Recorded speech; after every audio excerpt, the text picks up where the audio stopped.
Chapter 139. Oh, okay. Yang Qindong nodded his head in agreement when he saw that it was true. This action was strongly opposed by Kuang Yi, Wang Zhua, and the others. That won't do, Your Majesty. We don't have many soldiers by our side right now. If we send more people out and encounter the Wala cavalry, I'm afraid it will be disastrous. Your Majesty, please reconsider. If Wang Zhen was here, they wouldn't dare to say this. However, they knew that he wasn't here and that he was most likely dead. Even if it was for their own safety, they could say anything. That's right, that's right. We only have 100 mercenaries by our side. If we ask them for help, it will definitely divide our strength. If we encounter another enemy, we won't even know if we're dead or alive. Yang Qindong naturally wouldn't send Ling Feng to search for Wang Zhen. Wang Zhen was already dead. What was the point of searching for him? Thus, he pretended to be in a difficult position. When he mentioned that searching for Wang Zhen would divide their strength and put them in danger, Zhu Qizhen's desire to search for Wang Zhen wasn't as strong. After all, no matter how good their relationship was, if there was a possibility of losing their lives, they would have to think twice. Sigh, all right. I believe that Sir will be blessed by the heavens. He should be fine. Zhu Qizhen was forced to give up on searching for Wang Zhen. However, he then looked at Yang Qindong and said, Beloved official Yang, who are these people? How did they have the strength to kill so many Wala cavalry and come to my side? Your Majesty, please forgive this subject for his innocence. Yang Qindong knew that this was an excellent opportunity to reveal the identities of Xiao Feng and the others. Of course, he wouldn't miss it. Thus, he pretended to be guilty as he spoke. Sigh, beloved official Yang, why are you doing this? You saved me. This is a great merit. How can I blame you? Zhu Qizhen grabbed Yang Qindong and didn't let him kneel down. Instead, he spoke with an excited expression. It had to be said that Zhu Qizhen had a way of grasping people's hearts. Just like those words just now, anyone who heard it would be inexplicably grateful, and even have the thought of going through water and treading on fire to repay the emperor's kindness. But who was Yang Qindong? In the future, being a monarch was just a status symbol to him. It was absolutely impossible for him to swear loyalty because of this. At the very least, it was not something that an incapable ruler like Zhu Qizhen could do.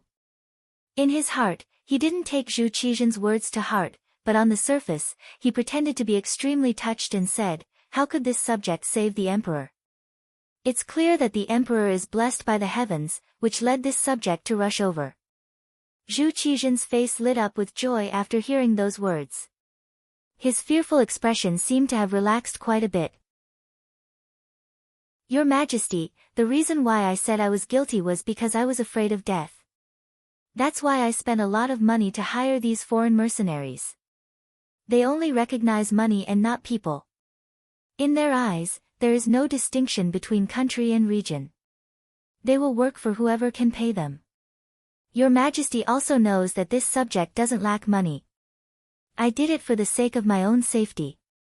But I didn't report it to Your Majesty in advance, which is also a crime. There was a dignified opportunity to say the identity of Xiao Feng and the others to Zhu Qizhen. As long as he knew, this matter would be legalized. Sure enough, when Zhu Qizhen heard this, he nodded with an understanding look. Good, beloved official Yang is always prepared for a rainy day. But I just don't know how much they are so powerful. Zhu Qizhen wasn't the only one who thought this way. The other ministers were also very curious. After seeing the power of this mercenary army, they really wanted to know how much it was. In fact, the one who was most concerned about it was Zhu Qizhen. Although he didn't see it personally, to be able to come in front of him in the midst of the chaos, they must have some ability.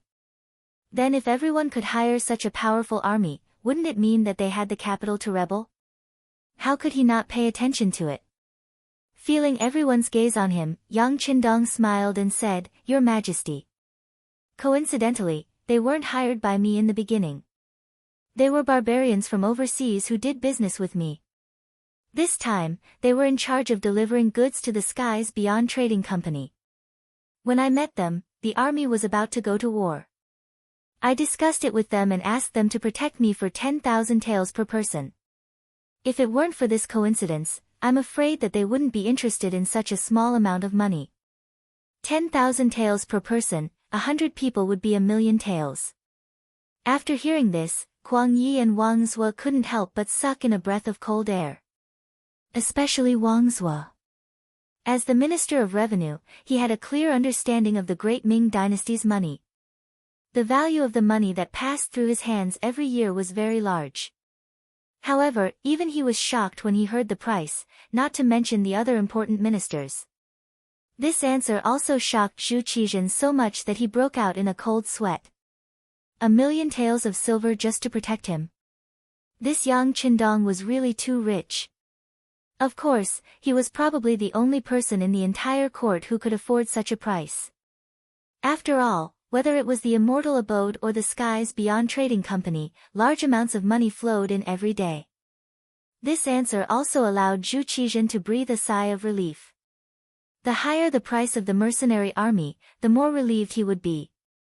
It also showed that not everyone had the ability to hire this army and achieve great things to threaten him. While they were talking, Tiger's Mane walked up to Yang Qindong. Young master, apart from General Fan Zhong's injuries, the rest of the Tiger's Mane didn't continue, but his continuous shaking of his head explained everything. When Yang Qindong heard this, he didn't make any decisions. Instead, he looked at Zhu Qizhen with an expression that said, "You're the emperor, so you should make the decisions. Forget it, just let them be. When we return to the palace, we will reward their families greatly. As for what happens next, beloved Minister Yang, and my other beloved ministers, what do you all think?" Zhu Qizhen was very satisfied with Yang Qindong's attitude, but he really didn't have any ideas right now. After the army's defeat, his mind was already in a mess. Although he said he was asking the ministers, everyone's eyes were actually on Yang Qindong. It was clear that they had long since run out of ideas. In a situation where they were surrounded by enemies, there seemed to be no path out that was safe. Since he was the one who came up with the idea, Yang Qindong didn't hold back. He knew that the longer they stayed here, the greater the danger they would be in. Previously, because all of the Walla cavalry had been wiped out, the news didn't spread. But once the Walla army found out about their tracks, once the army pressed on, with only 100 people, there was still danger. Alright, since the emperor has given this important task to this subject will give his own suggestion. Our current position is naturally the closest to Huai Lai County, but that place is also the most dangerous. The Walla will definitely be on guard against us and will definitely arrange a large number of troops there. Then we might as well do the opposite and go to Yuzhou. Yang Qindong acted as if he had a card up his sleeve. In reality, this was also his plan from the beginning. That's right, catch them off guard and attack them when they least expect it. The art of war says that what is false and what is true and what is false. I'm sure no one will think that we will go to Yuzhou. After hearing Yang Qindong's suggestion, Minister of War Kuang Yi immediately supported it. Yang Qindong and Kuang Yi, who understood the art of war, both had the same idea. Zhu Qizhen's heart was set. Alright, then we will go to Yuzhou. After saying that, he got up and prepared to leave. But he was stopped by Yang Qindong. What is the meaning of this, Minister Yang? Zhu Qizhen's expression changed greatly. He was afraid that this person would have evil intentions towards him.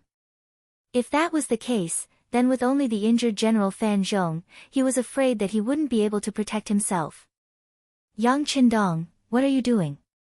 Fan Zhong stepped forward with his hammer in hand, in a questioning manner. But before he could get close, Tiger's Mane, Beta Persei and Yang Wu had already surrounded him from 3 directions.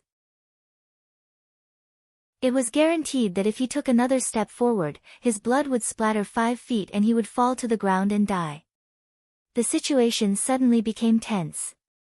Yang Qindong hurriedly gave Tiger's Mane and the others a look to retreat, then half knelt in front of Zhu Qizhen. Your Majesty, this subject doesn't have any other intentions. It's just that if we are going to escape, your majesty must change your clothes. Change my clothes? Why? Zhu Qizhen was puzzled. Your majesty, wearing a yellow robe will easily attract other people's attention. It will also easily attract the Walla cavalry's pursuit. Yang Qindong cursed the other party's pig head in his heart, but on the surface, he looked like he was advising him. Oh. At this moment, Zhu Qizhen came to his senses and nodded. That's right. Beloved official Yang is right. Since that's the case, we will take off the yellow robe. Yes, your majesty not only has to take off the robe, but also put it on someone else to confuse the enemy's attention. Yang Qindong's words shocked Kuang Yi and the other officials, causing them to become nervous. They first looked at each other, then slowly lowered their heads. These people's reactions fell into the eyes of Yang Qindong and Zhu Qizhen, and the latter was naturally unhappy. The former lowered his head and smiled, but when he looked up, he had already returned to his serious state. Your majesty can put the yellow robe on Hu Ben, who died with a similar figure to you, to create a false image and use it to confuse the enemy. Hearing that they were going to let the dead wear clothes, Kuang Yi and the others raised their heads one by one, and their expressions returned to normal. Zhu Qizhen suddenly understood and said, that's right. Beloved official Yang is right. This way, the Walla army will think that we have already ascended to heaven. This way, no one will pursue us. Chapter 140. Your Majesty is wise. Yang Qindong and several other important officials all knelt on the ground with respectful expressions. Ha ha ha, officials, please rise. I will take off my clothes now.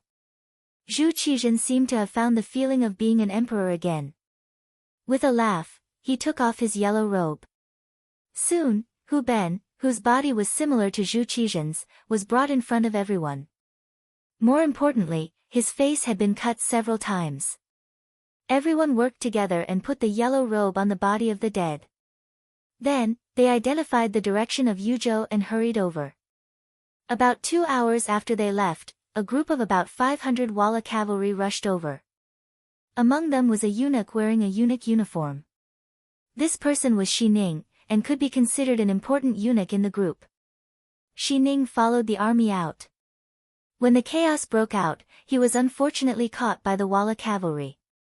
Just as they were about to cut him to death, he shouted out his identity and said that he could help the Walla army find Mingyingzong. In this way, the Ming dynasty would be within their reach. Shi Ning's words were too enticing. When the Walla general heard it, he couldn't help but be moved. Thus, he didn't kill him. Instead, he brought him to search for news of Zhu Qizhen. This group of people was led by the Walla king, and Shi Ning was among them. When they arrived at the battlefield, the bright yellow robe was immediately noticed by everyone. Shi Ning got off his horse and walked over to the corpse that was already unrecognizable. He carefully searched it and found Zhu Qizhen's jade pendant. He immediately said with joy, General, this is the Ming dynasty emperor, but he is already dead. Dead. Sigh. Hearing that Zhu Qizhen was dead, a trace of hatred appeared on the Walla king's face. It was clear that a dead person had no effect on him. Noticing the disappointment on the competition king's face, Shi Ning, who was afraid that he would lose his life, rolled his eyes and said, General, although the Ming dynasty emperor is already dead, we still have the jade pendant in our hands. We can still do something. I presume that this chaotic news will cause the Ming army to panic, and if we can use this chance, we might be able to attack the capital. Sir is very familiar with that place, with its countless treasures and beauties. Speaking of the prosperity of the capital, as a former emissary, how could the periodical king not know of it? Immediately, his expression changed from worry to joy as he said, Good, good. Let's go. Follow me to see the leader. We are preparing to attack the capital of the great Ming dynasty. Ha ha ha. Zhu Qizhen had intentionally left the waist pendant behind, saying that it was to make it more realistic. He didn't expect that it would come in handy and become an item to identify his identity. At this time, Great Mingyingzong, who had changed into a bright tiger robe, was currently heading towards Shangshi Yuzhou with Yang Qindong and his group. Even if they didn't choose to walk to the front, they still encountered two of Walla's cavalry units. Each side had 100 cavalrymen, but when they met the cold front, they were like live targets. Before they could see clearly what kind of formation was on the other side and who was on the other side, they were all killed from afar. This was also the first time Zhu Qizhen saw the power of the cold front at such a close distance. For a moment, his heart was filled with fear. But when he thought that they were now being used by him, he couldn't help but feel relieved. Now that they had more healthy horses and more food from the bodies of the Walla cavalry, everyone began to speed up after eating and drinking to their heart's content. Regardless of whether it was day or night, they headed straight for Yuzhou. Shi Ning was brought to his elder brother, Yes Hen, who was also the leader of the Walla, by the periodical king. Yes Hen was tall and sturdy, and there was a sense of superiority in his eyes. His eyes were deep and sharp, and when he looked at Shi Ning, he was so scared that his heart jumped. "You said that this belongs to your Ming Emperor?" Yes Hen asked casually as he played with the seemingly expensive waist pendant in his hand. Yes, Lord Chief, this belongs to our Ming Emperor. He has already been killed by the brave Walla cavalry. Shi Ning knelt on the ground like a servant. After saying this, he was afraid that the other party wouldn't believe him, so he added, "This little one is a eunuch who follows the Ming Emperor, so of course I wouldn't be wrong. Also, this little one is a Nuzanren, not a Han. I have long been looking forward to the army trampling on the great Ming dynasty and repeating the glory of the grassland people." Shi Ning was really afraid that he would die. At this moment, he didn't want to say anything nice, but he was afraid that Yes Hen would kill him if he was unhappy. Shi Ning's attitude made Yes Hen believe him. "Even if the Ming Emperor is dead, do you think that their capital is now in chaos?" Previously, because the leader of the periodical king's guards, Tuj, angered Yang Qindong, all the spies of the Wara in the great Ming dynasty's capital were exposed and killed. If he wanted to understand the situation of the great Ming dynasty, he could only ask this little eunuch in front of him. Shi Ning was afraid that Yes Hen would kill him without asking any questions. If that happened, he wouldn't be able to show his value. Now, as long as the other party was willing to ask him, it proved that he was useful, and his life was not in danger. And in order to better express himself, and also to show his importance, he, who was kneeling on the ground, analyzed, "Leader, what the Ming dynasty does not lack the least is the emperor. The size of the imperial family is beyond our imagination. Even if the current emperor is dead, they can still elect a new emperor at any time." "What?" Shi Ning's answer made Yes Hen very unhappy. "Doesn't that mean that it's useless for us to kill the Ming emperor?" No, it's not like that." Shi Ning shook his head like a rattle drum. Although the royal family of the Ming dynasty is very large, it's not difficult for them to elect a new emperor. However, it's difficult for a new emperor to gain power in a short period of time, and this is our opportunity. Therefore, we can't announce the death of the Ming emperor immediately. If we do, it will only give the other party more time to prepare. We can first march to the capital, and when the army reaches the city, we can announce the death of the Ming emperor. This way, even if they elect a new emperor, it will be difficult for them to form any resistance. At that time, the new regime will be replaced by the old regime, and it will be chaotic. This way, we can suppress the city with our army. At that time, this lowly one can persuade my friends, and perhaps we can open the city gates without shedding a drop of blood and completely enter the capital." Zhu Qizhen was already dead, and to Shi Ning, he had no hope. Even if he could safely return to the capital, how could another emperor trust him as much as Ingzong did? Perhaps the other eunuchs would be eager to kill him.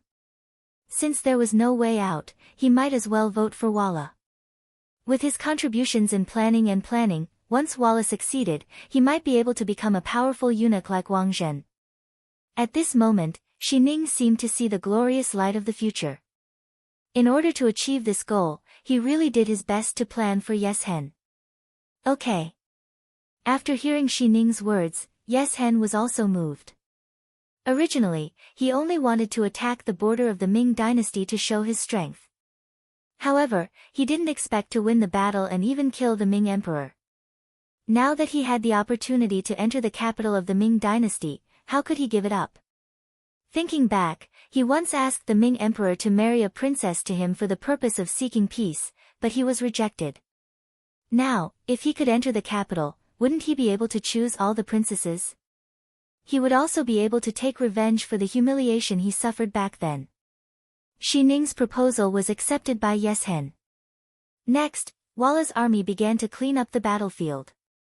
In terms of firearms alone, there were 14 great general cannons, 2,161 divine cannons, and 4,223 divine spears. In addition to other military necessities, it could be said that the harvest was quite bountiful. In the Ming army, Duke Yinggong Zhangfu, Marquis Tai Ning Chening, Prince Consort Jing Yuan, Count Pingxiang Chen Huai, Count Xiangqing Li Zhen, Count Suian Qin Sun, Count Shiwushan Rong, Governor Liang Cheng, Wang Gui, Scholar Chao Nai, Zhang Yi, Hanlin Academy attendant Scholar Zhang Yi, Left Governor Gong Quanan of the Office of Transmission, Dai Qingzu of Taichung Temple, Wang Yijiu, Bao Yangzhua of the Imperial Secretariat, Yao Xian, Bao Hui, Censor Yugong, Pan Cheng, Qian Yu, Censor Zhang Hong, Huang Chang, Wei Zhen, Xia Cheng, Yin Hong, Tong Kund, Sun Qing, Lin Xiangfeng, Lang Zhong Qi Wang, Feng Xueming, Minister Councilor Wang Jian, Qing Siwen, Qing Cheng, Qing Cheng, Lu Duan, Manager Yu Jian, Zhang Tang, Zheng Xian, Deputy Ma Yu of the Supreme Court, Yin Chang, Pedestrian Luo Ryong, Xia Guanjing of the Imperial Astronomer, Lu Xian of the Imperial Astronomer, Li Gong, Shi Yu, and others all died in the battle. In this battle, more than half of the Ming army died, and a large amount of supplies were plundered by Yeshen. Only the Minister of the Supreme Court, Xiao Weizhen, and a few others luckily escaped. Then there were the 9 important officials that Yang Qindong had saved. The 500,000 soldiers left behind by Ming Qingzu Zhu Di had been completely wiped out, and the 3 most elite battalions had also been destroyed. The development of firearms for the army had been greatly hindered, and the gates to the capital had been opened. In the history of the Ming dynasty, this battle was known as the defeat of Tumu. This defeat had far-reaching effects, becoming the turning point for the Ming dynasty from the early to the middle stages. In the capital, when the news of Tumu's defeat reached the capital, everyone felt like they had been hit in the head with a stick. The streets were abuzz with discussion, and a chaotic situation was about to unfold. The imperial court was in an uproar, but no one was in charge. The imperial court was in a state of panic, and Zhu Qiyu, who was temporarily in charge of court affairs, felt as if he was sitting on pins and needles. He had originally thought that he was only temporarily in charge of court affairs, and if there were any problems, the officials would deal with them. He was just putting on an act, waiting for Emperor Zhu Qizhen to return so that he could report on his task perfectly and continue to be a king. But he had never imagined that the army would be defeated, and defeated so miserably. According to the news from the front lines, the field was littered with corpses. Now, there was no news of Emperor Zhu Qizhen. To say something disrespectful, no one knew whether he was dead or alive. Since no one knew whether the emperor was dead or alive, his burden had undoubtedly become very heavy. Just like now, all the officials were asking him for his opinion, causing him to feel uneasy and unsure of how to respond.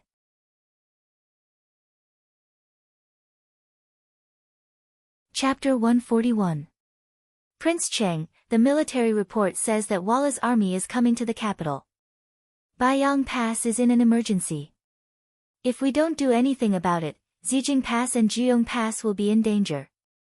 At that time, Walla's army will come to the capital. Wang Zhi, the Minister of Personnel, as one of the old officials, stood out bravely and told Zhu Qiyu about the danger of the current situation. Then what should we do? Zhu Qiyu, who had never been in charge of the court, was at a loss.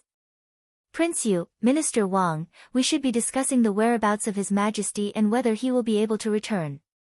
Hu Shao, the Minister of the Ministry of Rites, stepped forward with his ceremonial tablet in hand and spoke with a worried expression. A snake can't do without a head. No one could make the final decision. No one could think of the same thing. Minister, who is right? The most important thing now is to find out where His Majesty is and where the other officials are. Jin Lian, the Minister of Justice, and Shi Pu, the Minister of Works, both held their tablets and raised their heads high to express their thoughts. Well, if that's the case, go and find out where His Majesty is. Zhu Qiyu, Prince Qing, nodded in agreement. If he knew that Zhu Qizhen was still alive, he would find a way to bring him back to preside over the situation. If he was gone. Zhu Qiyu didn't think too much about it for now. The court meeting ended in such a hurry that they did not manage to come to a conclusion. The spies of the Eastern Palace Guards and the Brocade Guards began to move. However, facing the Walla's army on the battlefield, it was not possible to find out the real information in a short time.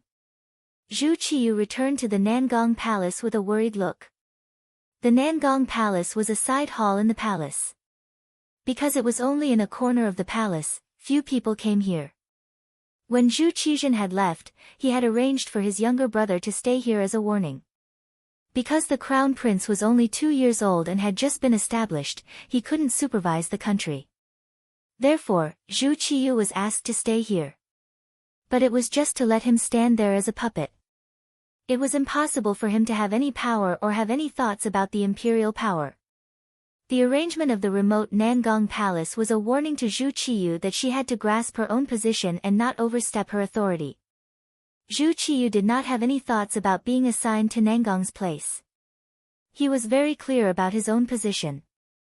But that was based on Zhu Qizhen's triumphant return. Naturally, he had to return to his seat. But now, Zhu Qiyu's mood was very complicated. She walked back to the Nangong Palace, where she was temporarily staying.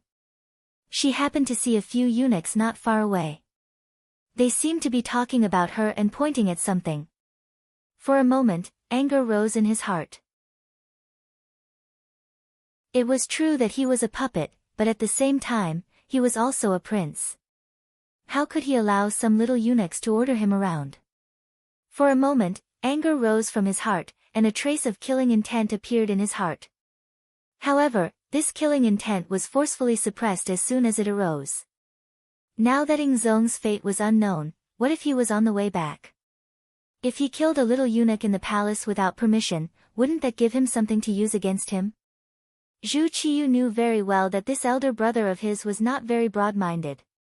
Zhu Qiyu wanted to keep the peace and suppress his anger. However, at this moment, a great eunuch in a python robe suddenly appeared from the side. He looked coldly at the 4 little eunuchs who were gathered together and discussing. You don't do anything in the palace, but talk nonsense here. Do you really have nothing better to do? Come on, drag them away and give each of them 40 strokes of the military rod. 40 strokes of the military rod was tantamount to taking their lives. When the 4 little eunuchs heard this, their expressions changed dramatically. They hurriedly knelt on the ground and begged for mercy. However, a few little eunuchs had already come over and pulled them up one by one and dragged them away. The little eunuchs dared to look down on him and paid the price with their lives. Zhu Qiyu felt relieved and vented a lot of the anger that had accumulated over the past few days. Your Highness Prince Cheng, I'm here to pay my respects. Just as Zhu Qiyu was feeling relieved, the eunuch who had shouted just now came to Zhu Qiyu with a slight bow. To be able to wear a python robe, needless to say, his status among the eunuchs was extremely high. In fact, there were only 2 people in the palace who could do this. One was Wang Zhen, who had already been killed, and the other was Ji Ning. Ji Ning, from Annan. After entering the palace, he served Taizong, Renzong, Xuanzong, and Ningzong. In the last years of Yongle, when he was about 30 years old, he was promoted to the right supervisor of the ceremony directorate. After Renzong ascended the throne, the people under the name of Zhang Ding, who was about to be exiled, were all rewarded to him, including real estate and trees, as well as the people and land of his son-in-law Tian Go. In the 7th year of Xuande, 1432, because of his loyalty and diligence, he was also given a decree of exemption from death. Later, he was given a silver record and promoted to a eunuch of the ceremony directorate. Ingzong Zhu Qizhen was only 9 years old when he ascended the throne. Eunuch Wang Zhen would play with him, and he doted on Wang Zhen the most. Thus, Wang Zhen took out Ji Ning and the other eunuchs to take charge of the ceremony directorate. Ji Ning could only give in to him everywhere. Rather than giving in to him everywhere, it was better to say that he was hibernating. This was because he had always been the eunuch in charge of the ceremony directorate. Moreover, he was the first eunuch and enjoyed a very high position. It was just that Wang Zhen was in the limelight for a while, so no one paid attention to him. Jin Ying's sudden appearance at this time, and it looked like he was standing up for Zhu Qiyu. The meaning behind this was worth pondering. Zhu Qiyu's impression of Ji Ning was quite good. Not for anything else, but because this person was one of the few people who treated him with respect. Perhaps it was because they were both oppressed, or perhaps it was because they had the same experience and knew what hibernation meant, so naturally, there were too many similarities. Many thanks, Eunuch Jin. Zhu Qiyu smiled and spoke to Ji Ning with a smile in his eyes. At the same time, he bowed slightly to express his gratitude. You can't do that. Yu Wang has a precious body and is in charge of court affairs. How can you be so polite to a eunuch like me? Jin Ying's face was filled with fear and trepidation. His head was extremely low, as if he was about to make intimate contact with the ground with his knees. At the mention of being in charge of court affairs, Zhu Qiyu's expression turned bitter. His starry eyes were filled with power as he said, "What? Is Eunuch Jin also here to make fun of my incompetence in court?" Ji Ning, who was said to be knowledgeable, could not be more familiar with this feeling. After all, he had experienced 4 emperors. But at this time, he still pretended to be very afraid and shook his head violently. "Your Highness Yu Wang, please forgive me. This subject does not have such thoughts. On the contrary, this subject believes that Yu Wang was just born at the wrong time. Otherwise, with your great wisdom, it would not be difficult for you to become a wise ruler." Sure. Zhu Qiyu was really frightened by Jin Ying's words. He looked around nervously. "Eunuch Jin, don't harm this prince. Your Highness Yu Wang, don't worry. No matter what, this subject has been in the palace for so many years and has some power of my own. There is no third person within 100 steps of this place. You can rest assured." Jin Ying's face was full of confidence. This time, he had come to find Zhu Qiyu, taking a certain risk. He had also come to express his loyalty and surrender. Since that was the case, how could he not make the necessary preparations? Let's go into the hall and talk. Zhu Qiyu knew that if Ji Ning dared to say this, it must have been arranged. After all, once Zhu Qizhen found out that he had been in close contact with eunuchs in private, he would be suspected. He did not know what would happen to him. But Ji Ning regarded himself as a subject, so his intentions were clear. Ji Ning had been in the palace for so many years, so it was impossible for him not to know something that even Zhu Qiyu himself knew. And since he still dared to come, he must have something to say to him. At that moment, he strode into the hall with a considerate look. Ji Ning followed half a step behind him. He followed closely behind with his head lowered. But if he was willing to raise his head at this moment, he would be able to see a very determined expression on his face. It was determination. Because this time, Ji Ning had come to persuade Zhu Qiyu to take the throne. Regardless of whether Zhu Qizhen was alive or not, and whether he could return to the palace, in Jin Ying's eyes, he was already a useless person. The change of imperial power had always been a matter of swords and blades.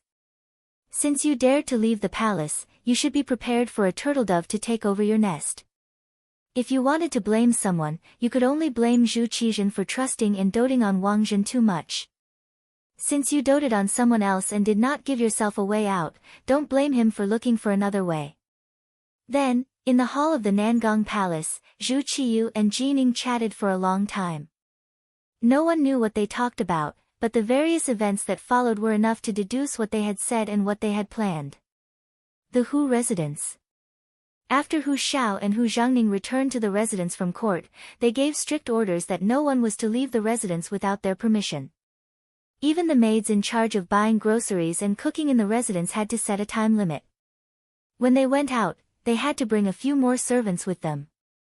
With the situation at court in chaos, no one knew what would happen next. Based on Hu Xiao's many years of experience as an official, it was better to avoid unnecessary trouble. First, they would wait and see. Then, they would place heavy bets. This was a wise move. Because of this order, the atmosphere in the entire Hu residence became very tense and oppressive. In Hu Yan's room in the backyard, she was pacing back and forth anxiously. After a while, the servant girl, Xiao Qing, stumbled into the room with an anxious look on her face. "Little Qing, what did you find out? Is there any news of him?" When she saw her personal servant girl, Hu Yan stepped forward and grabbed her hands. Her face was full of anxiety and worry.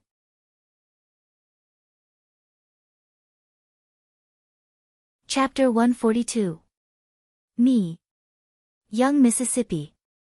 The main, side, and back doors of the estate have all been closed. Without master's orders, no one is allowed to leave. Little Qing panted as she recounted what she had seen to Hu Yan. When she heard that all the doors of the estate had been closed, Hu Yan had a bad premonition. If nothing major had happened, such a change wouldn't have occurred. Her expression couldn't help but change slightly. When she looked at Little Qing, there was a hint of anxiousness. "I asked you to gather information. What's the result?" "This." Little Qing shook her head. "I couldn't leave the estate, so I couldn't get any more information. However, when I asked Lieutenant Sun Chuang, he said that it seemed that the front lines had been defeated." "Defeated? Seems." Hu Yan's heart skipped a beat. "Has this information been confirmed?" As she spoke, she tightened her grip on Little Qing's wrist. "Young miss, you also know that with Sun Chuang's status, what he knows is limited. Young miss, hurry up and let go. You're hurting me." Little Qing's eyes were hazy with tears. Hu Yan's grip had truly hurt her. Hu Yan mechanically released her grip and sat back down in her chair. Her eyes were empty as she said, "He'll be fine, he'll be fine." Quite a few people in the capital were reacting in the same way as Hu Yan. This was especially true for the hundreds of family members of the officials who had accompanied the army. They could vaguely sense that something was wrong. Even though there was still no confirmation, the atmosphere had already turned icy cold. As a result, the business of the immortal abode and the realm beyond heaven began to wane. In the past, the seats had always been in short supply, but now, they had lost at least 30% of their customers. They no longer had to wait in line to spend money. 5 days later, amidst this oppressive atmosphere, a group of soldiers arrived at the gates of the capital. The leader had a strange appearance. He had a square face, a tall stature, and a knee-length beard. He was skilled in horseback riding and archery, and a large saber hung beside his sturdy horse. He exuded a fierce killing intent. However, at this moment, there wasn't the slightest bit of killing intent in his eyes. There was only anxiety. He was Datong Prefecture's Governor Shiheng. Shiheng, Marquis Shining Songing, Wujin Bo Zhu Mian and the others fought against the Walla cavalry at Yanghekou. After the deaths of Song and Zhu, he had returned alone. Along the way, he had recruited soldiers and brought back several hundred cavalry. This time, he had returned to the capital to atone for his crimes by performing meritorious deeds. Shiheng came back with the latest news from the front line. When Zhu Qiyu, the imperial tutor prince, found out about this, he immediately summoned all the fourth rank and above officials in the capital to the palace for a discussion. In the imperial court, Shiheng knelt before Zhu Qiyu and recounted in detail what he had experienced and what he had seen. After he finished speaking, he continued to kowtow to the ground. As he kowtowed, he said, "Your humble servant is incompetent." At this moment, Shiheng was acting like a loyal and brave general. Instead of saying that he was repenting, it was better to say that he was showing off his achievements. General Shi, please rise. This prince wants to ask you, how is the emperor? How are the other officials? Zhu Qiyu, the imperial tutor prince, asked anxiously. However, others did not know that there was a ball of fire burning in his chest at this moment. Your Highness Imperial Tutor Prince, the Emperor has ascended to heaven. Shi Heng slowly raised his head and blinked his eyes hard. But no matter how one looked at him, he did not look like he was about to cry. His expression was still vivid, giving people the feeling that he was very sad and in pain. What? Zhu Qiyu's body trembled when he heard this. He almost slipped off his chair. Fortunately, Qing, who was standing to the side, helped him in time, so he did not make a fool of himself. At this moment, the other officials were also shocked. Some of the timid ones even knelt on the ground and began to cry. There were also some officials who could not believe Shi Heng's words. After all, according to the battle report, the Vola cavalry and infantry only had 60 to 70,000 soldiers. However, the Great Ming Empire had sent an army of 500,000 soldiers, including many elite troops. How could they be defeated? Moreover, they were defeated so thoroughly that even the lives of the emperor and hundreds of officials were lost. Governor Shi, did you see the death of the emperor and the officials with your own eyes? Among the officials, Wang Ji, the minister of the Ministry of Personnel, was relatively calm. He really could not understand how they could have been defeated so miserably when they had outnumbered the enemy by 7 to 8 times. No, this official did not see the death of the emperor and the officials with my own eyes. But because of Wang Zhen's careless command, the army did not care about each other. The general did not know the soldiers, and the soldiers did not know the general. In addition, there was a lack of water and food, and the morale was low. When faced with the elite cavalry of the Wala, they fled or were injured. It was chaos. This official did not know where the emperor and the officials were at that time. But later, when we fought with a small number of the Wala cavalry, I learned the news from the captives. This official did not dare to delay any longer, so I killed my way out with my men. Shi Heng kept beautifying himself as he spoke. He gave people the impression that he had given up on fighting the enemy in order to bring back news. But in reality, he had heard this news from some of the great Ming dynasty's deserters who understood the Wala language. Impudent! How can you insult my father like this? Just as Shi Heng finished speaking, 3 people walked out from the crowd. They were the commander of the brocade guards, Ma Shun, primary 3rd rank, the commander of the brocade guards, Wang Shan, secondary 3rd rank, and the commander of the brocade guards, Wang Lin, primary 4th rank. When the 2 of them heard that Shi Heng had put all the blame on Wang Zhen, how could they let it go? One of them was Wang Zhen's confidant, and the other was Wang Zhen's nephew. They were deeply indebted to Wang Zhen and would not allow anyone to speak ill of Wang Zhen. As soon as the 2 of them jumped out, Qing, who was standing next to the throne, raised his eyebrows. He had been waiting for this moment for far too long. It was precisely because of these people that his authority had been completely stripped away. Now that he finally had a chance to take revenge and eliminate his dissidents, how could he let go of such an opportunity? He had even summoned officials of the 4th rank and above to discuss this matter precisely to lure out Wang Zhen's confidants. If Yang Qindong were here, he would definitely be suspicious. History had already begun to deviate from its original course. In reality, because of his appearance, many things had already changed. It was precisely because of the establishment of the realm beyond heaven and the immortal abode that Wang Zhen was able to earn money so quickly that he found it difficult to put anyone aside from the emperor. This made Qing even more dissatisfied with him than in history. The 3 of them stepped out at the same time and glared at Shi Heng, giving him a fright. I'm only speaking the truth. What do you want to do? What do we want to do?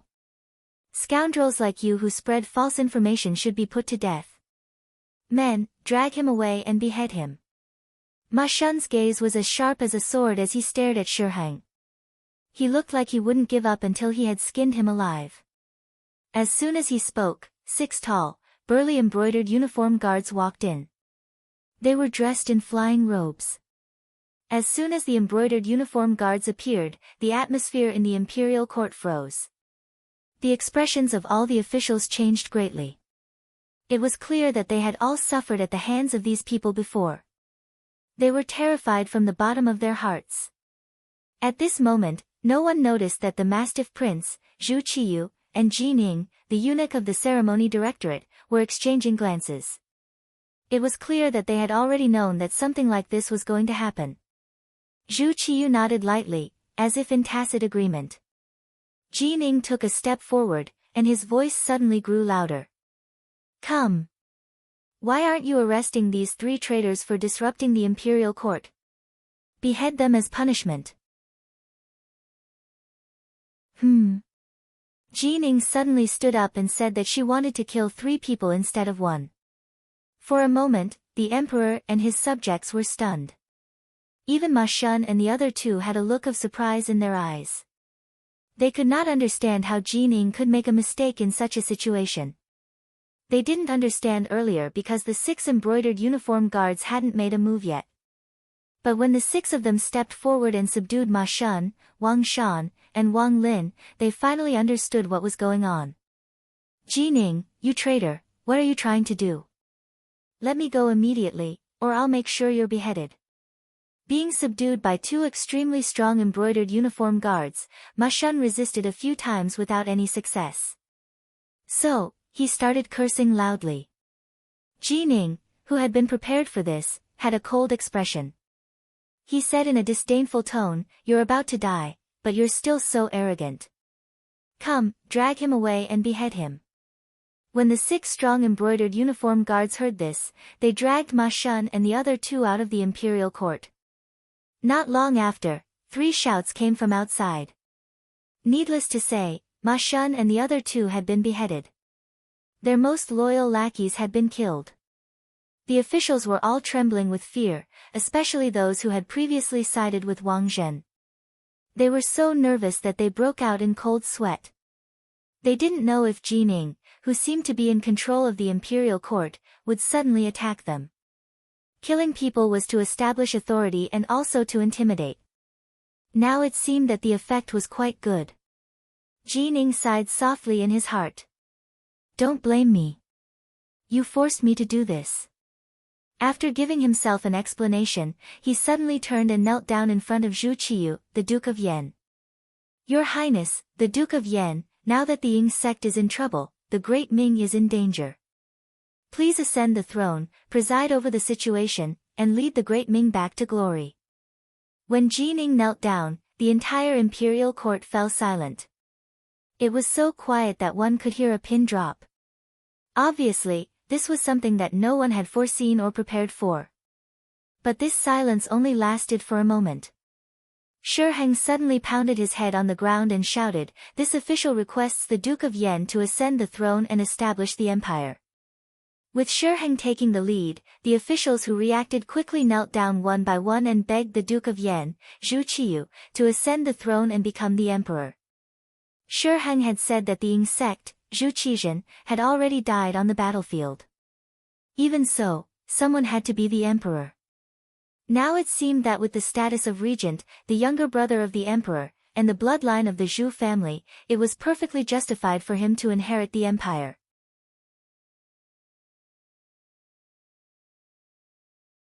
Chapter 143. With the situation settled, all the officials knelt on the ground and cheered. Since ancient times, there was a saying that there were 3 requests. Zhu Qiyu immediately rejected them. After that, the officials invited him, rejected him, and invited him a 3rd time. Only then was the matter settled. Immediately, everyone and Zhu Qiyu went to see the Empress Dowager to go through the final approval process. That day, Zhu Qiyu became the emperor. Because the war was imminent, the situation was urgent. The officials knelt on the ground and recognized Zhu Qiyu as the emperor. His title was Daizong, and his name was Jingtai. He made Yingzong's son, Zhu Jianshan, later Xianzong, the crown prince. This important imperial edict was passed down by Jining. Now, Jining had become a powerful official like Wang Zhen during Yingzong's time. Jining also received the favor of Empress Dowager's son and the new emperor. Whether it was Wang Zhen or Jining, this was the result of the system and environment. The Ming dynasty was an unprecedentedly powerful dynasty. This was why the emperor dared to give power to the eunuchs. Although the eunuchs of the Ming dynasty had so much power, when the emperor really wanted to punish them, he only needed to write an imperial edict and these eunuchs would be doomed eternally. Lu Jin and Wei Zhongxian both ended up like this. Thus, the emperor was not worried about the eunuchs being disloyal. Secondly, the emperor had no choice but to use the eunuchs. The Ming dynasty officials were very powerful. At their peak, they dared to publicly criticize the emperor. Although the emperor was the son of heaven and had unparalleled power. But in front of all the officials, he was all alone. In order to break the unity of the officials, the emperor could only use the eunuchs to restrict the power of the officials. Although the eunuchs were mostly dark, they all knew that the only thing they could rely on was the emperor. Thus, they were all loyal. Thus, to the emperor, the eunuchs were more reliable than the officials.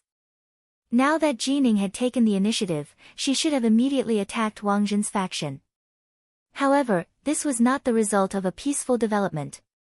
It was the result of a crisis. At this time, the military report said that Walla's army was approaching. If the palace was in chaos now, it would be bad for the overall situation. In order to give Emperor Jing and Zhu Qiyu a good impression, Jining didn't attack Wang Zhenyu's supporters. Instead, she began to unite the majority of the people and prepared to fight the enemy together. It was because of his generosity that many eunuchs took the initiative to defect and change their allegiance. Even those who were loyal to Wang Zhen became much more well-behaved and hid among the crowd. For example, Wang Zhen's trusted eunuch of the imperial horse supervisor, Chen Guan, had become an old dog that didn't bite. He had become very obedient. Whenever Jining gave an order, he would completely obey. There wasn't the slightest bit of difference. There were also eunuchs Chao Jixiang, Gao Rang, Mao Mu, and Qian Senbao, the imperial horse directorate's chief eunuch, who were all very low-key. Don't cause trouble, and do your best to complete the tasks assigned to you. However, everyone could see that these people were still waiting to see the situation. They were waiting for the arrival of Tile's army before making a final decision. In this regard, Jining didn't have any better ideas. Zhu Qiyu was willing to delegate power to her, but not without a bottom line. If he wanted to unify the group of eunuchs, which even Wang Zhen hadn't been able to do, she was afraid that the first unlucky one would be her. It was still the same saying, I can use you, but I also have to be wary of you. This was the basic attitude of the emperor towards eunuchs. Jining became the eunuch in charge of power and was promoted to chief eunuch of the ceremony directorate by Zhu Qiyu. For a time, she held great power. Her fangs were unfurled. The group of eunuchs wasn't easy to move. They were all under the emperor's nose. If there was any wind blowing, it would be very difficult to hide. Thus, she began to move against the officials. She arranged for Lu Gui, who had just been promoted to commander of the Brocade Guard, to walk through the homes of the officials, looking for their weaknesses and problems to threaten. Lu Gui brought the new commander of the Brocade Guard, Han Ji, to visit the important officials one by one. The Minister of Works, Shi Pu, had originally gotten his position from Wang Zhen. After Wang Zhen fell from power, he used Lu Gui to bribe Jining to keep his position. Jin Ying's family also asked for stone, grass, and other materials to build a private room for Jining and so on from the officials of the Military Preparation Office and internal envoy Yi Jingrong. Many of the important officials were threatened because of this. The lighter ones were given a sum of money to settle the matter. There were even some who were directly sent to prison. As the residents of the Minister of Rights, Hu Mang, the Hu Manor also suffered a lot from Lu Gui and Han Ji. Not only did they give a large sum of money, Hu Changning was also ordered to reflect on his mistakes at home on the grounds that he was suspended from his duties. Jining had made such a big move that some of the officials who liked to curry favor could no longer remain calm. They all thought of ways to establish a relationship with her. Among them was the head of the Hanlin Academy, Wang Go, who was also Yang Duo's husband. Wang Go had given all of his family's gold and silver to the new commander of the Brocade Guard, Han Ji. As a result, he had been promoted from the original 9th rank to the 7th rank editor. Not only had he been promoted, but he had also taken the position of his former superior, Wang Si. Although Wang Si's grandfather, the Minister of Appointments, Wang Ji, had also been threatened, he had only given money to ensure his safety and had not expressed his loyalty to Qing. His position was not easy to move, but his family members, such as his grandson Wang Si, had been removed from their positions and thrown back home. Originally, when they were in the Hanlin Academy, because Wang Si and Yang Qindong had a good personal relationship, he had always suppressed Wang Go and made him suffer. Now, not only had he been promoted, he had also removed the mountain above his head. Next, the first thing Wang Go, who was proud of his position in the government, did was find Yang Duo.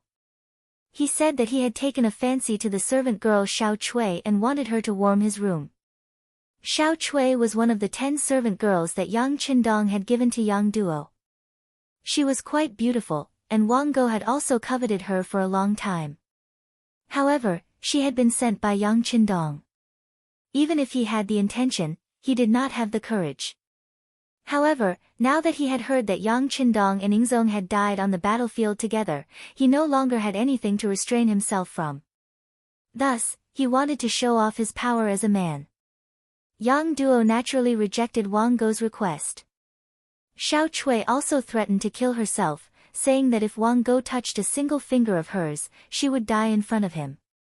If that really happened, it would be inevitable that there would be endless trouble. Wang Go knew that he could not do it. In a fit of anger, he decided to divorce his wife and divorce Yang Duo. At the same time, he married a distant sister of Han Ji as his first wife. During this period of time, because of his 6th brother Yang Qindong, Wang Go's attitude towards Yang Duo had changed. As a woman, and a married woman at that, it was fine if she wanted to live a good life. However, she did not expect that misfortune would descend so quickly. Before she could react, the divorce paper was in front of her. In ancient times, many women divorced their husbands because of emotional discord or other reasons. If it was an amicable divorce, it proved that it was not a woman's problem. Naturally, it would be much easier for the woman to find another man. However, if she was divorced, it was equivalent to carrying a bad reputation for the rest of her life. It would be difficult for her to find a suitable husband. Even if she was married, she would often be looked down upon by her husband's family because of this matter. Accompanied by 10 maids, Yang Duo left the Wang family.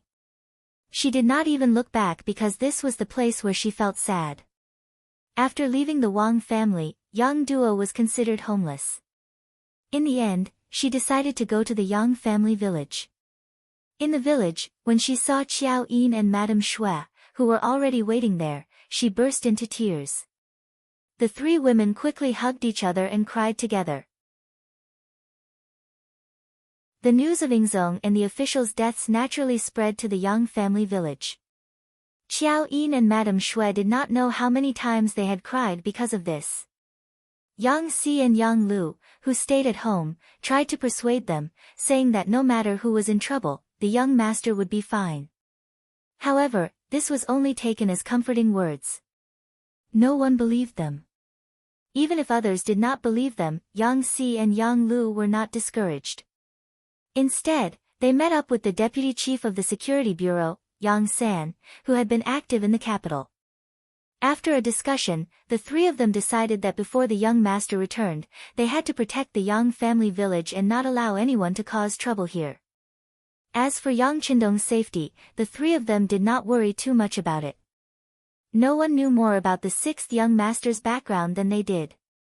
Even in the midst of chaos, it was really difficult to hurt the 6th young master with just Tiger's Mane, Beta Persei, Yang Wu, the first guard, and the 100 soldiers of the Cold Vanguard led by Xiao Feng. It was because they firmly believed that Yang Qindong would be fine. The confidence of the 3 of them soared, and they secretly strengthened the security of the Yang family village. They even decided that if anyone dared to cause trouble here, they would be killed. At the same time, the three of them also decided to temporarily give up on the business of heaven beyond heaven and the immortal abode. They would invite all the important figures in the young master's eyes back to the Yang family village for protection.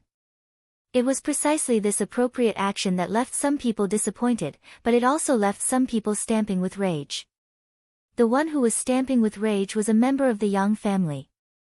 It was Yang Qindong's second brother, Yang Rang. Just like how Wang Go had donated all his money to curry favor with Jining, Yang Rang had chosen to give his sixth brother's businesses, the immortal abode and heaven beyond heaven, to Jining. For this reason, he first went to the palace and handed over a letter of greeting, stating his intentions. Jining was currently in a position of great power. She had to wait on Zhu Qiyu and curry his favor, and she also had to get rid of those who disobeyed her and deal with those who disobeyed her. He was just a trifling sixth-rank official. Wanting to see him was as difficult as ascending to the heavens. But when the eunuchs relayed Yang Rang's words, Jining was tempted. The immortal abode and heaven beyond heaven were reputed to be the most profitable businesses in the capital. There were even rumors that the great Ming dynasty's tax revenue couldn't compare to the amount of money earned from these two businesses. Jin Ying's eyes had long since turned red with envy. This was because Yang Qindong and Wang Zhen were on good terms. Even if she wanted to get her hands on them, she couldn't find the opportunity. Now, Yang Qindong's second brother wanted to give these two businesses to her. This was like a meat pie falling from the sky.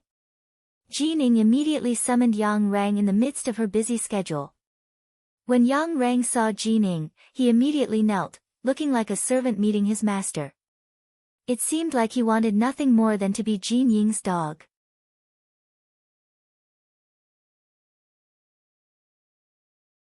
Chapter 144. Jining was naturally overjoyed by this attitude. After all, this person was the son of Yang Rong of the Three Yangs. Him treating him with such respect was definitely a sign of respect. He immediately put on a courteous front and helped Yang Rang to his feet. Afterwards, the host and guest sat together and chatted happily.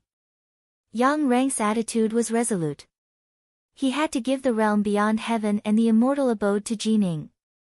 In response, Jining expressed an appropriate amount of magnanimity. He agreed to take over these two properties, but he wouldn't treat Yang Rang unfairly. He said that he would give him a tenth of the profits and let him manage them. All he needed to do was ensure the safety of the facilities. Yang Rang was overjoyed by the fact that this negotiation was not going to be taken seriously. After all, a tenth of the profits was still a lot of money. At that moment, the two of them hit it off. In order to make Yang Rang's operation even smoother, Jining even transferred 2 small banners of the embroidered uniform guards for him to use. Not only that, she also sent her servant, Zhao Xian, to cooperate with him. They had to get the deeds for these 2 places as soon as possible. Before the mission began, Yang Rang's official position was directly promoted from the 6th rank official of the Ministry of Rights to the 4th rank official of the Zhan Department. Although this position didn't have much authority, Jining clearly stated that he could continue to be promoted after taking over the realm beyond heaven and the immortal abode.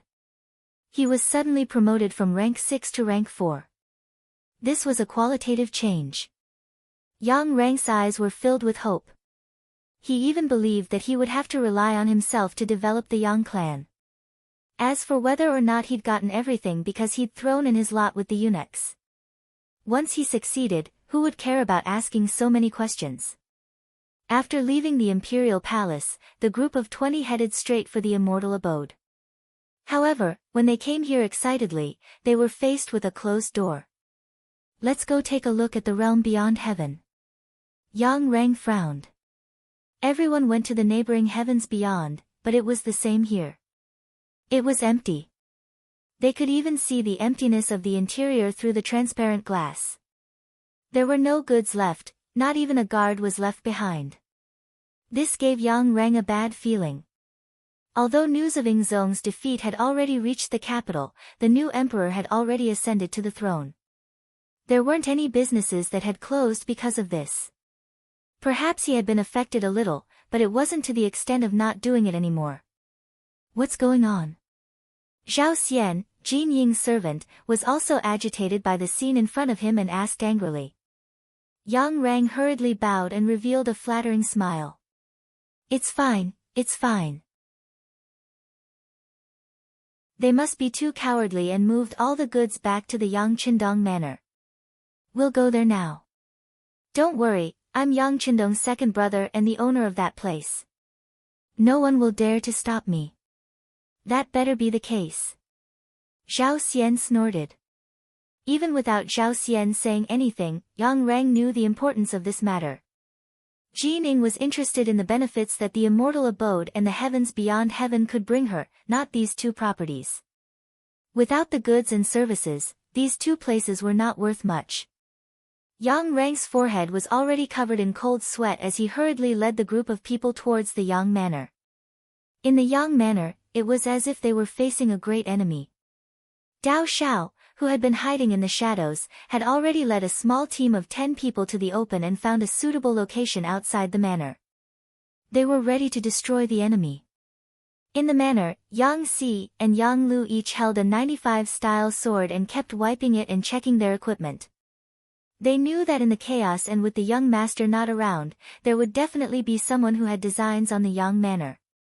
However, they did not know who it was. As they waited, a horse carriage entered Dao Zhao's line of sight. Who are you? Stop the carriage. The Yang manor is in front. Unauthorized personnel are not allowed to enter.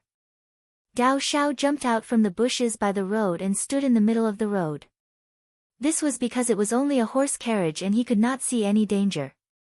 Otherwise, he would not have appeared so casually. Stop! The coachman shouted and stopped the carriage. Then, the coachman took off the felt hat on his head, revealing a young and valiant face. Brother, I am Sun Chuang, a servant of Minister Hu from the Ministry of Rights. My young lady is in the carriage. Sun Chuang. Dao Xiao knew this name. As one of the captains of the young master's guards, he naturally had to be familiar with certain situations. This was to prevent a flood from flooding the Dragon King's temple. Yes, you know me. Sun Chuang looked at Dao Xiao with a suspicious gaze. As a captain of the embroidered uniform guards, even if he had never seen someone before, he would still have an impression of them. For example, he was sure that he had never met the person in front of him before. Facing Sun Chuang's question, Dao Xiao did not answer. Instead, he shook his head and said, "It is not important whether I know you or not. Who is in the carriage? Please open the curtain and take a look. Who are you? I have been to the Yang manor a few times. Why have I not seen you before?" When Sun Chuang heard that he was going to open the curtain, his face revealed a sullen expression. In ancient times, when a young lady went out, she would not easily show her face to outsiders. Otherwise, where would the words, reserved, and, well-bred, come from? Seeing that Sun Chuang was questioning him, Dao Xiao replied with a cold laugh, "Forget it. Since you are not willing to open the curtain, please go back." After he finished speaking, he waved his hand, indicating for Sun Chuang to drive the carriage away from the Yang manor. Wait. At this moment, a woman's voice came from the carriage. Then, the window opened, revealing Hu Yan's peerless face. However, at this moment, her face was filled with anxiety. Her face was not as rosy as before, but rather pale. Who was Hu Yan? She was Yang Qindong's future wife candidate. As one of the captains of the guards, how could Dao Xiao not know her? When he raised his head and saw that it was indeed this young lady, he immediately lowered his head and clasped his hands together, sorry for the offense. This is a critical time. Please forgive me. You should go back quickly. After Dao Xiao knew who was in the carriage, he did not even have the courage to look at her. He no longer had the stern look he had before. Instead, he lowered his eyes and looked like a little wife who had been bullied. In Hu Yan's eyes, this performance actually caused her to unconsciously feel joy in her heart. These were the people by the Dong Shuai's side. They were always so respectful to her. They were even more respectful to her than the people in the Hu clan. "Officer's son, drive the carriage." Hu Yan collected her thoughts and lowered the curtain. Then, her voice rang out. Dao Xiao stepped aside to open the path behind him. When he turned around, he made a gesture that no one else could understand. However, Yang Si and Yang Lu, who were in the manor, saw it clearly. They knew that young mistress who had arrived. The door to the inner courtyard of the manor immediately opened. The carriage continued to move as usual. In the carriage, Xiao Qing hugged Hu Yan's arm tightly and said with a worried tone, "Young lady, we just left the Hu clan like this. Will master be angry if he finds out?" "So what if he's angry? I was born to be the Dong Shuai's woman and die to be his ghost. If he wants me to go back, he can only do it as a corpse," Hu Yan said with a determined expression. Ever since Shi Heng returned to the capital and news of Yingzong and the hundreds of officials dying in battle spread, Hu Yan had shed countless tears. When she could no longer cry, she made a bold decision. She came to the Yang clan manor and lived here as Yang Qindong's wife. The two of them did not go through any ceremony. They did not even make any basic promises. When Yang Qindong left the capital, he did not even say goodbye. Logically speaking, when Hu Yan married someone else, she would not make any moral mistakes. However, she still made this decision. From this, it could be seen that she really liked Yang Qindong. She did not covet his ability to earn money and wanted to become a rich wife. In front of Xiao Qing, she expressed her attitude once again. Hu Yan thought of Sun Chuang and asked with a concerned tone, "Xiao Qing, you asked officer's son to send us out this time. Have you made plans for the future?" "I have." At this time, it was Xiao Qing's turn to reveal a determined expression. "I have already talked to him. In the future, we will follow Mississippi. As for whether master will punish us or not, we will accept whatever the result is." This, he was naturally referring to Sun Chuang. It was also because of love that Sun Chuang promised Xiao Qing to help her leave the Hu clan and come to the Yang clan manor. This was the result of love. However, at that time, this kind of love was not looked favorably upon. Sun Chuang also had another identity. He was the officer of the embroidered uniform guards and Hu Changning's personal servant. Based on the fact that he had a private relationship with Xiao Qing without his master's permission, even if he was killed at that time, no one would say anything. Xiao Qing's complexion was not very good. Although her words were very firm, her whole body seemed to be trembling. It could be seen that she was afraid. Hu Yan patted the back of her hand and said, "Xiao Qing, don't be afraid. Miss is here. If father punishes you, I will take responsibility." Mississippi, the touched Xiao Qing was about to cry. She was not moved because Hu Yan was standing up for her. In fact, if something really happened, as a miss, she could not help much. She was moved because Hu Yan's feelings for her were not like that of a servant girl, but like a sister. The two were hugging each other when the inner gate of the Yang clan manor opened. Qiao Yin, Madame Shui, and Yang Duo, who had heard the news, came out to welcome them. Madame Xiang was also in the backyard. Seeing these people coming out, her eyes were full of envy. Cui Na saw it clearly. "What? Sister, are you envious?" "I'm envious," Lady Xiang replied without any hesitation. "Even if Dong Shuai can't come back, or even if he is dead, do you still envy them? You know, you are now a good girl and a virgin.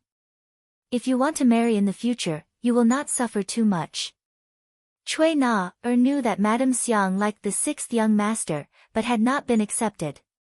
At that time, she felt injustice for her. Why could other people become Dong Shuai's woman? What was the difference between Madame Xiang's appearance and figure?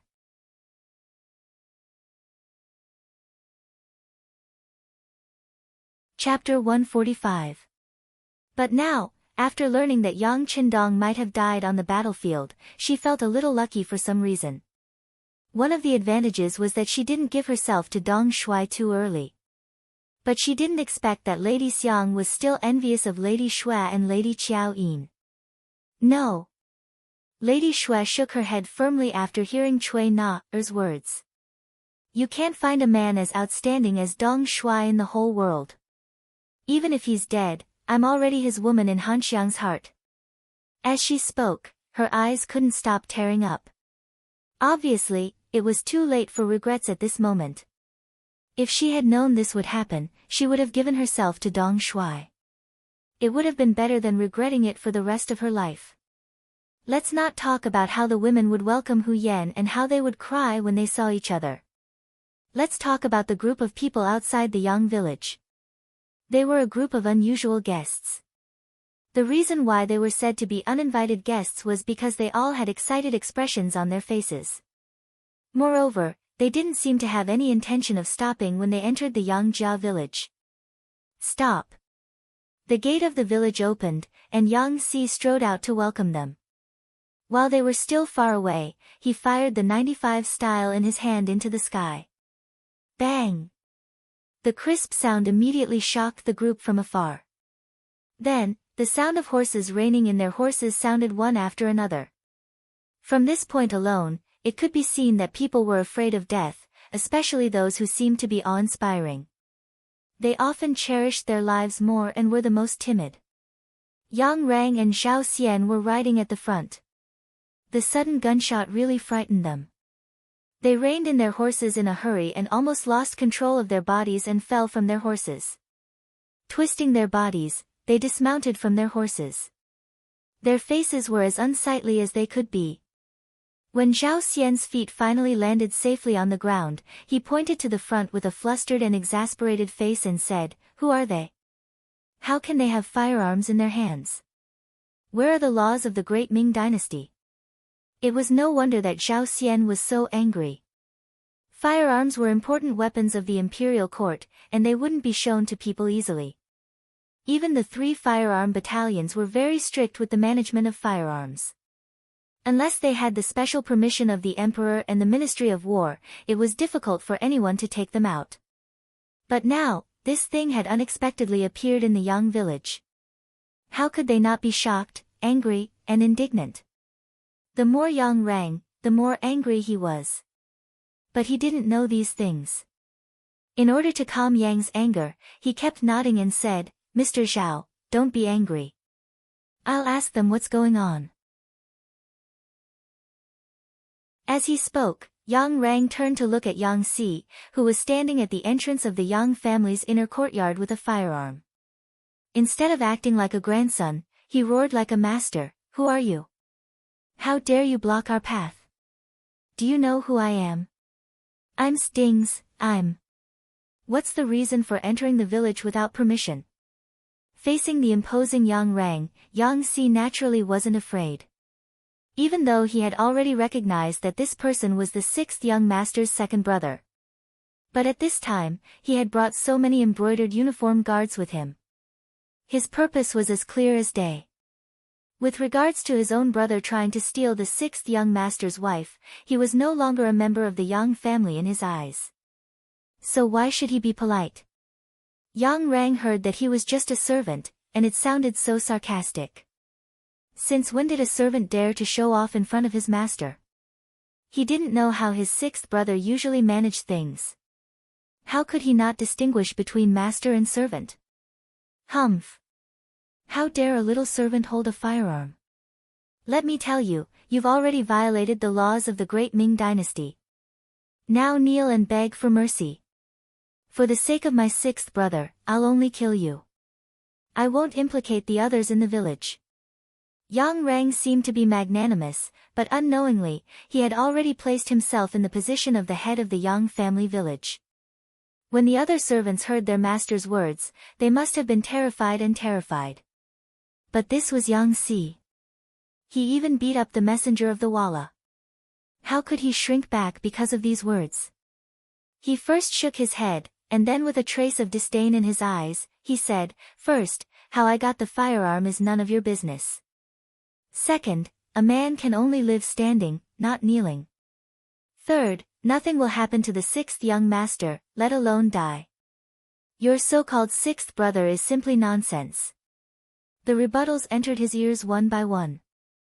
Zhao Xian's expression changed greatly, and he added fuel to the fire. Master Yang. Are these the servants of the Yang family? How can they be so rude? Zhao Xian's words were like a heavy hammer, and Yang Reng's face was as red as a monkey's butt. Ever since he was a child, no one had ever insulted him like this since he learned that he was Yang Rong. But now, in front of a servant, and in front of a servant of the Yang family, he was being laughed at. How could he hold back his anger? Immediately, he looked at Yang Si with eyes that were spitting fire. As the second master of the Yang family, I order you to kneel and beg for mercy immediately. Otherwise, I'll exterminate 3 generations of your family. He even said something like exterminating 3 generations of his family. It could be seen how angry and hateful he was at this moment. If looks could eat people, Yang Si would have been eaten by Yang Rang countless times. Yang Rang roared furiously. At this time, Yang Rang did not look like a scholar at all. Looking at him, it really gave people a terrifying feeling. Yang Si was not an ordinary person, let alone an ordinary person. If shouting could make him submit, then Yang Qindong's previous hellish training would really be useless. At this moment, he was completely unfazed by Yang Rang's towering rage. He was still as calm and collected as ever, as if these words were not directed at him. He was just a bystander watching others put on a show. Seeing that Beta Persei was so angry, but the person opposite him did not have the slightest intention of retreating, Zhao Xian did not put his hopes on him. Instead, he turned to the brocade guards beside him and said, "Go, I'll leave this place to you. Since some people don't know what's good for them, there's no need to keep them." Zhao Xian's murderous intent was out, and he decided to suppress everything with bloody martial arts. Perhaps there were times when reasoning was useless. Whoever had the bigger fist would be the one who had the final say. However, the one who had the biggest fist was not Zhao Xian, but Yang Si, who held the 95 style. Ever since he followed Yang Qindong, he rarely had the chance to touch a gun. After all, once a gunshot was heard, it would inevitably attract the attention of all parties. Only when he really wanted to do it, would he ask for leave from Tiger's Mane and go to Foul Crow Mountain Forest, which was more than 10 miles away from Yang Village, to shoot a few shots. And now, the opportunity to shoot was given to him. How could Yang Si not grasp it well? There was a hint of slyness in his eyes, and he revealed a playful expression. When he saw the brocade guards start to run towards him, he raised his hand and pulled the trigger with his finger. A crisp, bang, sound was heard. The second gunshot caused the embroidered uniform guards who were running forward to stop. Based on their instincts, they knew that there was danger ahead. "What are you afraid of? He's only one person with a firearm. There are so many of you, how can that firearm fire continuously?" Zhao Xian's shout came from behind. Although he was also very curious, he did not see Yang Si fill the gun with gunpowder and fire a second shot. However, relying on the fact that there were so many people, he still shouted with full confidence. His shout seemed to have given the embroidered uniform guards courage. Thinking that the opponent was indeed only one person with a firearm, and that there were more than 20 of them, what was there to be afraid of? After looking at each other, they gathered their courage and continued to run forward. Yang Si's mouth slightly twitched. He was clearly very happy, but he still pretended to be helpless as he muttered, "You forced me to do this. Hee hee, then let's see who's stronger and see if there are people in this world who aren't afraid of death." The 95 style was raised, and it was a stark contrast to the previous frivolous attitude. At this moment, Yang Si was incomparably serious. His eyes were like an eagle's as he stared at the leg of the brocade guard running at the front.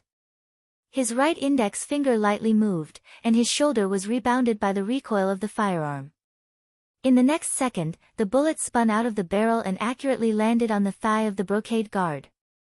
Bang! The person fell. Their coordination was extremely synchronized.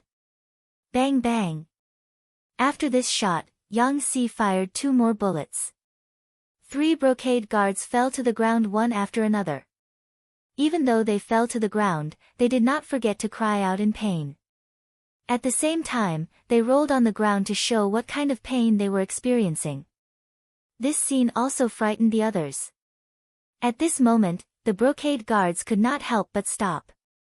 Then, it was unknown who took the lead, but after a shout, they all ran back in the direction of Zhao Xian.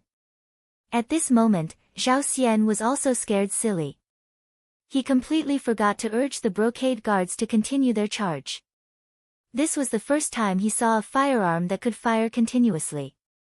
Moreover, it was so accurate and so fast.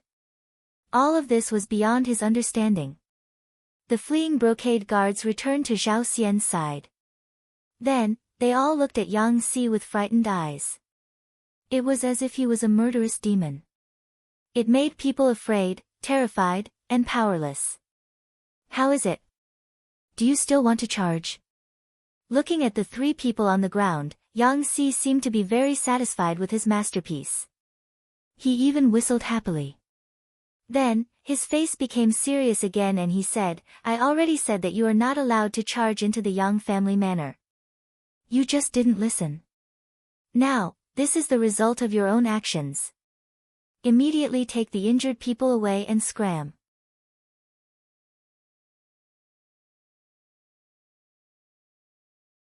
Chapter 146. Yang Si raised his hand and fired again. The bullet hit the back of Zhao Xian's saber, and the powerful force sent the saber flying. This shot also completely woke Zhao Xian up. He was so scared that he knelt on the ground with a plop. At the same time, his whole body was trembling. Taking a closer look, his crotch was wet. This was what people called peeing. There was a distance of 60 steps. Not only could the firearm hit, but it also hit with such precision. This made the other embroidered uniform guards completely deflate. At the same time, they finally knew what kind of person they were facing. Just now, they wanted to win with numbers. If it wasn't for this person showing mercy, they didn't know if any of them would be able to return alive. What are you looking at? Why aren't you taking the injured people away? Do you want to see them die? Yang Si saw that the enemy had been scared out of their wits and let out a fierce roar. This roar gave all the embroidered uniform guards a big fright. At the same time, it made them run forward again. They picked up their 3 injured companions who were still rolling on the ground and retreated. The shot that hit the saber completely extinguished Zhao Xian's arrogance. No one would have thought that when he finally left, he would actually bow and smile as he retreated step by step. Perhaps he had done too many bad things and was worried that Yang Si would suddenly appear behind him and take his life. When the group came, they were aggressive. But when they left, they were dejected, creating a sharp contrast. Only when they were some distance away from the Yang Jia Manor's gate did Zhao Xian and the other embroidered uniform guards sit on the ground with a plop, gasping for breath. Thinking back to the scene just now, it was like taking a trip to the gates of hell. To be able to return alive, it was the accumulated merit of their ancestors. Who knew how long they had been gasping for? After finally calming down, Yang Rang asked Zhao Xian with lingering fear, Mr. Zhao, what should we do next? He has such a powerful firearm in his hand. It seems that we won't be a match for him. Why don't we bring more people? Like you said, they only have 1 firearm. We have more people. As long as we rush in front of them, victory will be ours. Forget it. There is something fishy about this matter. I have to report it to Eunuch before making a decision. Zhao Xian shook his head. He saw how powerful the 9-5 was, and because of this, he became greedy. He thought about how powerful such a good firearm would be if he could get his hands on it. At that time, if anyone was dissatisfied with him, he would just raise his head and shoot them. No matter how powerful a person was, they would not be a match for this thing. Zhao Xian had the thought of pocketing for himself, so he naturally would not let others know. In order to appease Yang Rang, he deliberately said, Master Beta Persei, you can go back first. I will report everything that happened to my father-in-law. You just have to wait for the news. Oh. Yang Rang did not doubt him. After all, Zhao Xian was Jin Ying's servant. They had a close relationship. Since Zhao Xian had said so, he could only choose to believe him. The two parted ways after entering the outer city of the capital. Zhao Xian did indeed go to see his master, Jining, but he did not tell her what had happened. He only said that because they had suffered a defeat, the people of the immortal abode were extremely afraid. They needed some time to calm down before they could do business as usual and earn money again. He would follow up on this matter. Perhaps Jining trusted her servant Zhao Xian completely, or perhaps it was because she had too much work to do. In any case, she believed his words and did not ask any further questions.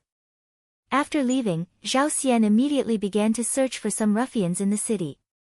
There was no lack of desperados among these people. As long as they were given enough money and benefits, there was nothing they did not dare to do. In just 2 days, Zhao Xian had gathered a group of nearly 50 people. After promising that if they went to the Yang family manor to retrieve something, each person would receive 100 taels of silver, these people all followed his lead and were willing to listen to his arrangements. In order to achieve a surefire success, Zhao Xian decided to take action at night. That afternoon, he led these people out of the southern part of the city to make preparations for the operation at night. Just when he thought that no one knew what he was doing, and was even thinking of offering the weapon to his master, Jining, the benefits he would receive would not be small. The people of the security bureau had been watching his every move for the past few days. As soon as they left the city gates, the news was reported to the deputy director, Yang San. As the deputy director, he was actually the leader of the security bureau. After training, Yang San had become much more mature, both mentally and mentally. As soon as he received the news, he quickly analyzed that this was a sign that Zhao Xian was about to make a move. After injuring the 3 embroidered uniform guards, the Yang clan manor had entered a state of emergency. They had even prepared for a large group of embroidered uniform guards to attack the manor.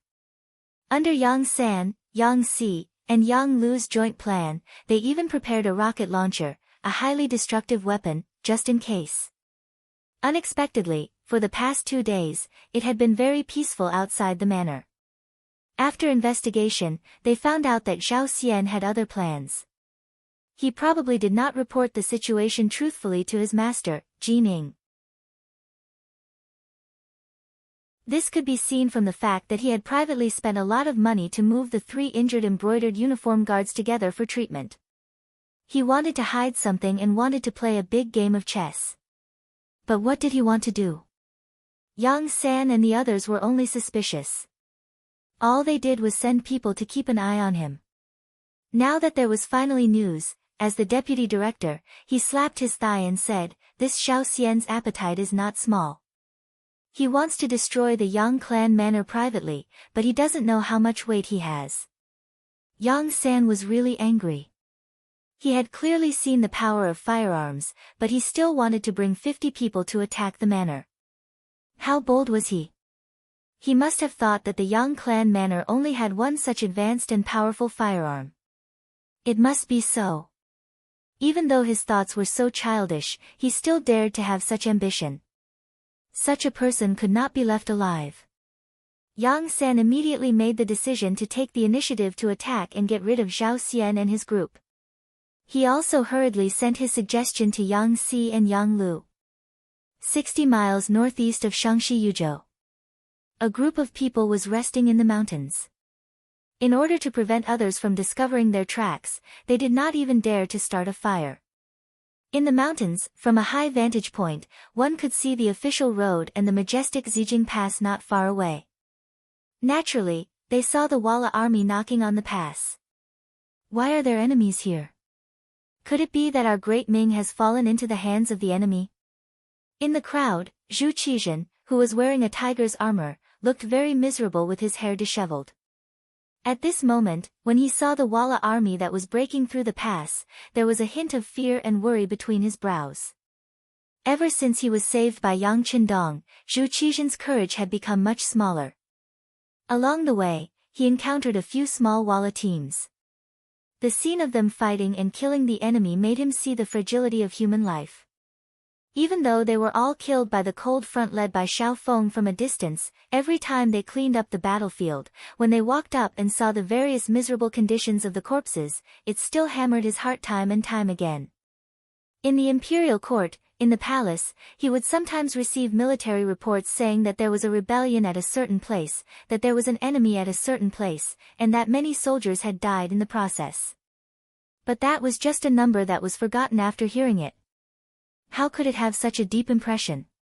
He had seen too many scenes and seen too many dead people. Zhu Qizhen secretly decided that he would just obediently stay in the palace in the future. It was more appropriate to leave the matters of war to the generals. An emperor who was skilled in both the pen and the sword sounded good, but it was not so easy to do it. Most importantly, he was not made for this.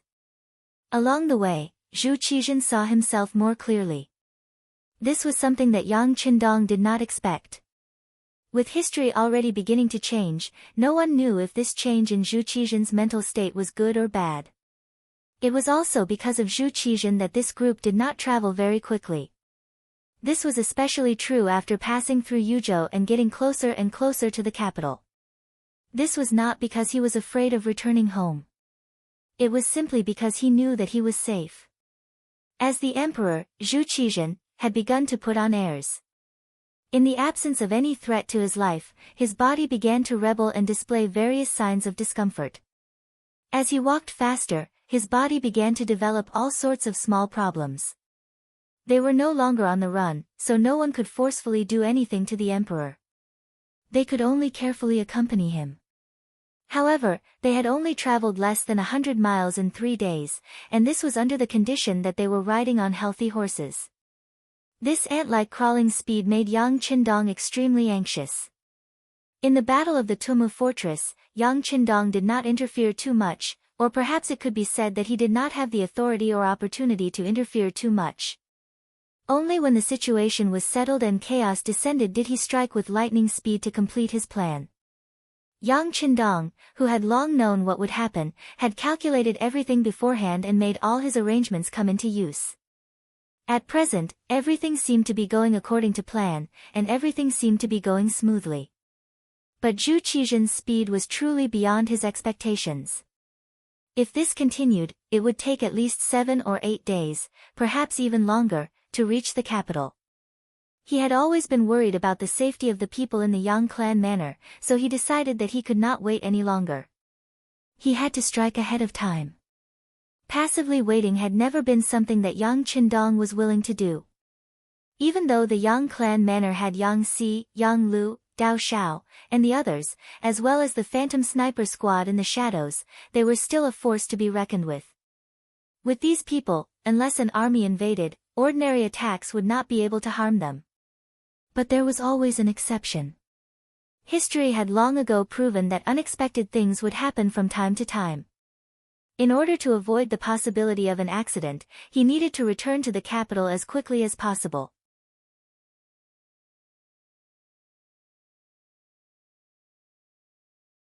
Chapter 147.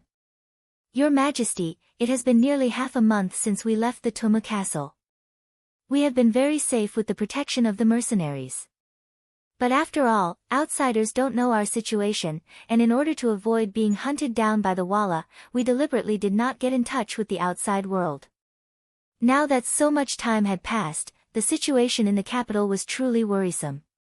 I will be the vanguard and return to the capital first to tell the officials that Your Majesty is fine, so they can be at ease and stabilize the court. After thinking about it again and again, Yang Qindong finally decided to leave first and did not travel with Zhu Qizhen, who was crawling like a snail. Yes, we need someone to report back in advance. Although Zhu Qizhen's body was not in good condition and he did not have enough exercise, his head was not injured and he was still very clear-headed at this time. He naturally knew that the news of him being fine had to be reported back first. Otherwise, who knew what would happen after a long time? But it was very important who to send back. After all, these powerful mercenaries were invited by Yang Qindong. If he was not there, who could take care of the situation if there was a problem? It was not easy to escape the claws of the Walla, but if they became a pawn in the hands of these mercenaries, they would not be able to find a place to cry. Zhu Qizhen agreed to send someone back to inform, but it seemed that he did not agree with Yang Qindong's return.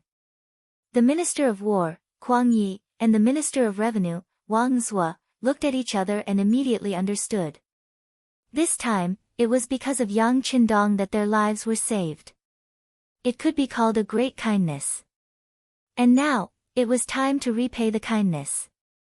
Immediately, the two of them knelt on the ground at the same time and said to Zhu Qizhen, "Your Majesty, we agree with Yang Qindong's request. But for the sake of justice, we ask the benefactor to reward Yang Qindong for his great merit in this matter and ask Your Majesty to reward him. Your Majesty, please reward him." The other 7 officials who reacted were also awakened by this kneeling and immediately knelt on the ground to beg. This kneeling was to thank Yang Qindong for saving their lives, but at the same time, it was also for themselves. Thinking about it, if Yang Qindong could be conferred a title, then the 9 of them would at least be rewarded for their hard work. At the very least, he would be given the title of a loyal subject, which could be used as a condition for promotion in the future. Of course, there was a precondition to all of this, and that was that Yang Qindong, who had made the greatest contribution, had obtained the benefits first. Otherwise, how could they ask for credit? As soon as the 9 ministers knelt, Zhu Qizhen immediately felt like he was the emperor. Feeling smug, he nodded his head and said, "That's right. Everyone is right." This time, young Shima has indeed performed meritorious service in protecting His Majesty and deserves to be heavily rewarded. In that case, I will confer Yang Qindong the title of Loyal and Courageous Count, with a salary of 1,100 stones. He will be able to command the troops in brocade clothes, and will be given a certificate. The Ming dynasty had always had a rule that, those who did not contribute to the country and the military were not allowed to be bestowed with titles. This time, Yang Qindong had saved the emperor and 9 important ministers. This was definitely a military merit, and he deserved this title. "Thank you, Your Majesty." After receiving the reward, Yang Qindong immediately knelt down to thank the emperor. "Your Majesty is wise." Quang Yi, Wang Zhua, and the other important ministers also knelt down one by one, thanking the emperor for his wisdom. Yang Qindong was conferred the title of Count, which was equivalent to receiving a very heavy reward. Then, would their rewards be far away? "Everyone, please rise." Zhu Qizhen's face was filled with satisfaction. He liked the feeling of being bowed to 3 times and kowtowed to 9 times. This made him feel the prestige of being an emperor. However, after a smile, he also expressed his intention to send Yang Qindong back to the capital. Otherwise, why would he let him be the commander of the brocade guards? This was an official position in the upper echelons of the brocade guards. With this status, it would be much more convenient for him to move about the capital. With the title of Count, Yang Qindong was no longer the crown prince's steed, but the Count of Loyalty and Courage. At this moment, he stood up and once more requested that he return to the capital first to make arrangements. "Okay, we approve. Count of Loyalty and Courage, which minister do you need to go with you?" After making his decision, Zhu Qizhen began to consider who to send into the capital. In his view, Yang Qindong was still a little too light. This person had only been a 5th-rank official in the past, and he had only recently been conferred the title of Count of Loyalty and Courage. No one knew that sending him back would be very inconvenient. Zhu Qizhen had his own thoughts, and after saying this, he turned his gaze to the other 9 ministers. These 9 were all civil officials, and only Quang Yi was the Minister of War. However, he was already very old, and it would be inappropriate for him to be in a hurry. Thus, none of them dared to meet the emperor's gaze. However, Yang Qindong had seen the reactions of his ministers, and he had never planned on bringing anyone back. After all, after returning to the capital, there were many things that he might not do according to the rules. Thus, he clasped his hands and said, "Your Majesty, in this subject's view, we shouldn't have the other ministers accompany us. They are all exhausted from the journey." I want to bring the least amount of people back to the capital as quickly as possible. I'm afraid that the ministers' bodies won't be able to take it. If something happens along the way, it will be difficult to deal with it.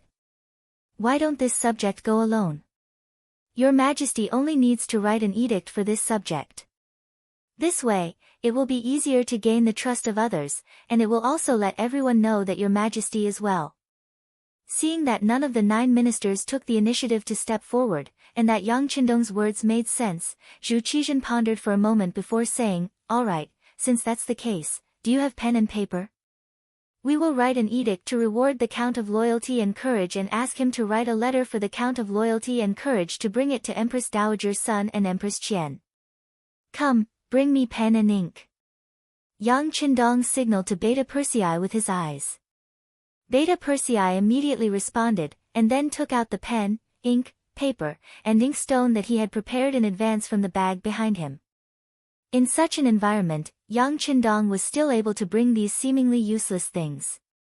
It had to be said that he was really considerate. Everything was prepared, and the Minister of Revenue, Wang Zhua, personally ground the ink. Soon, Zhu Qizhen personally finished writing an edict and a letter to the harem. Yang Qindong held the letter with the ink still wet and named more than 30 people.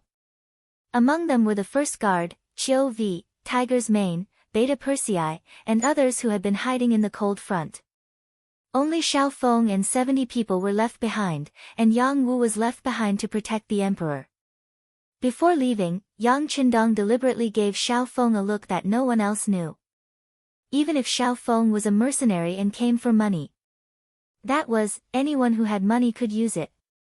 With Yang Qindong's understanding of Zhu Qizhen, he would definitely contact Xiao Feng if he had such an opportunity. He didn't do so before because of his face. Now that he had left, some words could naturally be said. This was probably the main reason why Zhu Qizhen agreed to let Yang Qindong go first. The night was dark and windy. It was the perfect time to kill. The night was not bad. There was wind, but it wasn't strong. It was so dark that one couldn't even see one's fingers. This kind of night was the best time to do some evil deeds.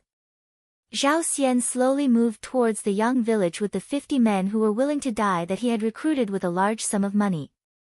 Although Zhao Xian was Jin Ying's servant, he was an ambitious person. He wanted to act alone and obtain great merit. Once he obtained the firearm that could fire continuously and accurately, he would be able to present it to his master, Jin Ying. It would only be a matter of time before he would be blessed with great fortune. He naturally had his reasons for not reporting this to his superiors and not mobilizing a large number of embroidered uniform guards. Firstly, he was afraid that the merit would be divided. Secondly, he was worried that if too many people appeared and caused too much of a commotion, the other party would eventually destroy the exquisite firearm. If that was the case, there was no need to mobilize a large force just to destroy Yang village without their master, Yang Qindong. With the idea of obtaining great merit, Zhao Xian and the 50 people moved toward Yang village in the dark night. As they moved forward, they didn't pay much attention to concealment and formation. After all, they were at least 10 li away from Yang village. The night was so dark that they couldn't think of any reason for them to be discovered or be in danger. However, they didn't know that 3 li ahead, at a fork in the road that led to Yang village, the ghost sniper squad was waiting for them. After receiving the news that Zhao Xian was going to act, the Yang village was in an uproar. What others didn't expect was that the focus of the argument was actually who would lead the troops. The strength of an army depended on its morale. Even if it was a well-trained army, it would only be a defeated army when its morale was completely gone. Previously, there was no lack of elite troops from the Ming dynasty in the Tumu castle. Many of them were even left behind by the Ming dynasty's Emperor Zhu Di. However, after losing their morale, weren't they still unable to withstand a single blow? Not to mention how hard the Yang Xie's new army trained and the price they had to pay to become a qualified cold vanguard. In terms of morale, no one could compare. Among them, the fiercest were the Second Guard's Captain Dao Xiao and the Ghost Sniper Squad's Captain Bai Zhua. The two of them led a team of 10 and 20 people respectively. In Yang Qindong's eyes, they were the elites of the elites. They were two sharp fists. Now that there was a mission, these two fists wanted to attack. They wanted to obtain merit and perform better. However, in the end, the one who won was Captain Baizhua. It was not for anything else but because before Yang Qindong left, he had said that he had some secret things to do. The first was the Ghost Sniper Squad. This was because this was a hidden army that could attack the enemy from a long distance and not be discovered. The so-called hidden army referred to the fact that they could achieve the goal of being invisible to a certain extent. Before others could discover them, they would be eliminated.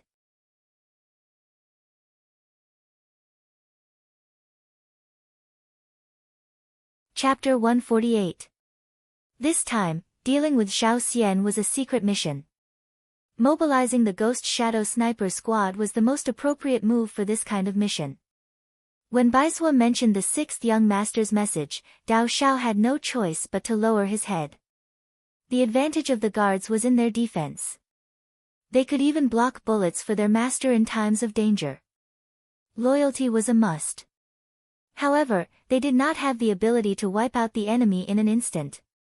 The equipment in their hands made it very difficult for them to accomplish this goal. In the end, Baizhua won the mission and Yang Lu followed to supervise the completion of the mission. The final result still required him to personally report to Yang Qindong. This was one of the privileges of a servant. This was the meaning of the phrase, a seventh-rank official in front of the Prime Minister. After receiving the mission, Baizhua left in high spirits. Not long after, he brought his 20 team members and Yang Lu, a total of 22 people, to the fork in the road. According to their previous discussion, even if Xiao Xian and the others appeared here, as long as their goal was not in the direction of Yangjia village, they should not touch him. After all, the sixth young master was not here. It was better to avoid unnecessary trouble. In other words, although Baizhua had made preparations, the final choice was still in Xiao Xian's hands. As long as he was not greedy, death could still be avoided. However, since Xiao Xian had seen the power of the new firearms and had made preparations for a few days, how could he not make a move on Yangjia village?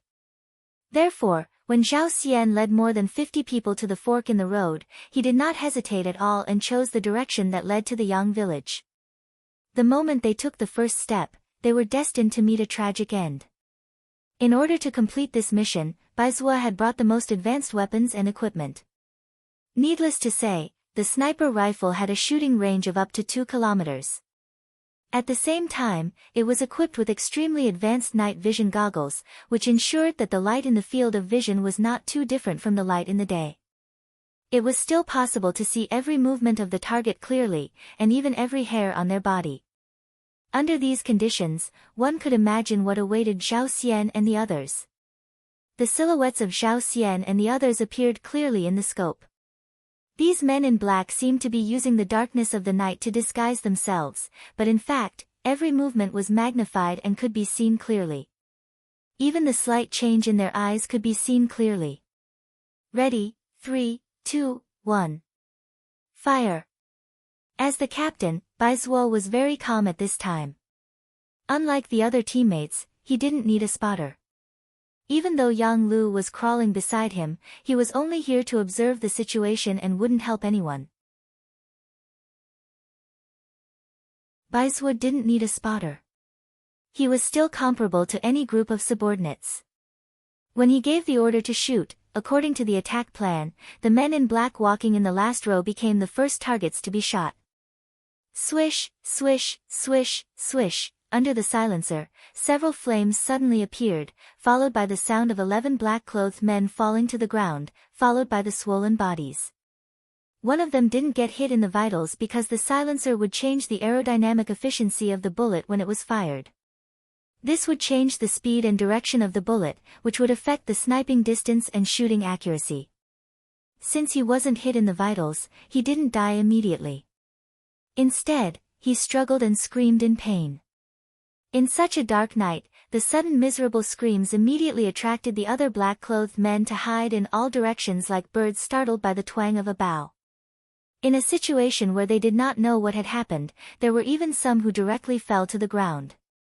It could be seen that they were indeed frightened.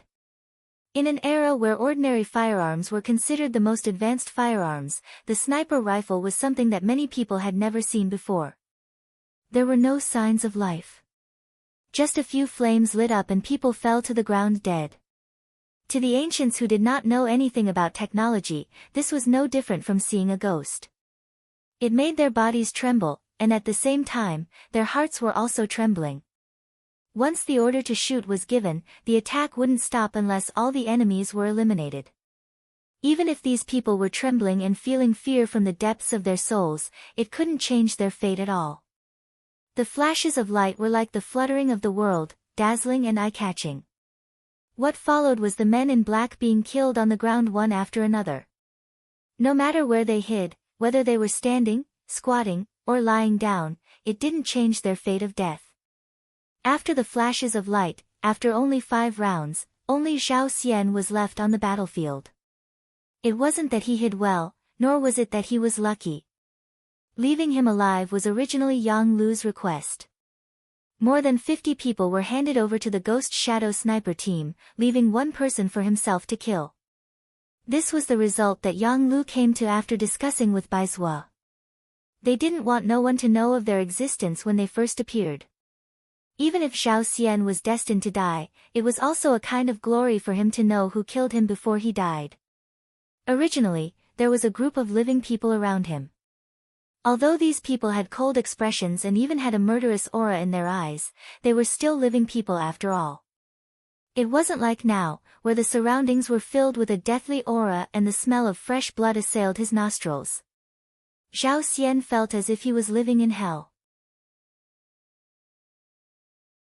There was only deathly aura around him. Just as his eyes kept turning and his mind was blank, frightened by the scene in front of him, Yang Lu appeared from a bush and walked out.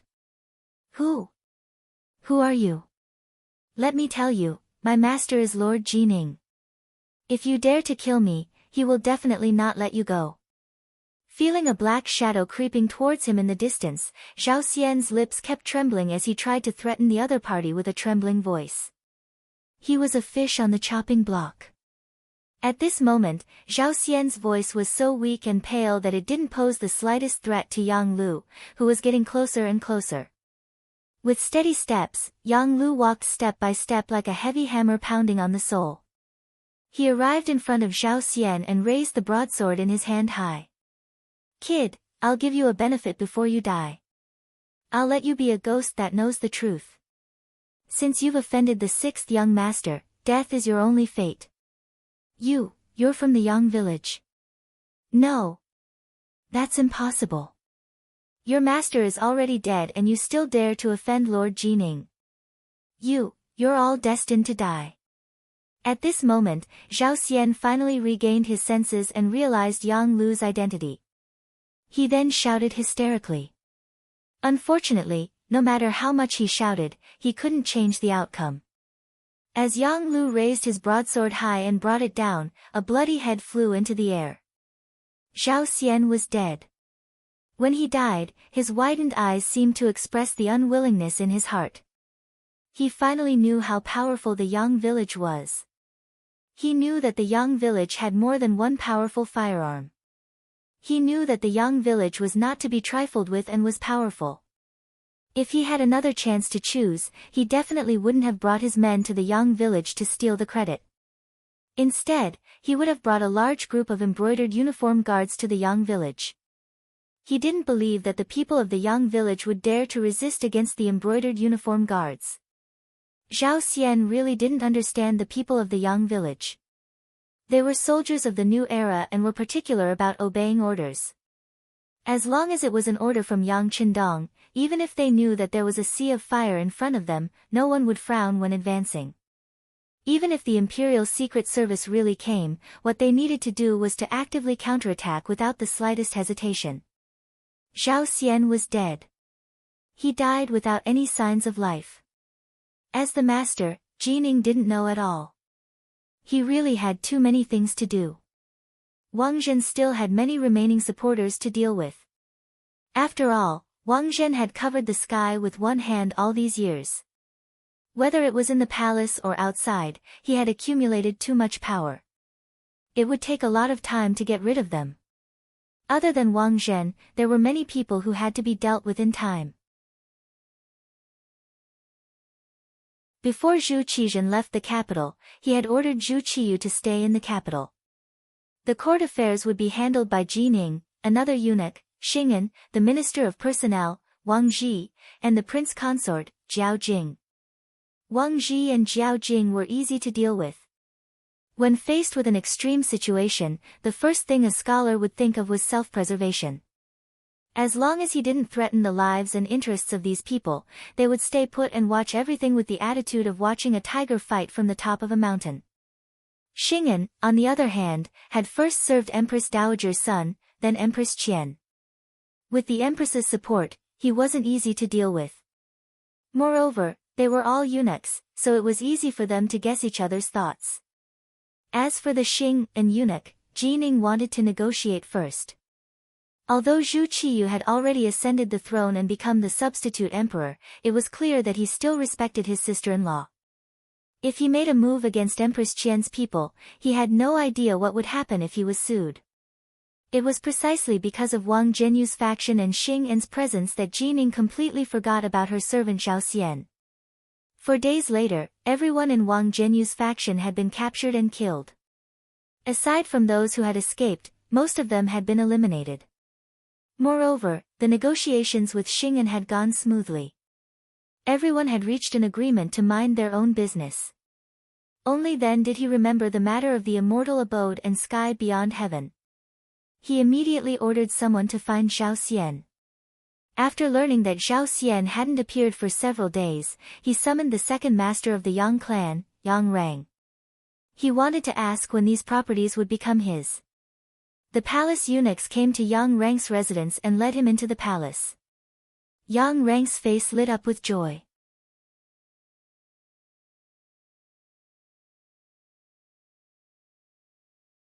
Chapter 149.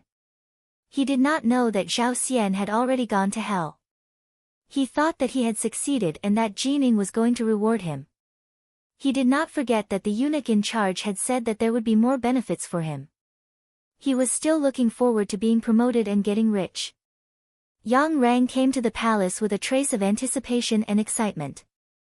The moment he saw Jining, he knelt on the ground without any bottom line and kept saying auspicious things about Jining. "All right, Lord Yang, please get up." A satisfied smile hung on Jinying's face. What he loved the most was to see those high and mighty so-called pillars of the country, the aristocratic families, kneel down and salute him. It gave him a great sense of accomplishment. Yang Rang thanked him profusely and stood up again. Then, he stood there respectfully with a bashful smile on his face.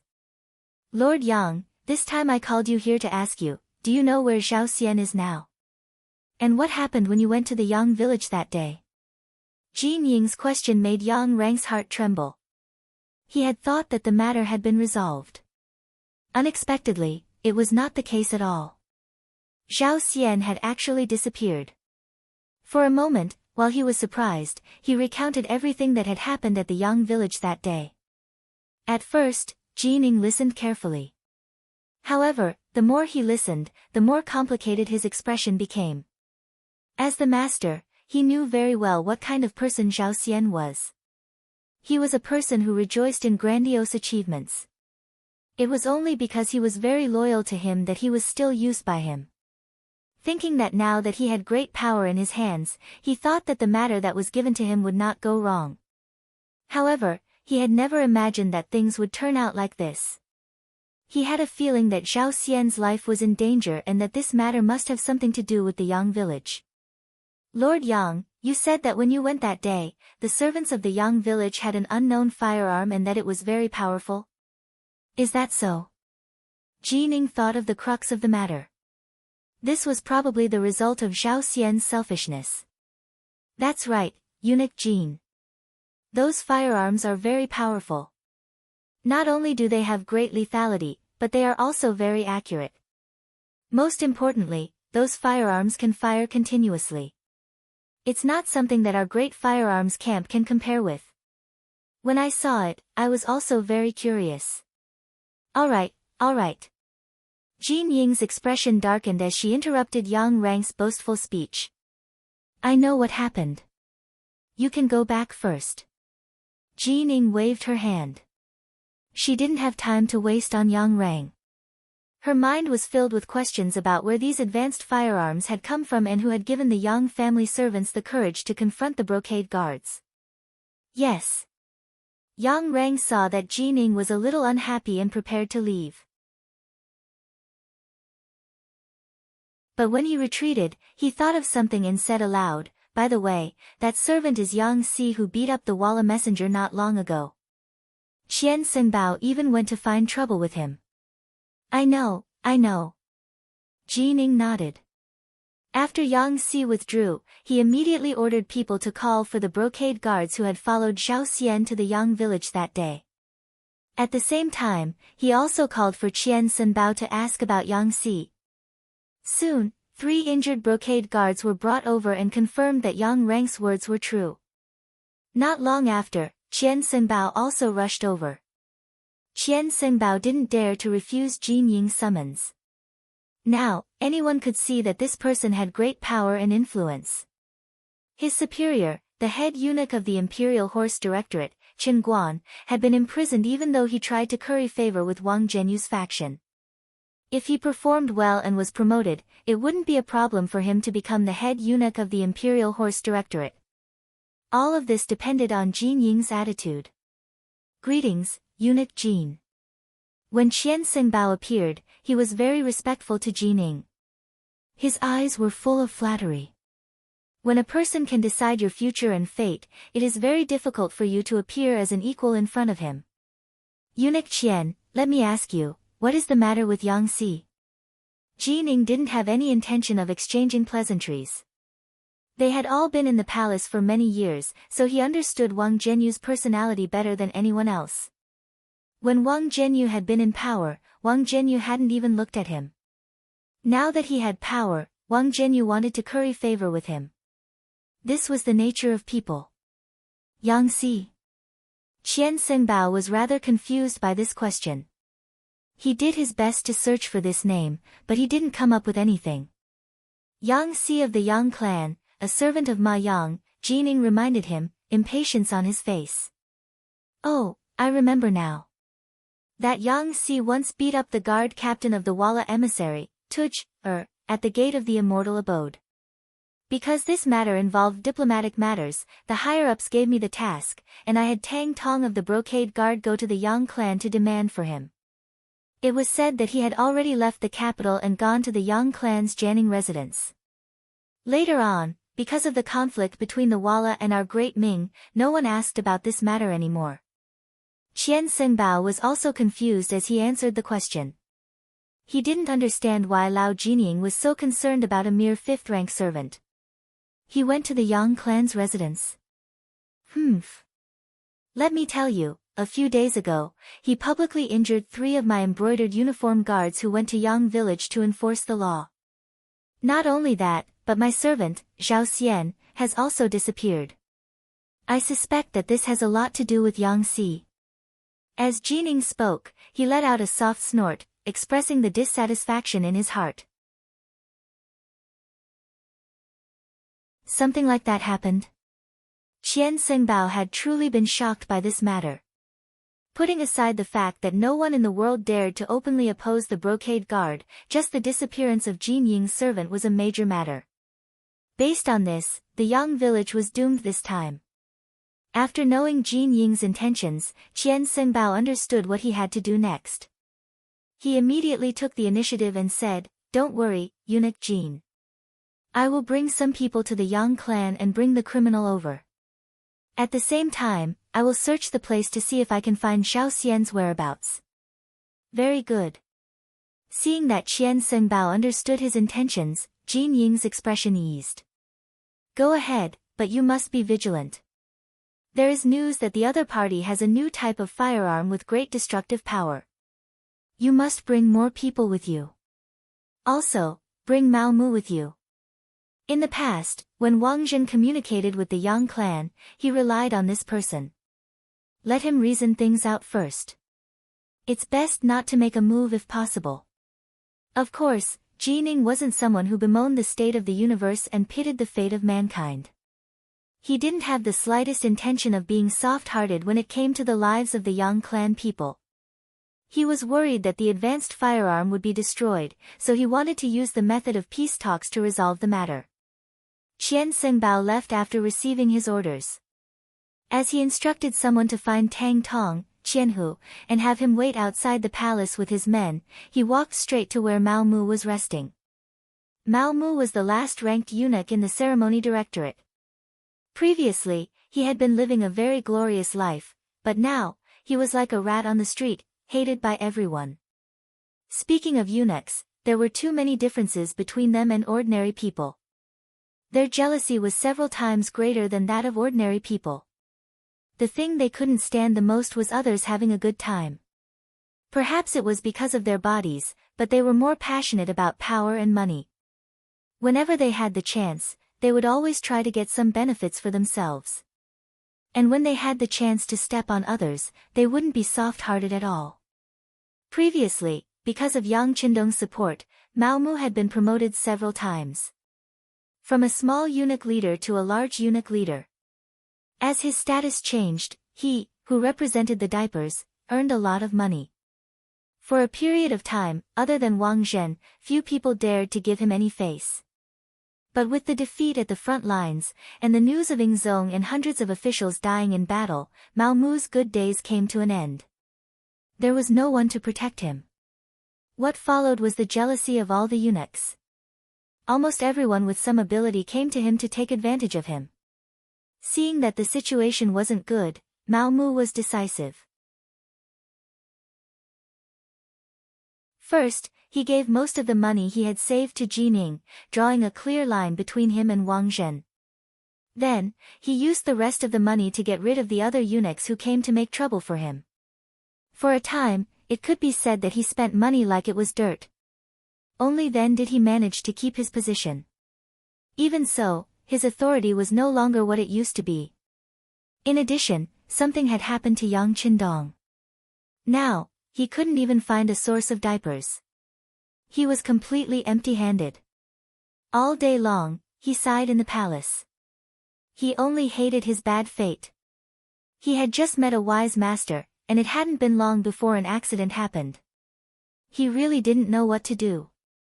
Just as he was shaking his head and sighing in his room, the door was pushed open.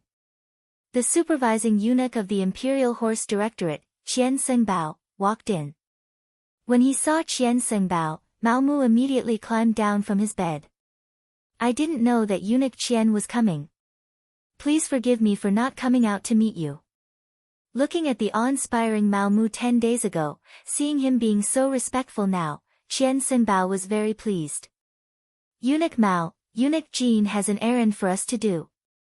Pack up and come with me. Okay. As Mao Mu spoke, he turned and opened a cabinet at the head of his bed. He took out 200 taels of silver and handed it to Qian Sengbao. Eunuch Qian, this is the last of my wealth. Although it isn't much, it is a token of my sincerity. Please accept it. 200 taels of silver really wasn't much. At least, it wasn't enough to get rid of the second-in-command of the Imperial Horse Directorate. However, Mao Mu really didn't have any more money. Qian Sengbao naturally wouldn't believe such words. But because Jining was still waiting for his news, time was of the essence.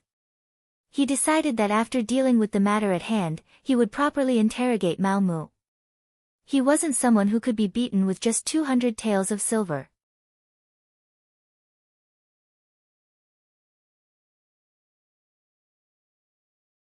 Chapter 150. Mao Mu followed Qian Sengbao out of the palace and saw Qian Tong, who had already gathered 200 embroidered uniform guards. When Mao Mu's gaze met Tang Tong's, there was a look of sympathy in his eyes. They were all Wang Zhen's subordinates, and even Mao Mu had always been seen as one of Wang Zhen's trusted aides. His interaction with Yang Qindong was also because of Wang Zhen's instructions. Other than Wang Zhen, no one else knew Mao Mu's true identity. Let's go. He did not care about the change in Mao Mu and Tang Tong's attitudes. Perhaps in Qian Sengbao's eyes, becoming the head eunuch of the Imperial Horse Directorate was what he needed to care about. Under Qian Sengbao's lead, the group of people left the capital and headed toward the Yang Manor 15 li south of the city. In the Yang Manor, there were already spies from the Bureau of Security who had brought back the news. When they found out that a large group of embroidered uniformed guards was coming out of the city, the atmosphere in the manor immediately became tense. This result was within the expectations of Yang Si, Yang Lu, and the others. After killing Zhao Xian, they had been waiting, but they did not expect it to take so long. Since they had been waiting for a long time, there was not the slightest bit of panic. Dao Xiao led the second guard to hide outside the manor. Bai Zuo led the Ghost Shadow Sniper Squad to find a suitable place to hide. Yang Lu took Yang Si's place and opened the door to face the enemy. Yang Si was still dissatisfied with this. However, last time, he had single-handedly defeated the embroidered uniform guards with a single shot. This time, it was not good for him to snatch the credit. An hour later, a group of embroidered uniform guards wearing flying fish robes arrived at the entrance of the Yang Manor. When the group led by Qian Senbao arrived, they saw Yang Lu standing 100 steps away from them. He held a pitch-black firearm that they had never seen before and looked at them leisurely. In his eyes, there was a hint of disdain mixed within. This scene caused Qian Senbao to be unable to vent his anger. It must be said that the embroidered uniform guards carried out many missions, but no matter where they went, and no matter what kind of status the other party had, who wouldn't tremble in fear and tremble when they saw them? This was the first time the Yang Manor had ignored them like this since the Great Ming was established. Based on this feeling of disregard, the people of the Yang Manor deserved to die. Qian Sengbao's eyes were filled with anger. He wanted to raise his hand and order the army to suppress them. However, when he thought about the mission Jining had given him, which was to obtain the advanced firearms in one piece, he could only suppress his impulse. He looked at Tang Tong and said, "You go. Go." Qian Sengbao's eyes' face. "You, we're. You, we. You. Is. Us here. We. And Senbao. And. Mu was manner. Was. Ofs was. S. What crime did he commit?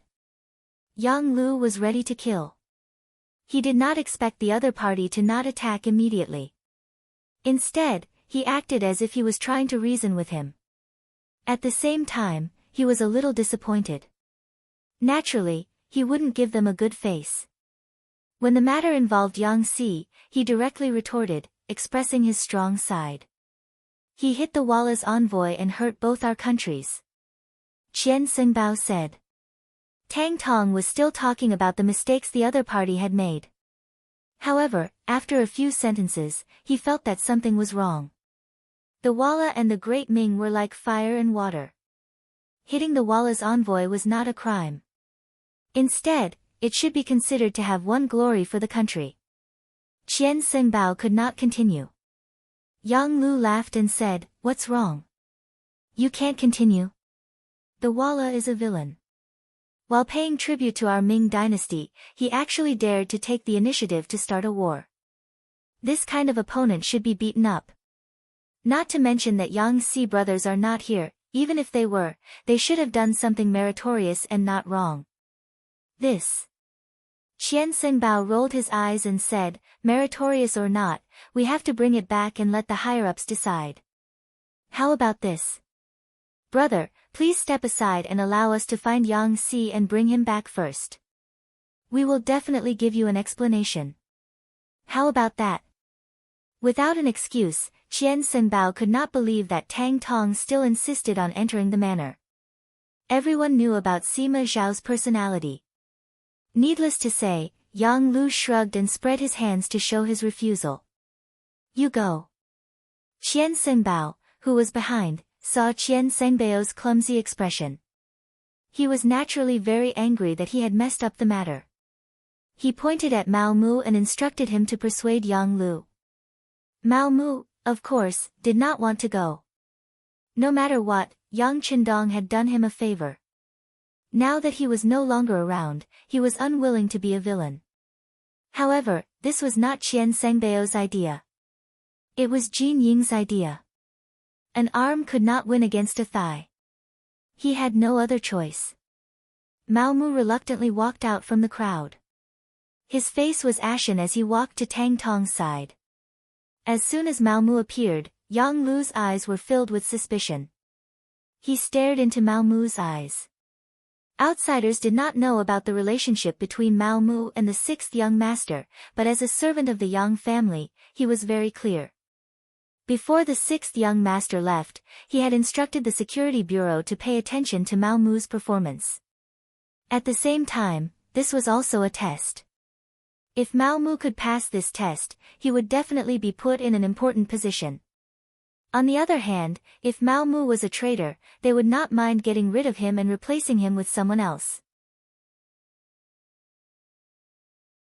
Sensing Yang Lu's questioning gaze, Mao Mu hurriedly lowered his head. "We're here to look for Yang Si. If he's here, then hand him over. If you insist on not handing him over, then I'm afraid we'll force our way into the manor. Let me ask you, can you stop 200 of us by yourself?" Mao Mu's words were interrogative. However, if one listened carefully, it was as if he was telling Yang Lu that they would definitely enter the manor for an inspection today. Yang Lu should quickly think of a countermeasure. When Yang Lu heard Mao Mu's words, his expression was no longer as fierce as before. Since Mao Mu still had the heart to side with the Yang family manor, it would naturally not be good for him to target him. He immediately rushed towards Qian Sengbao, who was in the midst of the embroidered uniform guards, and said, "I will stand right here. Unless there is an imperial edict from Emperor Yingzong, no one is to take a step into the manor for no reason. If anyone dares to do so, then I'm sorry, but the weapon in my hand is not something to be jealous of." As if to intimidate, Yang Si raised his hand and fired the 95 style. His action was exactly the same as when Yang Si had blocked Xiao Xian. Bah! The moment the gunshot rang out, the embroidered uniform guards in front of him became chaotic. Qian Senbao, who was hiding in the crowd, felt his eyes light up. After receiving the mission, he knew that the biggest goal of this trip was this advanced firearm. Now that it was in front of him and he had seen it with his own eyes, he was very excited. However, at the same time, he was somewhat nervous. The three injured embroidered uniform guards flashed in front of him.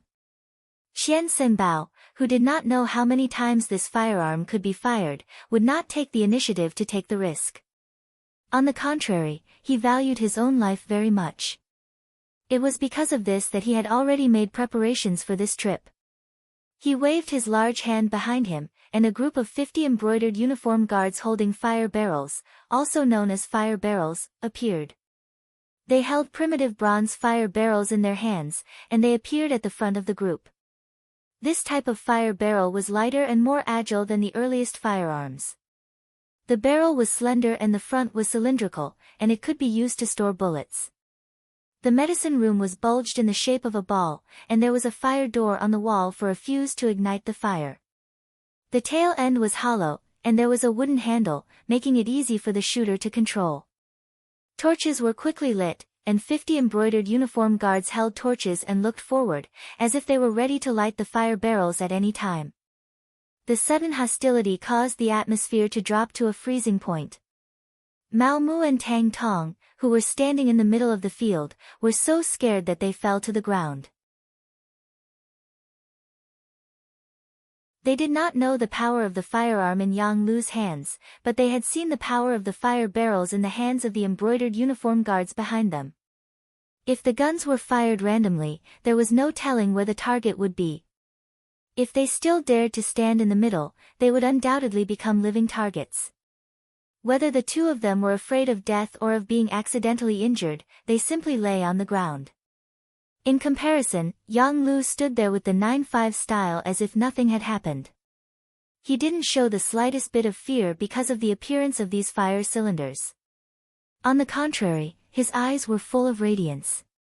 It was as if he wanted to experience the power of these cylinders. Qian Xinbao saw Yang Lu's behavior and was naturally very dissatisfied. He actually could not scare the other party. It seemed that simple intimidation had lost its meaning. He had to be serious. He thought that as long as he could kill Yang Lu from a distance, he would be able to obtain the advanced firearm. Then, the mission that Qing gave him would be considered completed. He immediately shouted, "Everyone, listen up. The target is straight ahead. If anyone resists, kill without mercy." The reason why he had to go first instead of shooting first was obviously because the power of the flamethrower couldn't reach that far. He wanted to shorten the distance between them. As long as he reached the effective range, he wouldn't hold back. It was because he knew the effective range of the fire barrels that Yang Lu was so fearless.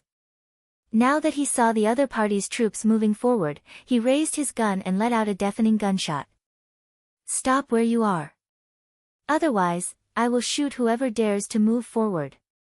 His voice was loud and clear, firm and powerful. It represented Yang Lu's current mood. However, the embroidered uniform guards didn't really stop. Qian Xinbao had given a strict order and was supervising the battle from the rear. If any of them dared to stop at this moment, they would be punished by military law. Before they saw the power of the new firearm, who would dare to stop?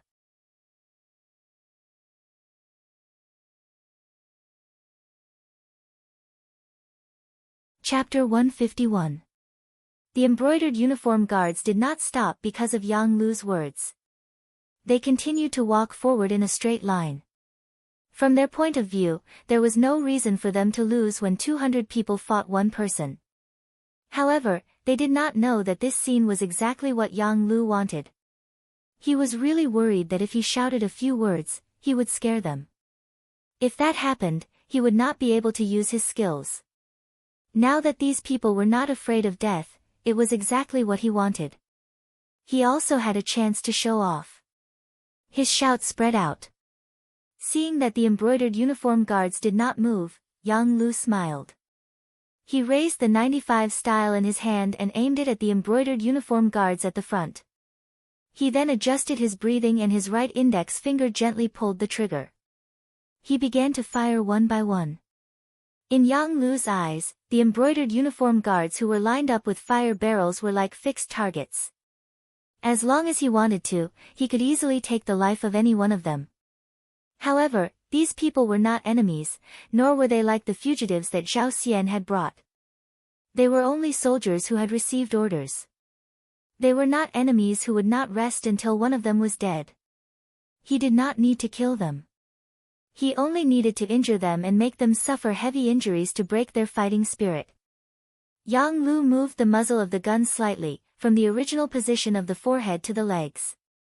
His index finger moved slightly and he fired the first shot. Bang! The second shot rang out. The spinning bullet flew forward and whistled through the air. It directly drilled into the right leg of an embroidered uniform guard. The bullet entered the flesh and brought about a huge impact. The moment it came into contact with the blood, there was a splash of blood. Next, a figure fell to the ground. Along with him was the green fire barrel that was originally in his hand. Bang, bang, bang. All of this was just the beginning. Following Yang Lu's continuous movements of his index finger, the embroidered uniform guards in the front row fell to the ground one after another.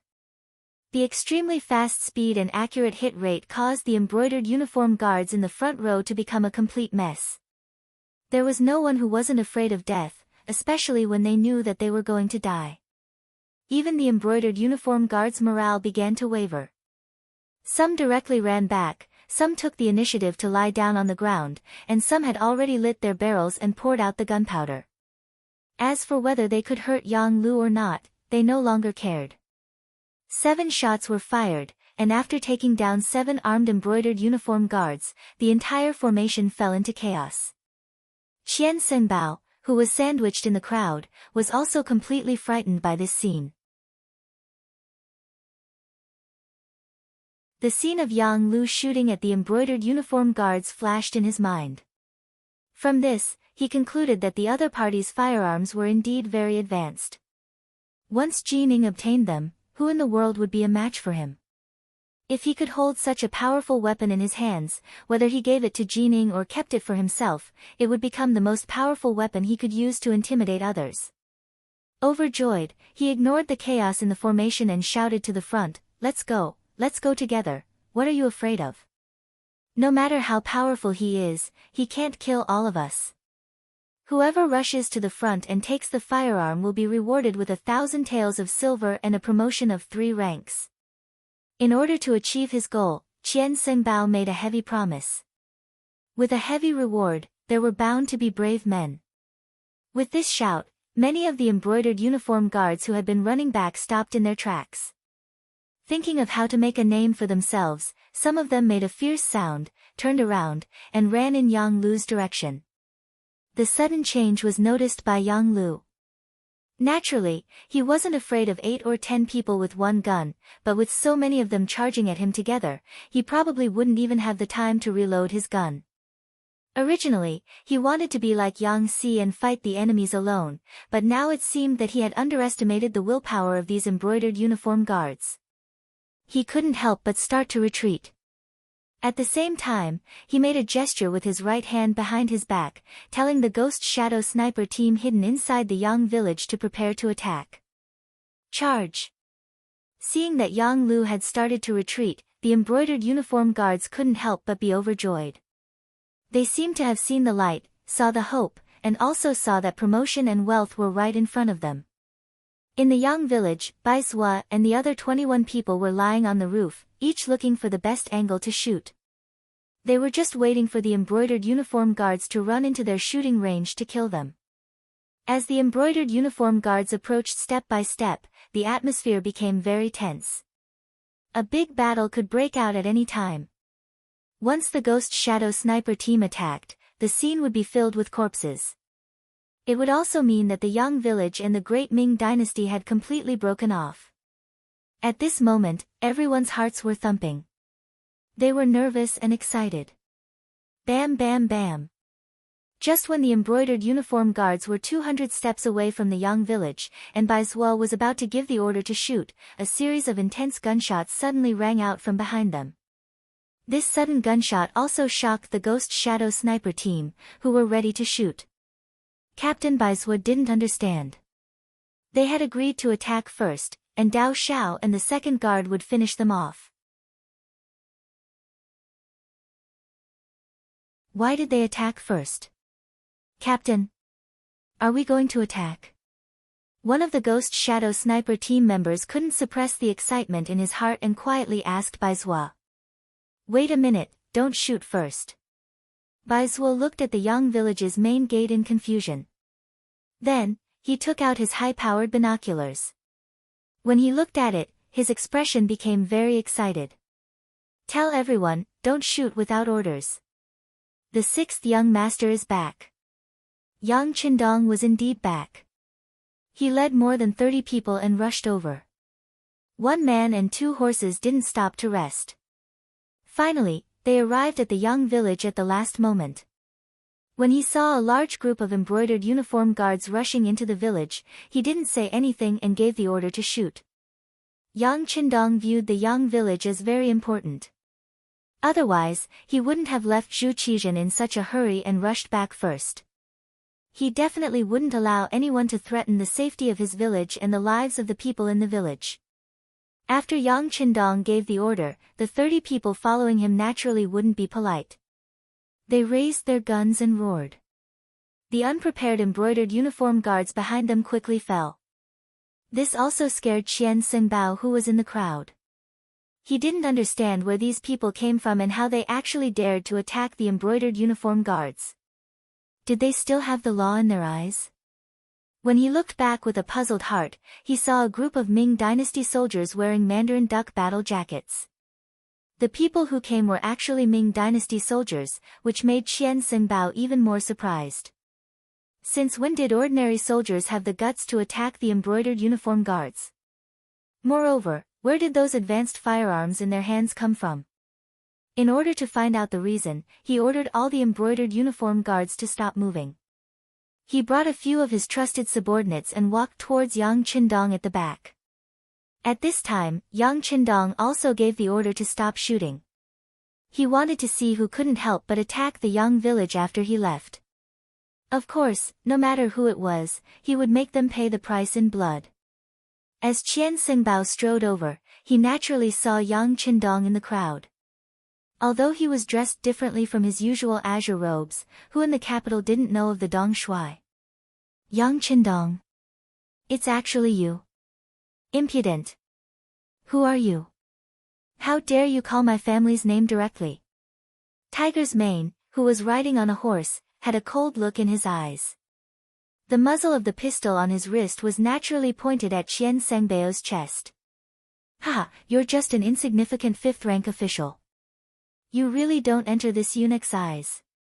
My family's Qian Sengbao is the supervising eunuch of the Imperial Horse Directorate. Qian Sengbao reported his name amidst the laughter. According to his calculations, Yang Qindong would definitely dismount and greet him after he reported his name. After all, the group of eunuchs in the Ming dynasty always had great power, especially since he was one of the famous eunuch leaders. Naturally, the other party would cater to him. However, Qian Sengbao was destined to be disappointed. After he introduced himself, Yang Qindong acted as if he didn't hear him. On the contrary, he stared at him with a sharp gaze and asked, "This uncle is asking you, why did you step into the Yang family village to commit murder?" This uncle? Aren't you the crown prince's horse protector? Qian Sengbao was shocked by Yang Qindong's identity and asked with a puzzled expression. This uncle is asking you why you came to the Yang family village to commit murder. Don't you understand human language? Yang Qindong didn't have the slightest intention of answering. When he saw that the other party wasn't answering his question, he raised his right hand and fired a shot. It hit Qian Sengbao right below his right leg, causing him to kneel on the ground with a plop. No one would have thought that Yang Qindong would make a move just like that. He was still asking questions. The other side had already fired a shot and hit Qian Sengbao right below his right leg, causing him to kneel on the ground. If one looked carefully, it wasn't difficult to see that the direction he was kneeling in was where Yang Qindong was. Clang! When their master was humiliated, a few of Qian Sengbao's personal embroidered uniform guards immediately pulled out their embroidered spring swords. They looked like they were eager to rush up at any time. However, before they could do anything, Qiu Vi and the other guards had already raised the 95 style. Under the continuous firing of their guns, the few fierce-looking embroidered uniform guards all fell to the ground. Everyone was shot in the forehead and couldn't be more dead. Compared to Yang Qindong's previous warning, Yang Qindong didn't have any intention of leaving anyone alive. After a few gunshots, no one around Qian Sengbao was able to stand. This scene also frightened the supervising eunuch. He endured the pain from his leg and said repeatedly, "Spare my life, Dong Shui, spare my life. I came to the Yang family village under the orders of eunuch Jining." Jining? Hee, that outdated old eunuch. Hearing that he came under the orders of Jining, Yang Qindong's eyes flashed with anger. After knowing the culprit, he lost interest in continuing to talk with Qian Sengbao. After shaking his head casually, the considerate Tiger's Mane on the side casually shot Qian Sengbao.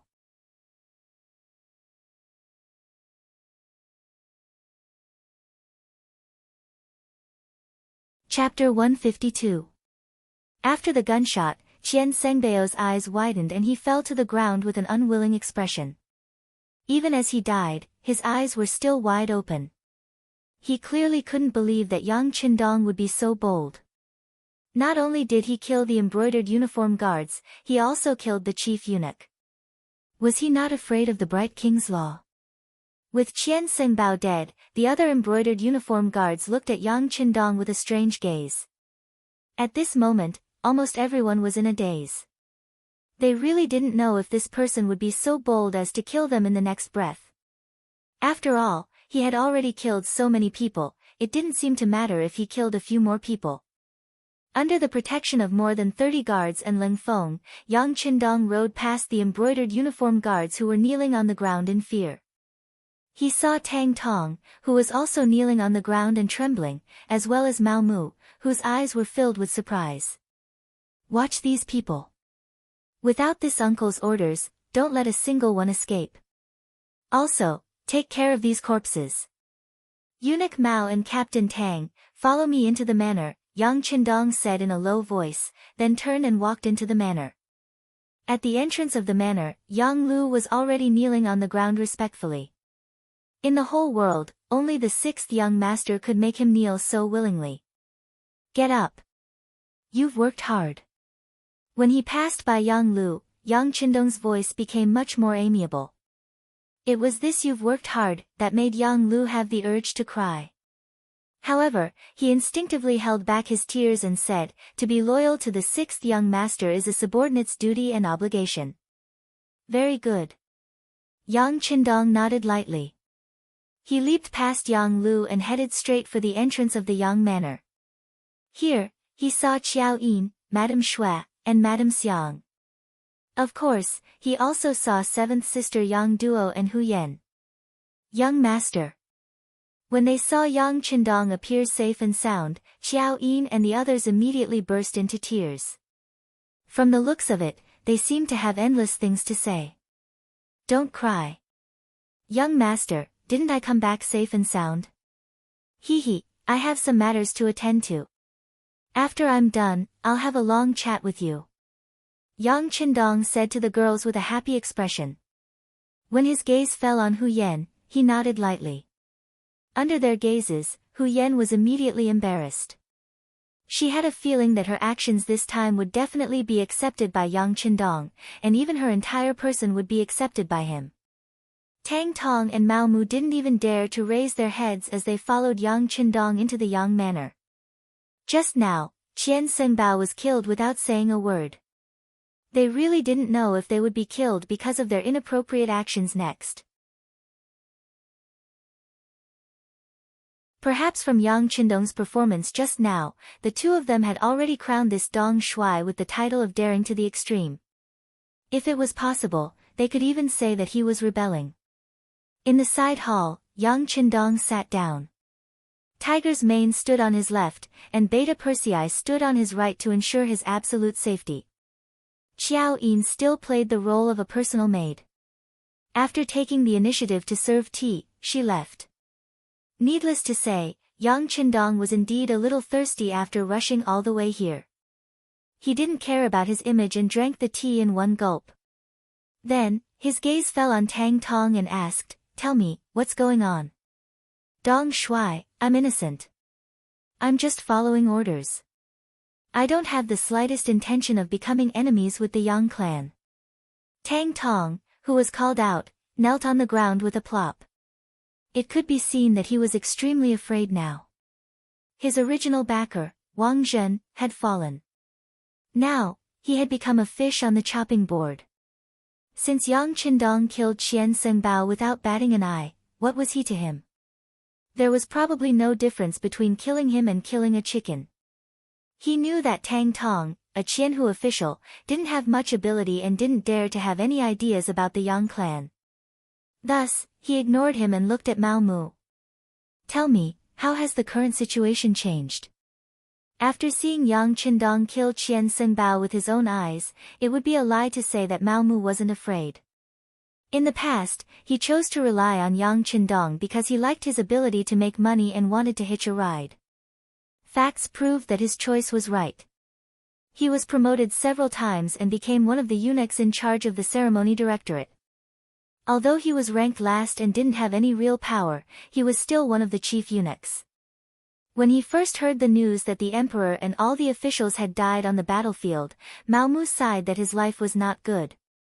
It wasn't easy to find a wise emperor, but he died in a few days. He became a person without anyone to rely on. This time, when he saw Yang Qindong come back, it would be a lie to say that he wasn't excited. But this excitement was completely frightened after seeing Qian Sengbao killed with his own eyes. In his eyes, Yang Qindong's actions were no different from a rebellion. If he got close to him, wouldn't he also indirectly walk on a road of no return? He was truly afraid and had many thoughts. Facing Yang Qindong's question, he didn't know how to answer. He just copied Tang Tong and knelt on the ground, trembling all over. He couldn't even let out a fart for a long time. Gently shaking his head, Yang Qindong saw Mao Mu's expression. He could guess what the other party was thinking. He took out a secret letter and handed it to Mao Mu. Take a look.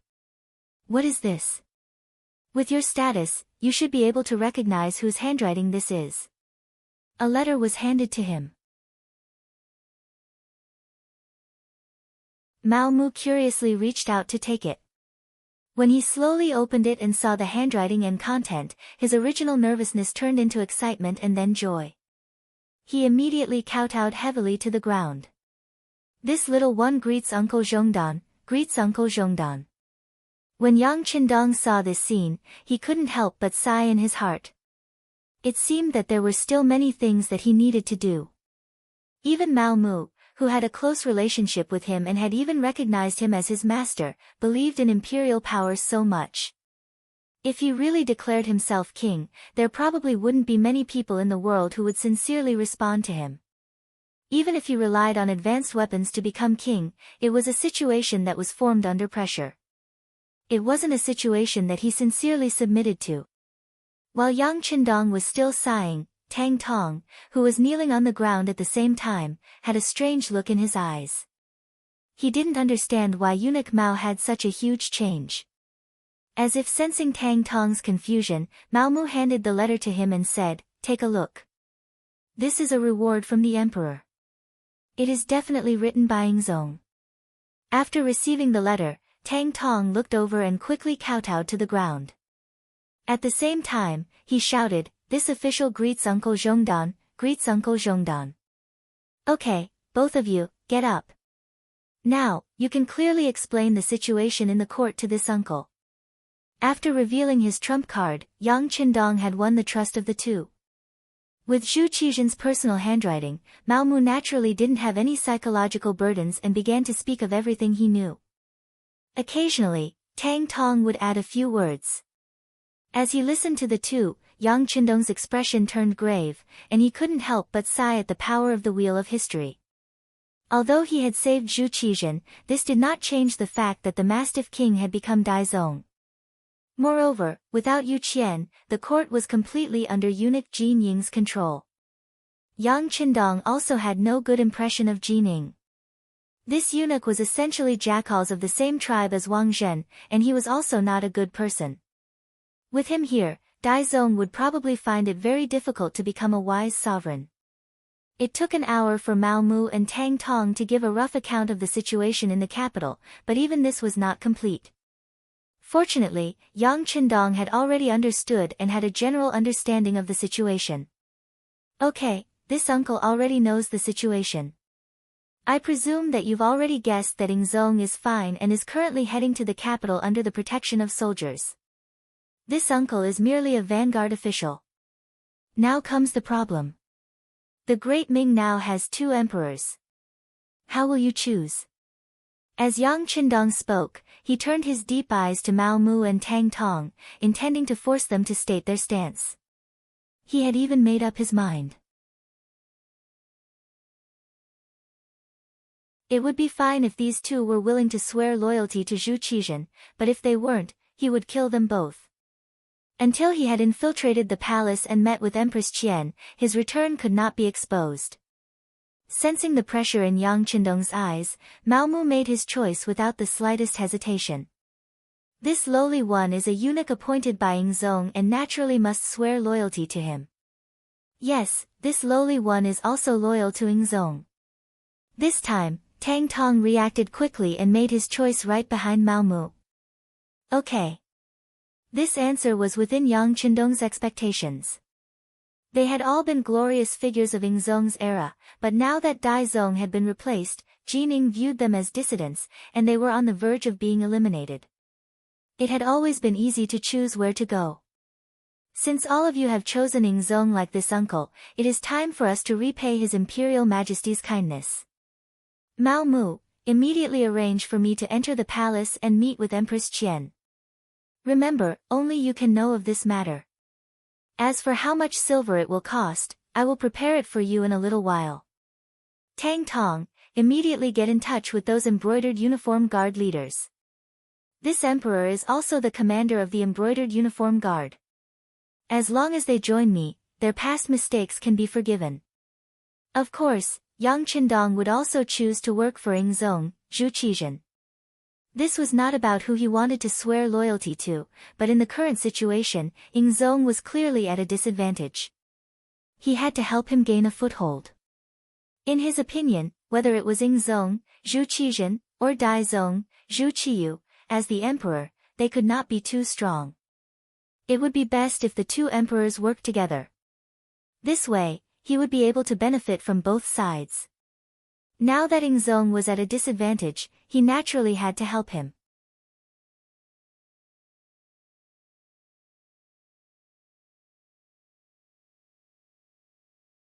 Chapter 153. Mao Mu and Tang Tong left happily after they got the job. Before they left, the two of them each got a few boxes of silver. This was the working capital that Yang Qindong gave them. Without money, it would be difficult to do anything in this world. When the two of them left, they naturally patted their chests and promised that they would do a good job. As for Qian Sengbao's death, they followed Yang Qindong's words and said that he was searching the Yang family manor. He said that he did not see any new firearms and was looking for them. As long as the news could be delayed for half a day, Yang Qindong could naturally do a lot of things. Mao Mu and Tang Tong left happily. Hu Yan, Qiao Yin, and the other girls also walked from the back hall to the side hall. They all looked at Yang Qindong with happy eyes. Except for seventh sister Yang Duo, the other girls' eyes were shining. They looked like they couldn't wait to throw themselves into Dong Shuai's arms and be comforted. After so many days without a woman by his side, Yang Qindong's body also had needs. But he knew that there were too many things that needed to be done now. He would have to wait until night to talk about love. He could only suppress the impulse in his heart and smiled at the girls. You can rest assured. This young master is very good. I didn't get hurt at all. Later, when the situation stabilizes, I will talk to you one by one. For now, young master, Yang San is here. He is waiting in your study. Tiger's mane walked into the side hall at the right time. His appearance helped Yang Qindong out of the situation and also found a suitable excuse for temporarily leaving. Okay, this young master will go right away. After Yang Qindong finished speaking to Tiger's mane, he showed an apologetic smile to the girls. Then, he got up and went to Hu Yan's side. He reached out and gently stroked her slender jade hand. Thank you for your hard work. Having her little hand grabbed by Yang Qindong in front of everyone, Hu Yan's little heart had long failed to live up to her expectations and was beating rapidly.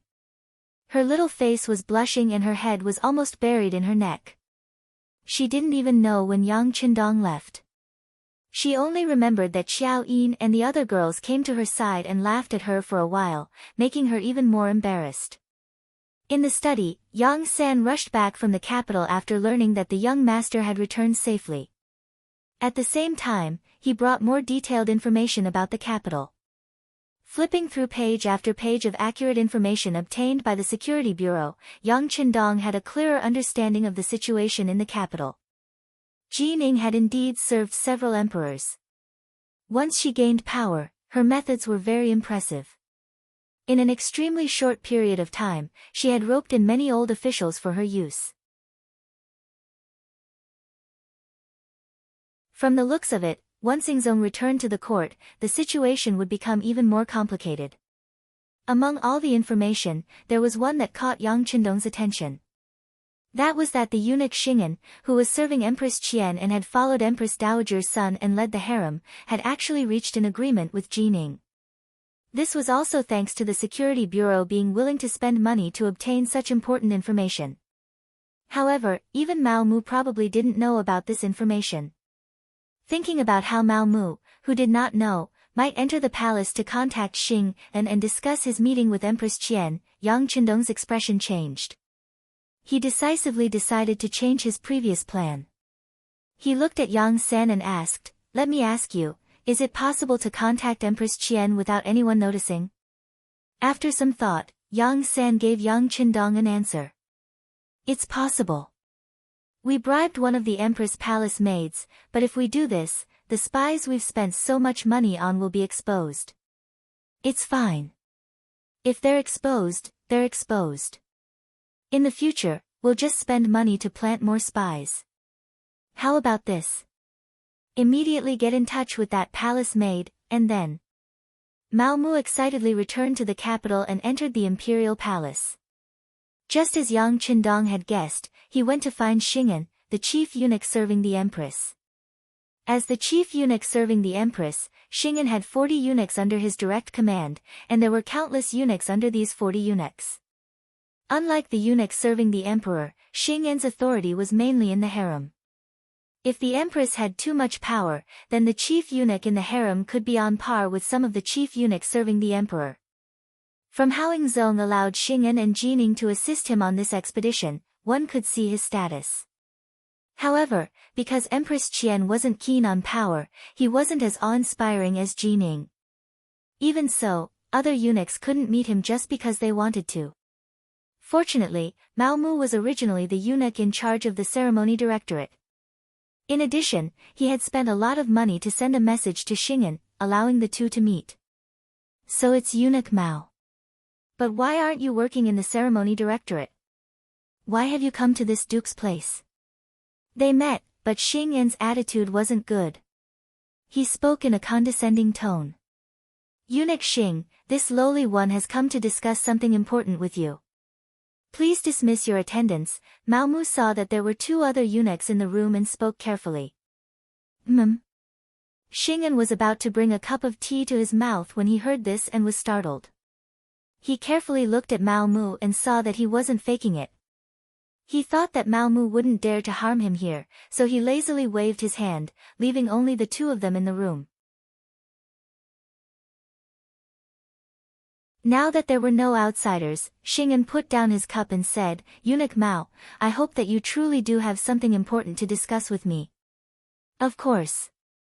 Eunuch Xing, to tell you the truth, this lowly one has just received an important piece of information. Ingzong hasn't died." After approaching Xing'an's ear, Mao Mu told him the information he got from Yang Qindong. Originally, Xing'an's expression was calm as usual, but after hearing this, his expression immediately changed greatly. He looked at Mao Mu with shock in his eyes. "You? What did you say?" "Ingzong is still alive, and he's heading toward the capital," Mao Mu said in an excited voice, a look of pleasant surprise on his face. "Where did you get this information?" Xing'an's face was red, but he didn't know if it was because he was excited or for some other reason.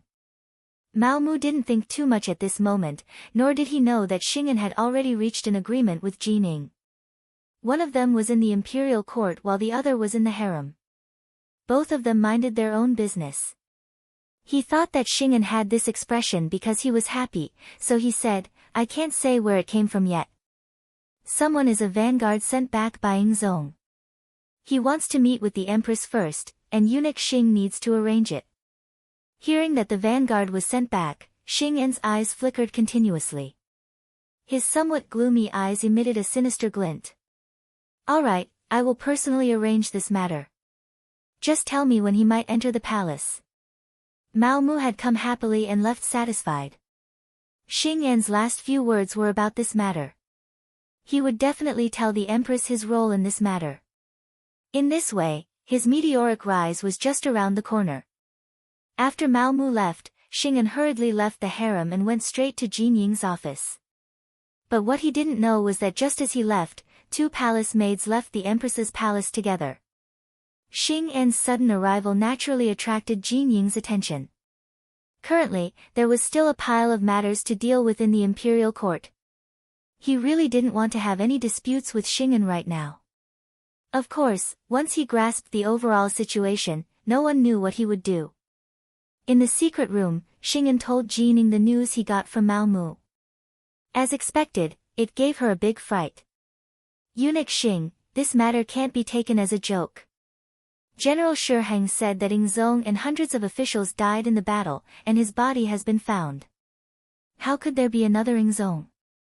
Jining thought of everything that Shi Heng reported in the imperial court that day, and said in a doubtful tone. Yes. I don't really believe it either, but Mao Mu said it with certainty. Otherwise, Eunuch Jin can capture Mao Mu and ask him. Qing also wasn't too sure, so he wanted to capture the eunuch who told them the news and torture him. Then, he would have no choice but to say it. After hearing this, Jining was a bit tempted, but then she shook her head. No rush. If we capture Mao Mu now, I'm afraid that the so-called vanguard won't dare to appear rashly. Let's do it like this. Everything will go according to the plan you discussed before. Once the vanguard appears, we'll capture him and then interrogate him about whether Ingzong is still alive. If he's lying to us, then it's no big deal. But if he's alive, then we'll put him under house arrest. When the time comes, we'll inform Daizong. This will be a great merit. When that time comes, will we be left out of the benefits? Good, good. Eunuch Jin's thoughts are thorough. Thinking about how he could use this opportunity to make a good contribution in front of the new emperor, Xing An's face was filled with excitement. Although it was true that he was the head eunuch by Empress Qian's side, the emperor had already been replaced, and the empress would be replaced sooner or later. When that time came, he would have to make plans as early as possible. This was also why he took the initiative to tell Jining this matter. This was to pave the way for future matters. Mao Mu was still waiting. When the time came, he would bring Yang Qindong to meet with Empress Qian in private. But before the main person appeared, a young eunuch appeared first. Eunuch Mao, the sixth young master has a message for you. Immediately leave the palace with me. Who are you? Mao Mu asked warily when he saw that the young eunuch was unfamiliar. Eunuch Jin, don't worry about who I am. All of this was arranged by the sixth young master. He said that what you did has been exposed. Soon, a great disaster will befall you. Come with me now. The eunuch who came also had an anxious look on his face. He was taking a huge risk by doing this. If Yang San had not found him and said that he was willing to pay 2,000 taels of silver for him to make this trip, then he definitely would not have appeared here. If it had been any other excuse to find him, Mao Mu might not have left with him. But the young eunuch mentioned the sixth young master. That meant that not many people knew that the sixth young master was still alive. This matter was filled with more credibility. All right, I'll go with you.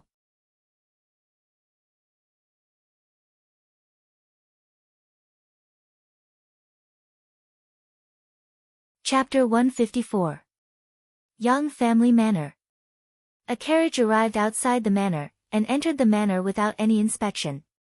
As soon as it stopped, Hu Yan, Yang Duo, and Xiao Yin hurriedly came up to greet it. However, when the curtains were opened, only two women in palace-maid attire were revealed. Hu Yan, Yang Duo, Xiao Yin, greets the empress. After seeing the appearance of one of the palace maids, the three immediately bowed. There's no need to be so polite. Where is the Eastern commander? Empress Qian's face was filled with anxiety. After greeting the three women, she directly asked for Yang Qindong's location. He is. The young master is in the main hall waiting for the empress. Because he has some urgent matters to attend to, he couldn't come to greet you. Xiao Yin explained for Yang Qindong. No matter. I'll have to trouble you three to lead the way. Empress Qian didn't care whether Yang Qindong came to greet her or not. What she cared about was the news the palace maids told her. It was that Ingzong wasn't dead. Just this one sentence was enough for her to take any risk and meet anyone. Speaking of this Empress Qian, she was truly a good woman. She wasn't greedy for money or power. She truly loved Zhu Qizhen wholeheartedly and saw him as her husband, not some emperor or monarch. history recorded that Ingzong was captured by the Walla during the Tumu rebellion. In order to bring Ingzong back, Qian used up all of her wealth to redeem Ingzong. She lived frugally and cried all day long, praying to the gods to protect Ingzong's safe return. When she was tired, she would lie down on the ground, crippling one leg and blinding one eye from crying. When Ming Ingzong ascended the throne, Qian was honored as the Empress Dowager. After Ingzong returned, she and her husband were imprisoned in the southern palace for 7 years, relying on each other for survival. In the 8th year of Jing Tai, 1457, Ingzong was restored and Qian was reinstated as the empress. In the 8th year of Tianshun, 1464, Emperor Ingzong passed away. His posthumous edict read, "After Empress Qian lives for 10,000 years, she shall be buried with Shen." After Emperor Ingzong ascended the throne, he honored her as the Empress Dowager and gave her the insignia of Cie. It was precisely because he already knew this that Yang Qindong dared to inform Empress Qian that Ingzong was still alive, and not Empress Dowager Sunday. This was because the Security Bureau had already sent news that Empress Dowager's son was currently under strict protection by Jining. It was likely that she would not be able to see her at all. Anyone who met the Empress Dowager in private would be arrested without question. In the main hall, Yang Qindong was listening to Tiger's man's report and the movements of the embroidered uniform guards. Yang Qindong knew that it was only a matter of time before the news of his return leaked out. It would take at most 1 day, or at most half a day for someone to point the finger at him. How to strengthen his strength in this period of time became the most important problem. This was also the reason why he let Tang Tong go. He was also gambling. He was gambling that this person would be loyal to Emperor Ingzong and fight for a future. From the information from the Security Bureau, this person was indeed working hard.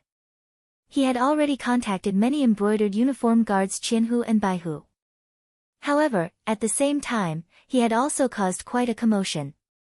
Jining probably already knew about it.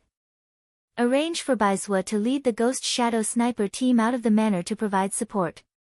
Remember, this is not the time to kill, but to warn. Yang Qindong quickly made a decision and prepared for the arrival of Tang Tong and the others. Yes. Tiger's man replied and prepared to make the arrangements. However, before he left, he couldn't help but ask curiously, "Young master, Hu Zhangning is also the embroidered uniform guard's guardian. Why didn't you inform him to come help the emperor?" "Forget it. The situation is unclear now. It's better not to let the Hu family get involved in this mess."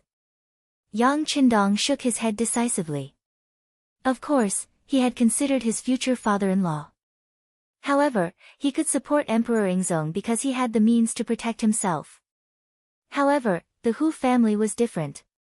Moreover, they were in the capital. If Emperor Ingzong got angry and wanted to punish the Hu family, even he couldn't do anything. Since the young master had already made plans, Tiger's man naturally wouldn't ask any more questions. After agreeing, he turned and left.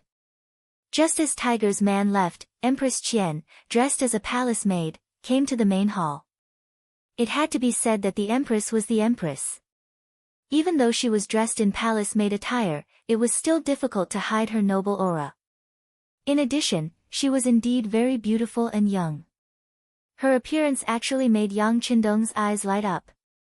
The surprise only lasted for a moment. Yang Qindong quickly considered everyone's identity. He immediately knelt on the ground and said, "This subject pays respects to the empress. No need to be so polite. Yang Qindong, you said that Emperor Ingzong is still alive. Do you have any evidence?" Empress Qian's face was anxious. Her eyes were like limpid autumn water, expressing her current mood. "Yes, please take a look." As Yang Qindong replied, he took out the secret letter written by Zhu Qizhen and handed it to Empress Qian. She received the dense letter with trembling hands. When she opened it and saw the familiar words, Empress Qian couldn't help but cry. This long-awaited handwritten letter was enough to prove that Emperor Ingzong was still alive. For a woman like her, this was the greatest joy. The secret letter had originally been written to Empress Qian. It recorded Emperor Yingzong's recent situation, especially how Yang Qindong had performed a great service and how he had protected Zhu Qizhen to safely escape from the Tomu castle. Now, he had been conferred the title of Count of Loyalty and Courage, a trustworthy person. No matter what the situation in the capital was like, this person was trustworthy. He hoped that Empress Qian and Empress Dowager's son would cooperate with the Count of Loyalty and Courage. At the end, he wrote that in a few days, he would return to the capital under the protection of the officials. At that time, it would be time for husband and wife to be reunited. Emperor Yingzong was indeed fine and would soon return to the capital. This allowed the large stone hanging in Empress Qian's heart to be put down. She tightly grasped the letter in her hand. When she looked at Yang Qindong, she was about to kneel on the ground to express her gratitude. Empress, you must not do this. Yang Qindong had long been prepared for this. Everything he had done could not be resolved with a single kneel. It would be better to leave this kneel so that Emperor Yingzong and Empress Qian could continue to express their gratitude. With Yang Qindong's shout, Hu Yan, Xiao Yin, and the other girls came over to help Empress Qian up. Being supported by the girls, Empress Qian knew that kneeling to express her gratitude would not do. Empress Qian excitedly said, Count of Loyalty and Courage, Emperor Yingzong told me to cooperate with you in all matters. What do you think this empress can do? Stay here for the time being. I won't hide it from you. I'm afraid that someone already knows that I've returned and that Emperor Yingzong is still alive. They're probably looking for you right now, so it's safer for you to stay here. Yang Qindong thought about how Jining and eunuch Qing and would probably be very disappointed that he had not gone to the imperial palace according to the previous agreement. Looking for me? Who are they? What do they want? Although Empress Qian was pure and kind, it did not mean that she was not scheming. From Yang Qindong's words, she had already guessed something. At this point, there was no need to hide some things. Yang Qindong said, the ones looking for you should be Xing, En and eunuch Jining. They know that Emperor Yingzong has returned and want to capture you to force the emperor to hold back. What? Xing En also betrayed me? Hearing this, Empress Qian's face was filled with disappointment. She had originally thought that Xing En had followed her for many years and had always thought of her, so he was a trustworthy person. However, it seemed that there were no such things as eternal friends. There were only eternal benefits. In the imperial palace, the appointed time had arrived. Not only had the mysterious vanguard not appeared, but even Mao Mu had disappeared. Jining and Xing En were both shocked. Xing En suddenly cried out, not good, we might have been tricked. Quick, come with me to the imperial palace to see if the empress is still there. Xing En's reaction wasn't slow, but Yang Qindong had changed his plans long ago. How could he have predicted this? By the time they returned to the empress chambers, Empress Qian had truly disappeared. For a moment, the two eunuchs slapped their knees in hatred, hating themselves for being so careless. At this moment, another eunuch came to report that the embroidered uniform guard had important matters to report. Qianhu Tang Tong was currently holding a meeting with the other Qianhu and Baihu, and it was clear that he intended to leave the capital. How rebellious! Let's go and see what these people are up to. When Jining heard that even the embroidered uniform guard was beginning to disobey her, she was instantly furious. These series of events had already proven that Emperor Yingzong was still alive. Otherwise, what was the point of setting up such a large game of chess? Jining sensed that the situation was about to spiral out of control, so she hastily left the Empress chambers and ran into an agent of the embroidered uniform guard. While they were still some distance away, the agent anxiously said, Eunuch Jin, your subordinate has already investigated. Nearly 1,000 embroidered uniform guards have gone to the Yang Clan Manor 15 li south of the city. The Yang Clan Manor? Yang Qindong. He's actually still alive. When Jining heard this, she suddenly had a feeling of realization. She had been speculating about which vanguard Emperor Yingzong would send back to the capital. For this matter, she had already arranged for all the soldiers guarding the city to interrogate anyone who had come from outside, but they had found nothing. But if this person was Yang Qindong, then everything made sense. This person had never entered the capital, so how could she find him? Good, very good. Jining was not angry. On the contrary, she was rather happy. She had been afraid that she wouldn't be able to find this troublemaker. As long as this person was found, the matter would be easy to handle. She just needed to capture this person or directly kill him, severing Emperor Ingzong's foundation. Then, she would have rendered a great service to Daizong. Come. Gather 3,000 embroidered uniform guards and pursue them out of the city. We must exterminate Tang Tong and the other rebels. Not mentioning Yang Qindong was part of Jin Ying's selfishness. If she could suppress the news that this person had returned to the capital and that Emperor Ingzong was still alive, then it was best to do so. Following Jin Ying's command, the embroidered uniform guards became busy. Mobilizing 3,000 men in one go was impossible even if one did not want to be known by outsiders. Such a large movement quickly reached the ears of Chao Jixiang, the #1 eunuch in the ceremony directorate.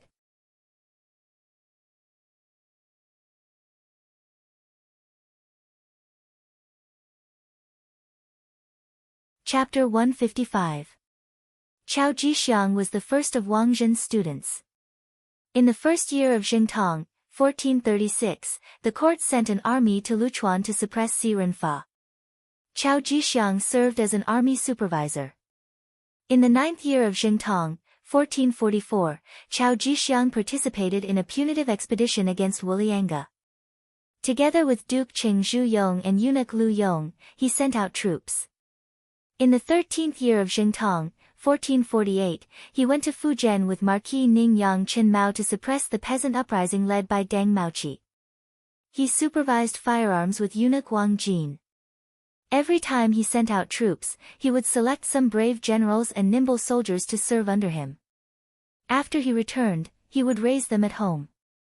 Thus, there were many weapons and warriors hidden in his home. Because of his good performance, he was promoted to the position of first eunuch in charge of the ceremony directorate. In name, he held the right to mobilize the brocade guard in the East faction. However, this was only in name. In reality, regardless of whether it was during Wang Zhen's reign or Jin Ying's current reign, he was only in name. The only people he could mobilize were the 500 warriors hidden in his home. When this eunuch, who was nominally in charge of the brocade guard, heard the news of a large mobilization, he immediately sent people to investigate. He had always been very honest. Even though everyone knew that he was Wang Zhen's man, Jining did not immediately act against him. However, this did not mean that he was honest. He just lacked an opportunity to rise up. This powerful eunuch of the Ming dynasty in history, who had even participated in a rebellion, finally felt restless. Seeing that Jining had sucked up to Zhu Qiyu and become a powerful eunuch, Chao Jixiang did not immediately act. Instead, he waited. In his eyes, the situation in the court was not very clear. At the very least, the Walla people who had defeated Zhu Qizhen were a big threat. Before they were defeated, no decision could be considered completely correct. Since he could become a powerful eunuch, he had to be very scheming. It was during this period of waiting that things changed. He learned from his trusted aide that Ingzong might still be alive and that he had chosen Yang Qindong as the vanguard to return to the army. This news, for Chao Jixiang, who had been silent all this time, was very exciting. At the same time that he saw the light, his entire person became restless. Opportunities were called opportunities because they were rare and had to be grasped. Chao Jixiang was prepared to seize this opportunity. He immediately called over his nephew Chao Qin, his adopted son Chao Xian, and Chao Duo, and told them that he was prepared to help Yang Qindong. Chao Jixiang had always been known for his shrewdness, and there were even people who called him the youngest old fox. He was referring to the fact that even though he was young, he had great foresight. Since he had made such a decision, his subordinates would naturally raise both hands in approval. After reaching a consensus, more embroidered uniform guards and East faction guards started to gather. He had been the director of the East factory for several years. Although it was only in name, the truth was that Wang Zhen had always been in charge of the East factory. He also had to listen to Wang Zhen's instructions when making important decisions. But that didn't mean that Chao Jixiang didn't do anything. On the contrary, he had been secretly building his own system. Now that Wang Zhen was no longer around and the heavy stone on his head was gone, it was time for Chao Jixiang to show his strength. Soon, no less than 3,000 people from the Eastern faction and the Brocade Guards gathered and headed to the Yangjie village under Chao Jixiang's personal lead. Outside the Yangjie village, it was bustling with noise and excitement. Tang Tong led 1,000 embroidered uniform guards in front, while the commander of the embroidered uniform guards, Han Ji, led 3,000 embroidered uniform guards in pursuit. Behind them were the 3,000 embroidered uniform guards and East faction guards led by Chao Jixiang himself. They were like orioles following closely behind. The soldiers of the warden's office guarding the south gate of the Great Ming dynasty looked at the large group of embroidered uniform guards and East faction guards walking out of the city. They guessed that something big must have happened, but they couldn't imagine what kind of big thing it was with their intelligence. On the road 5 li outside the Yangjie village, the ghost shadow sniper team hidden in the dense forest on both sides of the road were ready. They were waiting for the enemy to arrive and give them a thunderous blow. This place would become the place for them to show their fangs once again. Yang Si stood alone in the middle of the road. He could already see the figures of Tang Tong and the others in the distance, but he still didn't panic. It was as if the army of 1,000 didn't exist. It wasn't until Tang Tong ran in front of him that he waved his hand and said, "Count Zhongdan has given the order. Warriors who are loyal to Yingzong, stand behind me. As for the others who want to invade the Yang family manor, kill them." Yang Si's voice wasn't very loud, but it had a kind of deterrent force.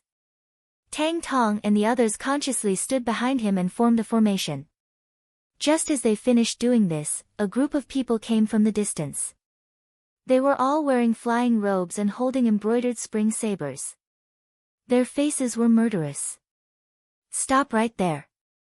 When Yang Si saw that the distance between him and the embroidered uniform guards was already about 60 paces, he suddenly let out a loud roar. The sound of his roar rang out, causing Han Jixian, who was leading the charge, to involuntarily rein in his horse and stop. "Who are you?"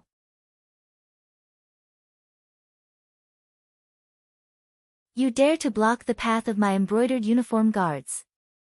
Do you know that you have committed a capital offense?"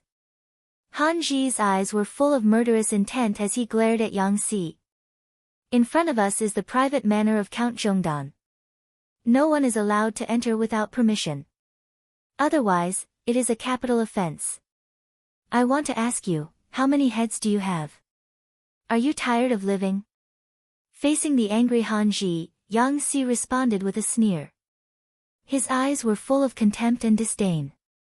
When Han Ji saw Yang Si's imposing manner, he, who was originally filled with anger, immediately turned hostile.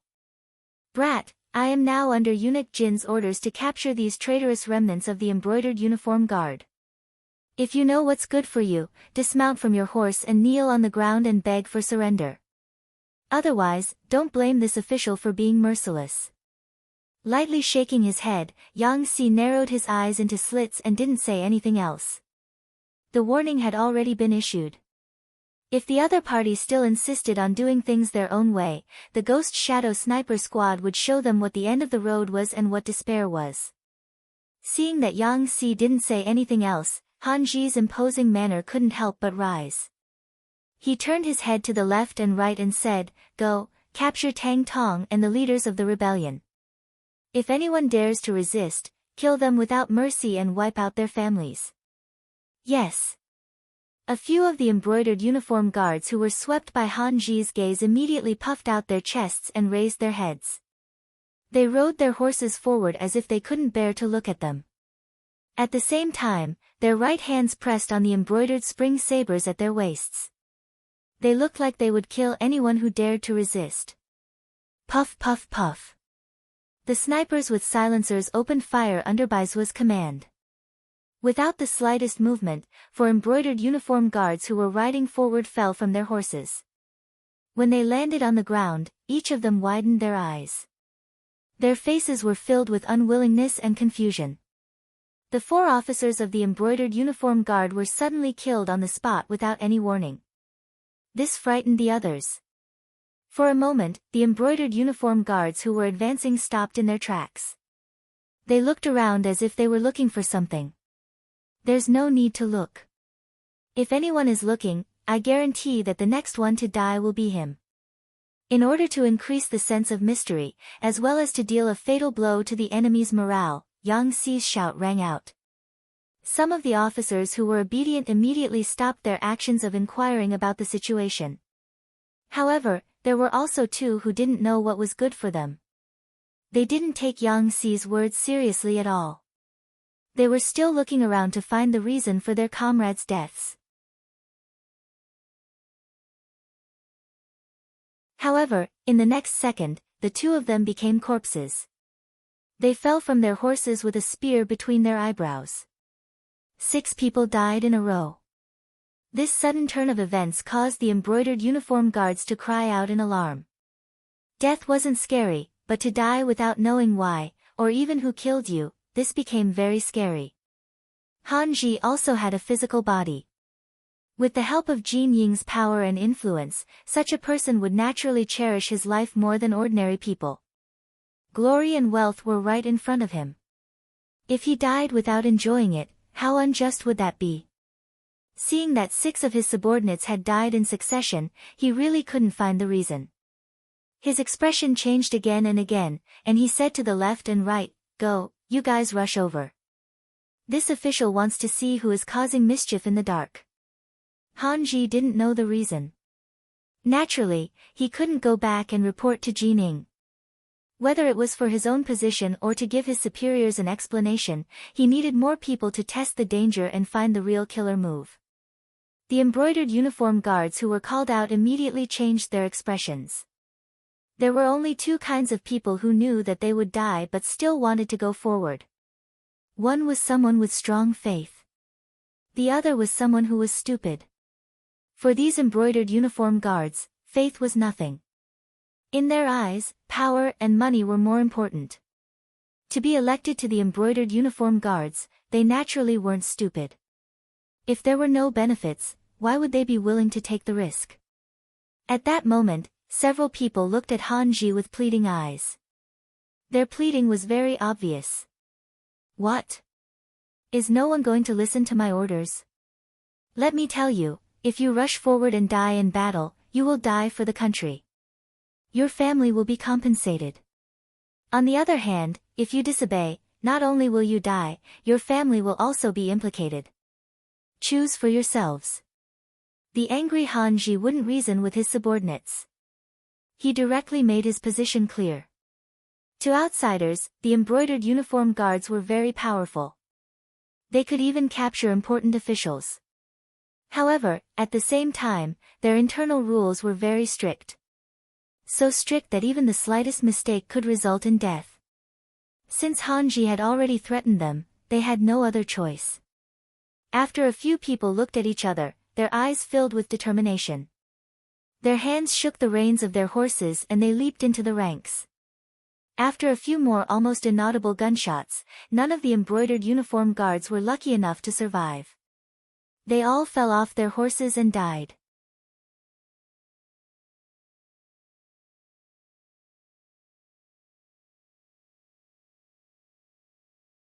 Chapter 156. A few more people died, but they still didn't find anything out of the ordinary.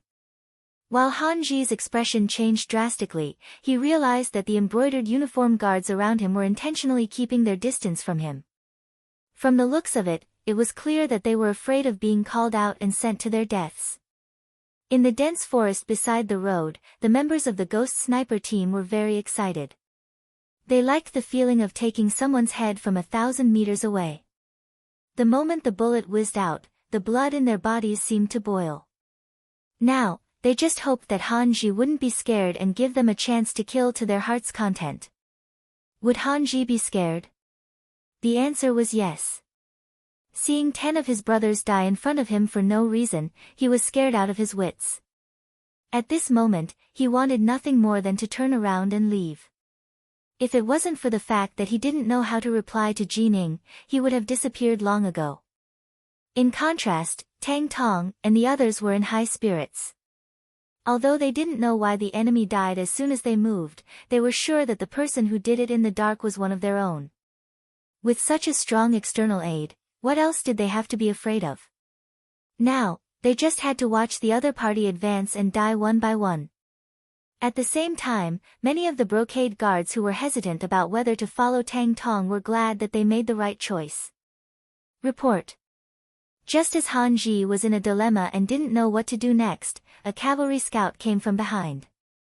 As soon as he appeared, he got off his horse and knelt on the ground.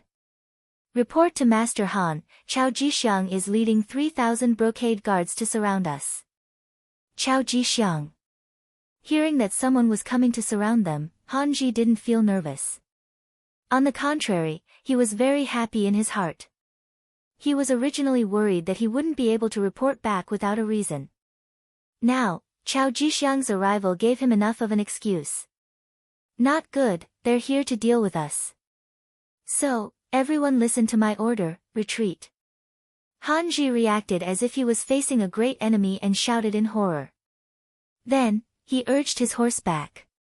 The other embroidered uniform guards who didn't want to move forward for a long time finally had a suitable reason and excuse. They all followed behind Han Ji and ran away. 3,000 brocade guards really came with a strong momentum and left with flying sand. In the blink of an eye, they had all retreated, leaving only 10 gradually cold corpses on the ground. Where is Tang Tong? Send people to deal with these corpses. At the same time, send 100 people to guard this place. No one is allowed to take a step forward without orders.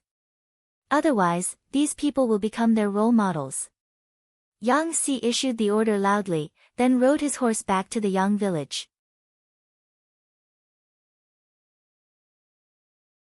He wanted to tell the young master about Chao Jixiang's arrival and ask him to make a decision. Chao Jixiang led the warriors under his command and the embroidered uniform guards that he could recruit, a total of more than 3,000 people, out of the southern part of the city and headed towards the Yang family manor. Once the army left the capital, it began to slow down. In order to show his importance, he wasn't in a hurry to leave. Instead, he wanted to wait for Han Ji and Tang Tong to kill each other. Then, he would appear as the one who collected the corpses. In this way, he would be able to show his importance. The army proceeded at an unhurried pace, but after traveling only 5 li, the scouts sent back news that Han Ji and the 3,000 embroidered uniform guards had retreated and chosen a different route to return to the capital. Retreated? Could it be that they didn't fight with Tang Tong? Or did they not catch up at all? Chao Jixiang's face was filled with confusion and doubt. This was different from what he had imagined. We caught up with them, but we don't know why the two sides didn't fight. After they discovered our existence, they quickly left. The scout also had a puzzled look on his face, but he still told the truth about what he had heard. Chao Jixiang, who didn't know the reason, knew that the opportunity to watch the tigers fight was gone. However, he wasn't discouraged. There were benefits to not fighting. For example, Tang Tong and the others were safe. This was also a good thing. He believed that he had the ability to devour this force. This way, he would be able to strengthen himself without suffering heavy losses. Alright, since Han Ji and the others have left, let's make a trip to the Yang family manor. Hee, I have heard of this East Marshal for a long time. Yang family manor. Chao Jixiang, this is indeed a character. Yang Qindong listened to Yang Si's report and had a calm smile on his face. How could he not know of this eunuch who had eventually gone on the path of rebellion in history?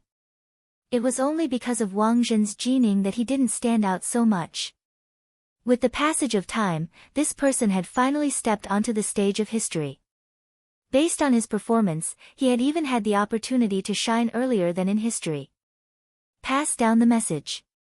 When he arrives, bring him to see this uncle. Yang Qindong, who had already bared his fangs, no longer had to be so careful in everything like before the wooden castle.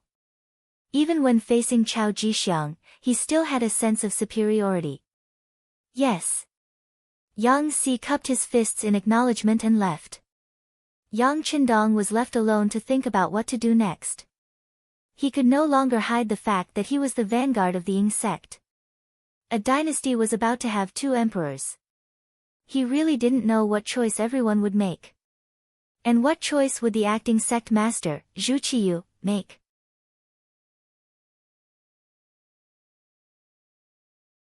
Hanji led the 3,000 embroidered uniform guards back to the capital in a panic. As soon as they entered the inner city, they headed straight for the imperial palace. In the imperial palace, Jining had already told the newly ascended acting sect master, Zhu Qiyu, about the fact that Yang Qindong had returned to the capital as the vanguard of the Qing sect. She also told him about how he had already taken Empress Qian out of the palace. Zhu Qiyu's expression became somewhat panicked. His throne was not inherited from anyone, nor was it passed down orally like the other emperors. It was completely pushed to this position by the ministers who forced him to do something beyond his ability. He had originally thought that his brother, Zhu Qizhen, had died on the battlefield. That way, his throne would be rightful. But he had never imagined that he was still alive. What was the point of his throne then? Wasn't he being suspected of usurping the throne? Thinking of this, Zhu Qiyu tried to say to Jining, since royal brother is still alive, when he returns, we can give the throne back to him. Zhu Qiyu's answer disappointed Jining greatly. At the same time, she was shocked. If this was the truth, she could imagine what his fate would be. When the Qing sect left, he had told her to handle court affairs with another eunuch, Xing'an, the minister of appointments, Wang Zhi, and the emperor's son-in-law, Zhao Jing. But now, not only had he taken over the other 3, he had also recommended Zhu Qiyu to be the emperor. If he was investigated, the result was obvious. Not only would she die, but everyone related to her would also not be able to escape. She absolutely could not allow Zhu Qizhen to ascend the throne again. After Jining made up her mind, she looked at Zhu Qiyu and said in a threatening tone, "Your Majesty, do you think this is borrowing something? If you don't need it, you can return it. This is the throne. Whether you are willing or not, you are now the acting sect master of the great Ming dynasty. Based on this, do you think that if he returns, he will spare you?" Ah! What should I do? Zhu Qiyu heard Jin Ying's words and immediately panicked. Zhu Qiyu was not a shrewd person. In terms of scheming, he was far from his brother, Zhu Qizhen. He was straightforward and had a low EQ. Sometimes, he didn't even know how to be flexible. In history, he had even openly bribed the officials for his son to become the crown prince. This could be seen. Now that he heard Jin Ying's threatening words, he was naturally shocked. Speaking of which, no one wanted to die. Zhu Qiyu was naturally the same. Especially after being the emperor for a few days, the people below were very polite to him. No matter what he wanted to do, they would obey. This feeling made him feel a little smug. Now, he had to give up all of his privileges and even bear the risk of losing his life. If it were anyone else, they would be afraid and reluctant to do so.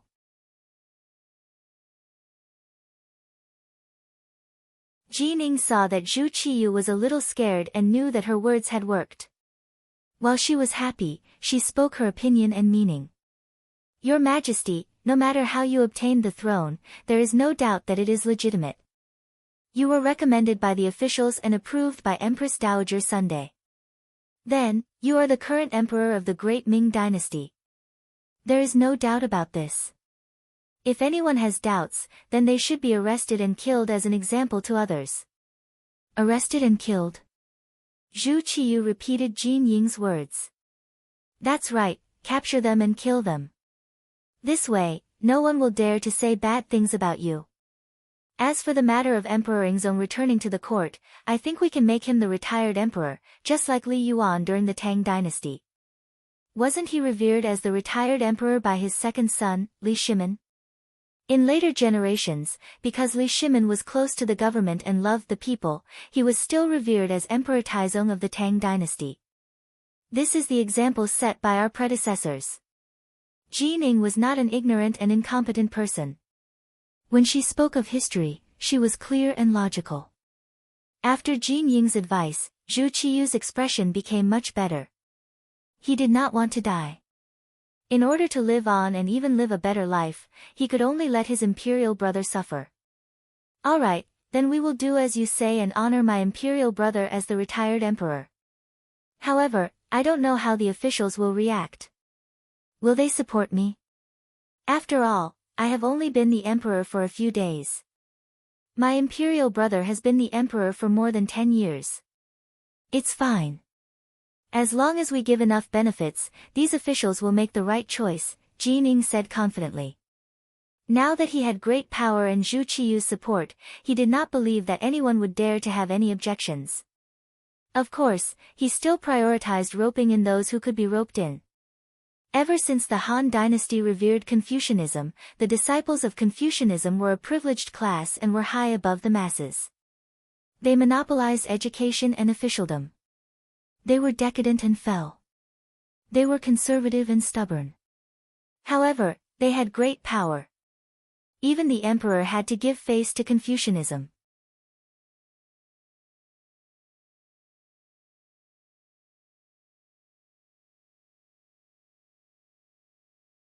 Chapter 157. This was also why Zhu Qiyu was so worried about the reactions of the officials. The power they represented was often greater than that of the imperial power. Qing naturally understood this principle. But it was precisely because he knew the reason that he was even more confident that as long as he gave them enough benefits, he would have no need to worry about the support of these officials. And among these ministers, there was one person who was very important, and that was Yang Qindong. Since Zhu Qiyu had sent him back as the vanguard, this meant that he was trusted. If he could also support Zhu Qiyu's claim to be the rightful emperor, Zhu Qiyu would truly be unable to make a comeback. After deciding on a plan with the emperor, Qing left the main hall and ran into the embroidered uniform guard commander Han Ji, who was like an ant on a hot pan. When he saw his master come out, Han Ji dropped to his knees. This subordinate was incompetent and was unable to capture Tang Gui and the others. In addition, Chao Jixiang led a large group of embroidered uniform guards to cut off this subordinate's retreat. This subordinate was worried that the army would be lost, so I retreated first. But I have already sent people to the various city gates and warned them that without your highness's order, no embroidered uniform guard is allowed to enter the capital. What's going on? How many men did Chao Jixiang lead? So many things had happened in such a short time, and Jin Ying's expression changed again and again. He had originally believed that with his superior numbers, killing Tang Tong and capturing Yang Qindong was just a matter of time. Once Yang Shima became a prisoner, he would no longer have a chance to negotiate with him. At that time, he would be able to do whatever he wanted. He had never imagined that things would turn out to be completely different. It's like this. Han Ji wiped the sweat from his forehead and explained everything he had seen and heard to Qing. When he heard that 10 embroidered uniform guards had been killed without a single sign and that no one had been able to find out who had done it, Qing knew that it had to have been the work of those advanced firearms. He also understood that the report that Qian Senbao had taken the Yang clan and was searching for firearms was false. By the time he had received the news, Qian Senbao had probably already been dead. It seemed that the Yang clan truly could not be underestimated. With the advanced firearms, the Yangjia village was already impregnable. Now that they had Chao Jixiang's support, it was likely that they would become powerful. It seemed that this Yang Shima was really difficult to deal with. It would be impossible to defeat him without spending a bit of capital. Alright, I got it. How about this, I will immediately report this matter to His Majesty. You lead the embroidered uniform guards and wait for my orders. After Qing finished speaking, she turned around and walked towards the main hall of the palace. She found Zhu Qiyu again. My dear minister, is there something wrong? Seeing Qing appear, for some reason, Zhu Qizhen felt a burst of panic in his heart. Your Majesty, things are indeed a little unexpected. That Yang Qindong, who was just conferred the title of loyal and courageous count by Yingzong, has a very powerful firearm in his hands. It can easily take a person's life within a few hundred steps. Just now, 10 embroidered uniformed guards died in the hands of this firearm. As soon as Jining saw Zhu Qizhen, she made the situation sound very serious. If she didn't do that, she wouldn't be able to get his attention, and it wouldn't be easy to talk about the following conditions. There's such a thing. What should we do? Zhu Qiyu started to panic again. He really didn't expect that he would be so nervous as emperor. Don't worry, I'll say the same thing. Your Majesty, as long as we give the loyal and courageous count enough benefits, it will be very easy for him to recognize you as emperor. Now, it's up to us to see how much capital we can spend, Jining asked tentatively. Although he said that he had great power now, when it came to conferring titles, it wasn't something that a powerful official like him could decide. All right, as long as he's willing to recognize me as emperor, I'll confer him a high official. My dear minister, what do you think will satisfy him? In order to become emperor, Zhu Qiyu's life would no longer be threatened. At this moment, he was also willing to spend a lot of capital. With Zhu Qiyu's attitude, Jining breathed a sigh of relief. Your Majesty, since Yingzong can confer him the title of count, why can't we confer him the title of marquis? As long as we show enough importance, I'm sure that Yang Qindong will be indescribably grateful. At that time, he'll naturally follow your lead. When that time comes, Yingzong will really have no one to rely on. Confer the title of marquis. That's fine. I'll leave this matter to you, my dear minister. Zhu Qiyu only hesitated for a moment before agreeing. Although there was a saying in the Great Ming dynasty that one couldn't be conferred a title without military merit, since imperial brother Zhu Qizhen had already conferred the title of count, it shouldn't be too much for him to promote him. On the official road 5 li away from Yang Manor, Chao Jixiang rushed over with his army of 3,000. What he saw was a man dressed as a servant riding on a tall horse blocking the road. Behind him were 100 embroidered uniformed guards wearing flying fish robes. The formation was placed in front of him, but it was completely unwelcoming. There wasn't the slightest bit of welcome. This caused Chao Jixiang to be dissatisfied. His nephew, Chao Xian, was flustered and exasperated as he shouted, "What are you doing? Don't you recognize Lord Chao?" During Wang Zhen's reign, Chao Jixiang was the first eunuch in charge of the ceremony directorate. In name, he was in charge of the Eastern faction and the embroidered uniform guards. His subordinates naturally recognized him. However, after witnessing Han Ji's defeat, they were filled with confidence in their loyalty. Even if their immediate superior appeared, no one would feel afraid. Chao Xian roared, only to be met with silence. After a while, seeing that no one spoke, Yang Si chuckled and said, "What's wrong? Brother, are you trying to scare someone? F***ck, who are you?" Chao Xian felt that he had lost face. He pulled out his embroidered spring saber and pointed it at Yang Si. The threat was obvious. Is no one going to take care of you spouting shit? Yang Si's expression also darkened. He looked at the leader, Chao Jixiang, implying that his subordinate was speaking rudely, but as the master, he was not going to take care of him. Facing Yang Si's gaze, Chao Jixiang acted as if he did not see it. He raised his head slightly and looked at the sky above, as if he was sighing about the good weather today. Ding! A crisp and deafening sound suddenly rang out. The embroidered spring saber that was pulled out was struck by the spear and fell to the ground. Chao Xian, who was holding the saber, also staggered and almost fell off the horse. Who is it? The sudden change caused all the embroidered uniform guards to be extremely alarmed. The foster sons of Chao Xian and Chao Duo even stood on the left and right of Chao Jixiang, and they looked around with the intention of clearly seeing where the threat came from. There is no need to look. If I want your little lives, it is merely a matter of raising my hand. The corner of Yang Xi's mouth curled as he coldly snorted when he saw Chao Jixiang and the rest acting as if they were facing a great enemy. When his voice fell, it also attracted the laughter of the 100 embroidered uniformed guards behind him, including Tang Tong. The mocking laughter entered Chao Xian's ears, causing his face to flush red. He felt that he had lost all face. In a fit of anger, he wanted to charge forward. However, he had just taken a step forward when the warhorse under him was suddenly startled. It then fell to the ground with a plop. Chao Xian, who was unprepared, was thrown to the ground. When he fell off the horse, he rolled a few times. His body was covered in dust, and his face was pale as he stood foolishly on the spot. Do you see? If I wanted to take your life, you would have been a dead man just now. It was only because Count Zhonghua thought that you were all wholeheartedly serving the public that he showed mercy. However, if there is anyone who refuses to accept this and wants to provoke me, then I won't be polite in the slightest. If you don't believe me, you can try. Pointing at Chao Xian who was crawling up from the ground, Yang Xi's words were no longer merciless.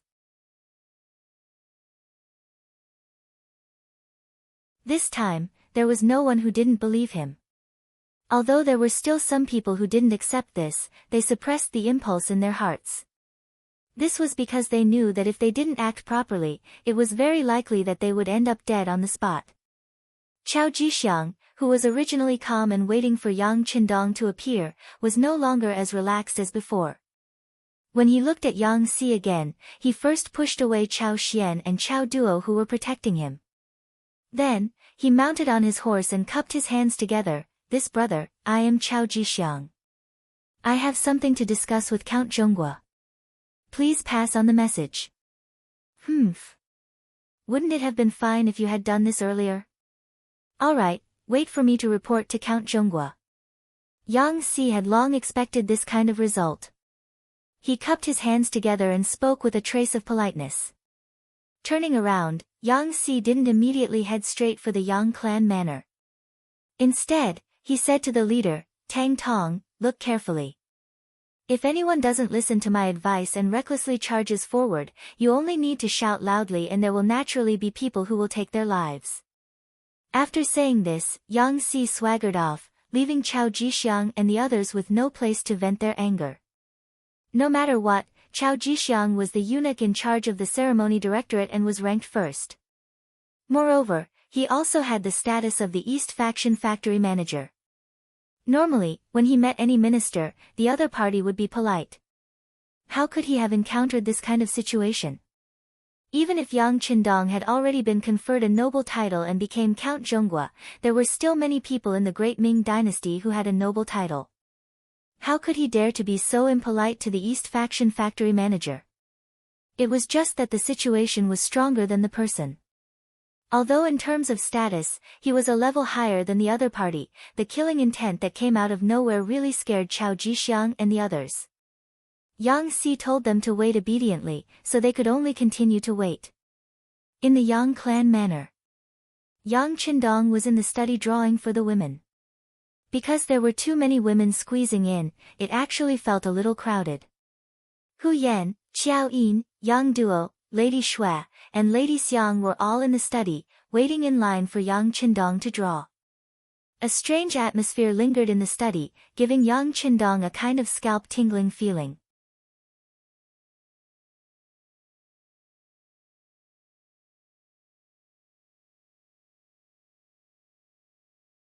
Chapter 158. Among the 5 women, Hu Yan and Yang Duo were in the same group. Their gazes were the most direct, sweeping over Qiao Yin and the other 2 women from time to time, giving people the feeling that they were scanning their bodies. Because of their backgrounds, Hu Yan and Yang Duo had more in common. In their opinion, it wasn't that a man couldn't marry a concubine, but he should at least respect the first wife, right?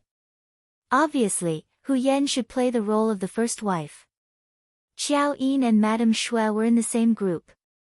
They were all people who had served Yang Qindong before, and they had the same experience of serving him. Naturally, their hearts were closer. However, when they faced Hu Yan's gaze, they still felt a little unnatural. Perhaps they also knew that with their backgrounds, it was impossible for them to be the first wife of the sixth young master.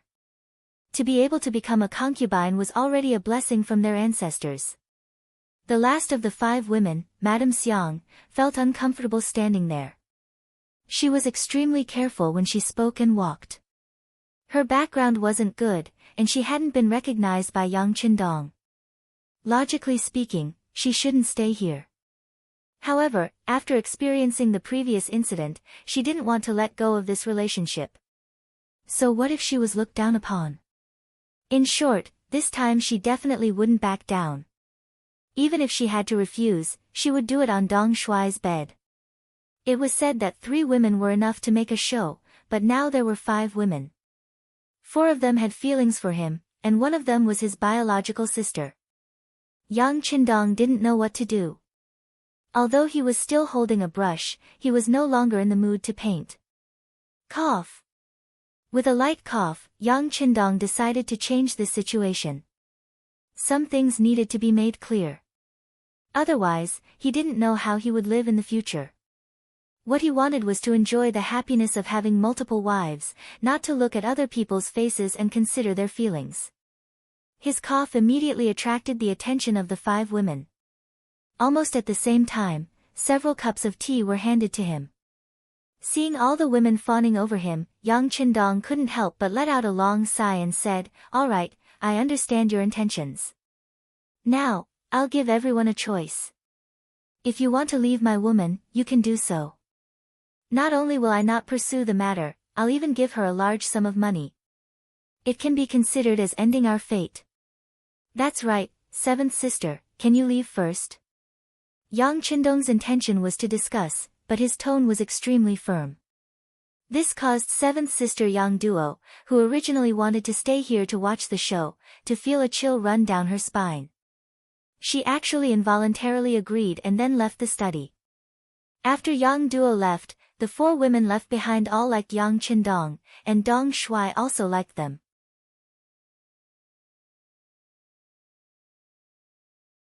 At this moment, the 5 of them were staring at each other, but none of them moved. "All right, since no one wants to leave, then this young master has to say some rules." Yang Qindong began to set the family rules. As the saying goes, nothing can be accomplished without rules. If you didn't make things clear in advance, if something happened in the future, it wouldn't be easy to come up with a solution. Since you've chosen to be Yang Qindong's woman, then the first thing you need to do is not to be jealous. If anyone can't accept this, then you can also leave now. My promise just now still counts. As he spoke, Yang Qindong's gaze fell on the 4 women one by one. After seeing that the 4 women didn't have any reaction, Yang Qindong said, "Then it can be considered that you've agreed. From now on, if anyone takes any extreme actions because of jealousy, then sorry, the result will be that you'll be kicked out of the Yang family village and never allowed to take a step back. Second, after becoming my woman, you need to pay attention to unity. Because you'll be sisters in the future, if you get along well, this young master will naturally be happy. If I have to see you use all kinds of methods to fight, then I'll be very unhappy. The result will also be that I'll be kicked out of the Yang family and never allowed to enter again. Third, you can have your own business. As long as you're willing to do it, this young master will support you and provide you with enough money. I'll also send people to protect you. In other words, I'll give you enough freedom. But there's one thing, you're not allowed to be with other men behind my back. If I find out, it won't be as simple as kicking you out of the Yang family. This is my bottom line, and I hope you'll remember it in your hearts. Fourth, as long as it's money you earn, you can spend it however you want. I won't ask. Even if it's not earned by you, you can spend it if it's my money and I won't ask. But if anyone wants to scheme against my money, use it to do bad things, or even support those who oppose me, then I'm sorry, the consequences are not something you can imagine or even bear. Fifth, after becoming my woman, you don't need to care too much about status. I'll treat you equally. As for how you'll call each other sisters, that's up to you. I won't interfere in these matters. But I also don't want anyone to bully the weak and think that they're better than others. That's something I won't allow. Alright, that's all for the above 5 points. I've finished my requests. If you have any other requests, you can raise them now. But after today, once I walk out of the study, don't talk about it casually in private. Do you understand? Yang Qindong pretended to have a cold face as he raised the 5 requests. Then, his face turned from gloomy to sunny and was full of smiles. When it came to feelings, Yang Qindong had to admit that he was a little selfish.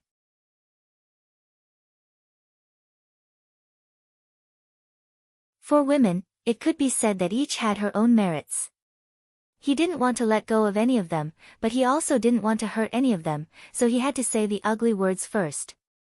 Yang Qindong changed from a cold face to a smiling face, causing the 4 women to feel relieved. Then they began to express their opinions one by one.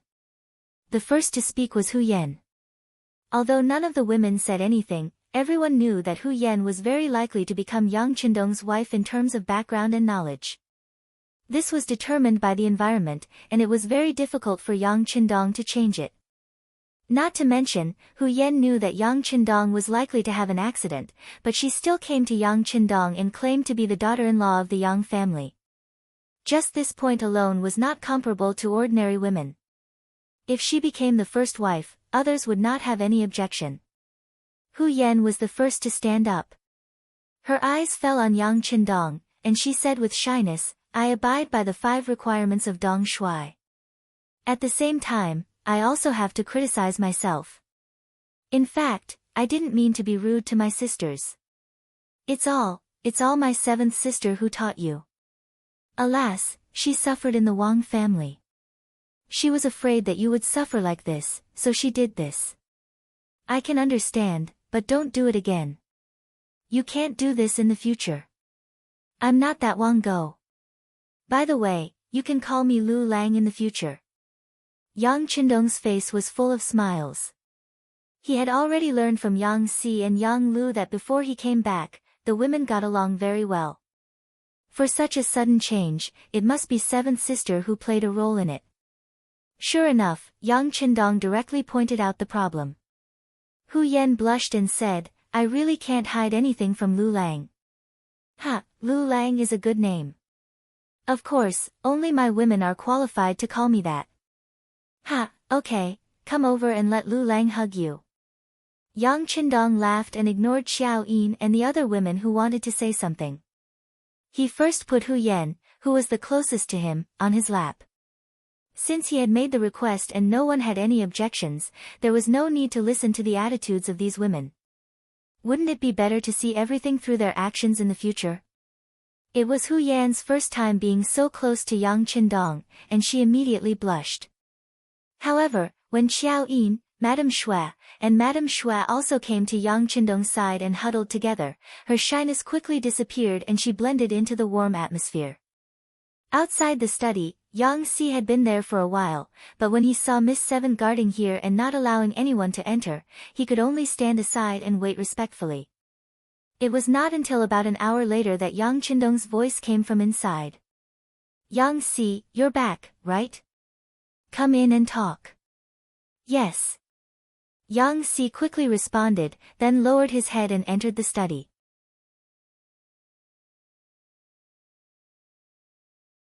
As soon as he entered, he said without even raising his head, Young Master, the Ghost Shadow Sniper team frightened Chao Jixiang. They are now 5 miles away from the manor, waiting for Young Master to meet them. Well done. How about this, let Chao Jixiang enter the manor and allow him to bring 2 embroidered uniform guards with him. Remember, 2 people at most. If he doesn't want to, he can go back to where he came from. Yang Qindong waved his hand, not treating Chao Jixiang as an important person at all. Understood. Yang Si responded, then turned and left. He could only bring 2 attendants. Whether Chao Jixiang would agree or not was not within his scope of consideration. He only needed to listen to the young master's orders. At this time, Chao Jixiang was already impatient. After more than an hour, he still did not see Yang Si return. If he rode a horse from here to the Yang Manor, it would only take a moment for him to go back and forth. However, after such a long time, he still did not see Chu Li, which made him feel like he was being played. However, although he was impatient, he still could not leave. After all, if he wanted to contact Zong, he could only find Yang Qindong. Thus, even if he was angry, he did not show it on his face. His nephew, Chao Xian, had already patted off all the dust on his body. He felt embarrassed as he stared at Tang Tong and the 100 embroidered uniform guards opposite him. If eyes could kill, Jia and the others would have died many times over. Uncle, why don't we kill our way into the manor and capture Yang Qindong alive? I don't believe that he won't tell us where Zong is. Chao Xian, who wanted to regain his face, saw that Yang Si was not coming back, so he impatiently suggested to Chao Jixiang, "You're tuning in to the Blissful Bookshelf YouTube channel. We're so grateful for your support and don't forget to subscribe to join us on this incredible journey through captivating stories. Your generosity through donations truly makes a world of difference, as it's the primary source of revenue that allows me to expand and enhance this channel for you. Thank you from the bottom of my heart for being a part of this adventure.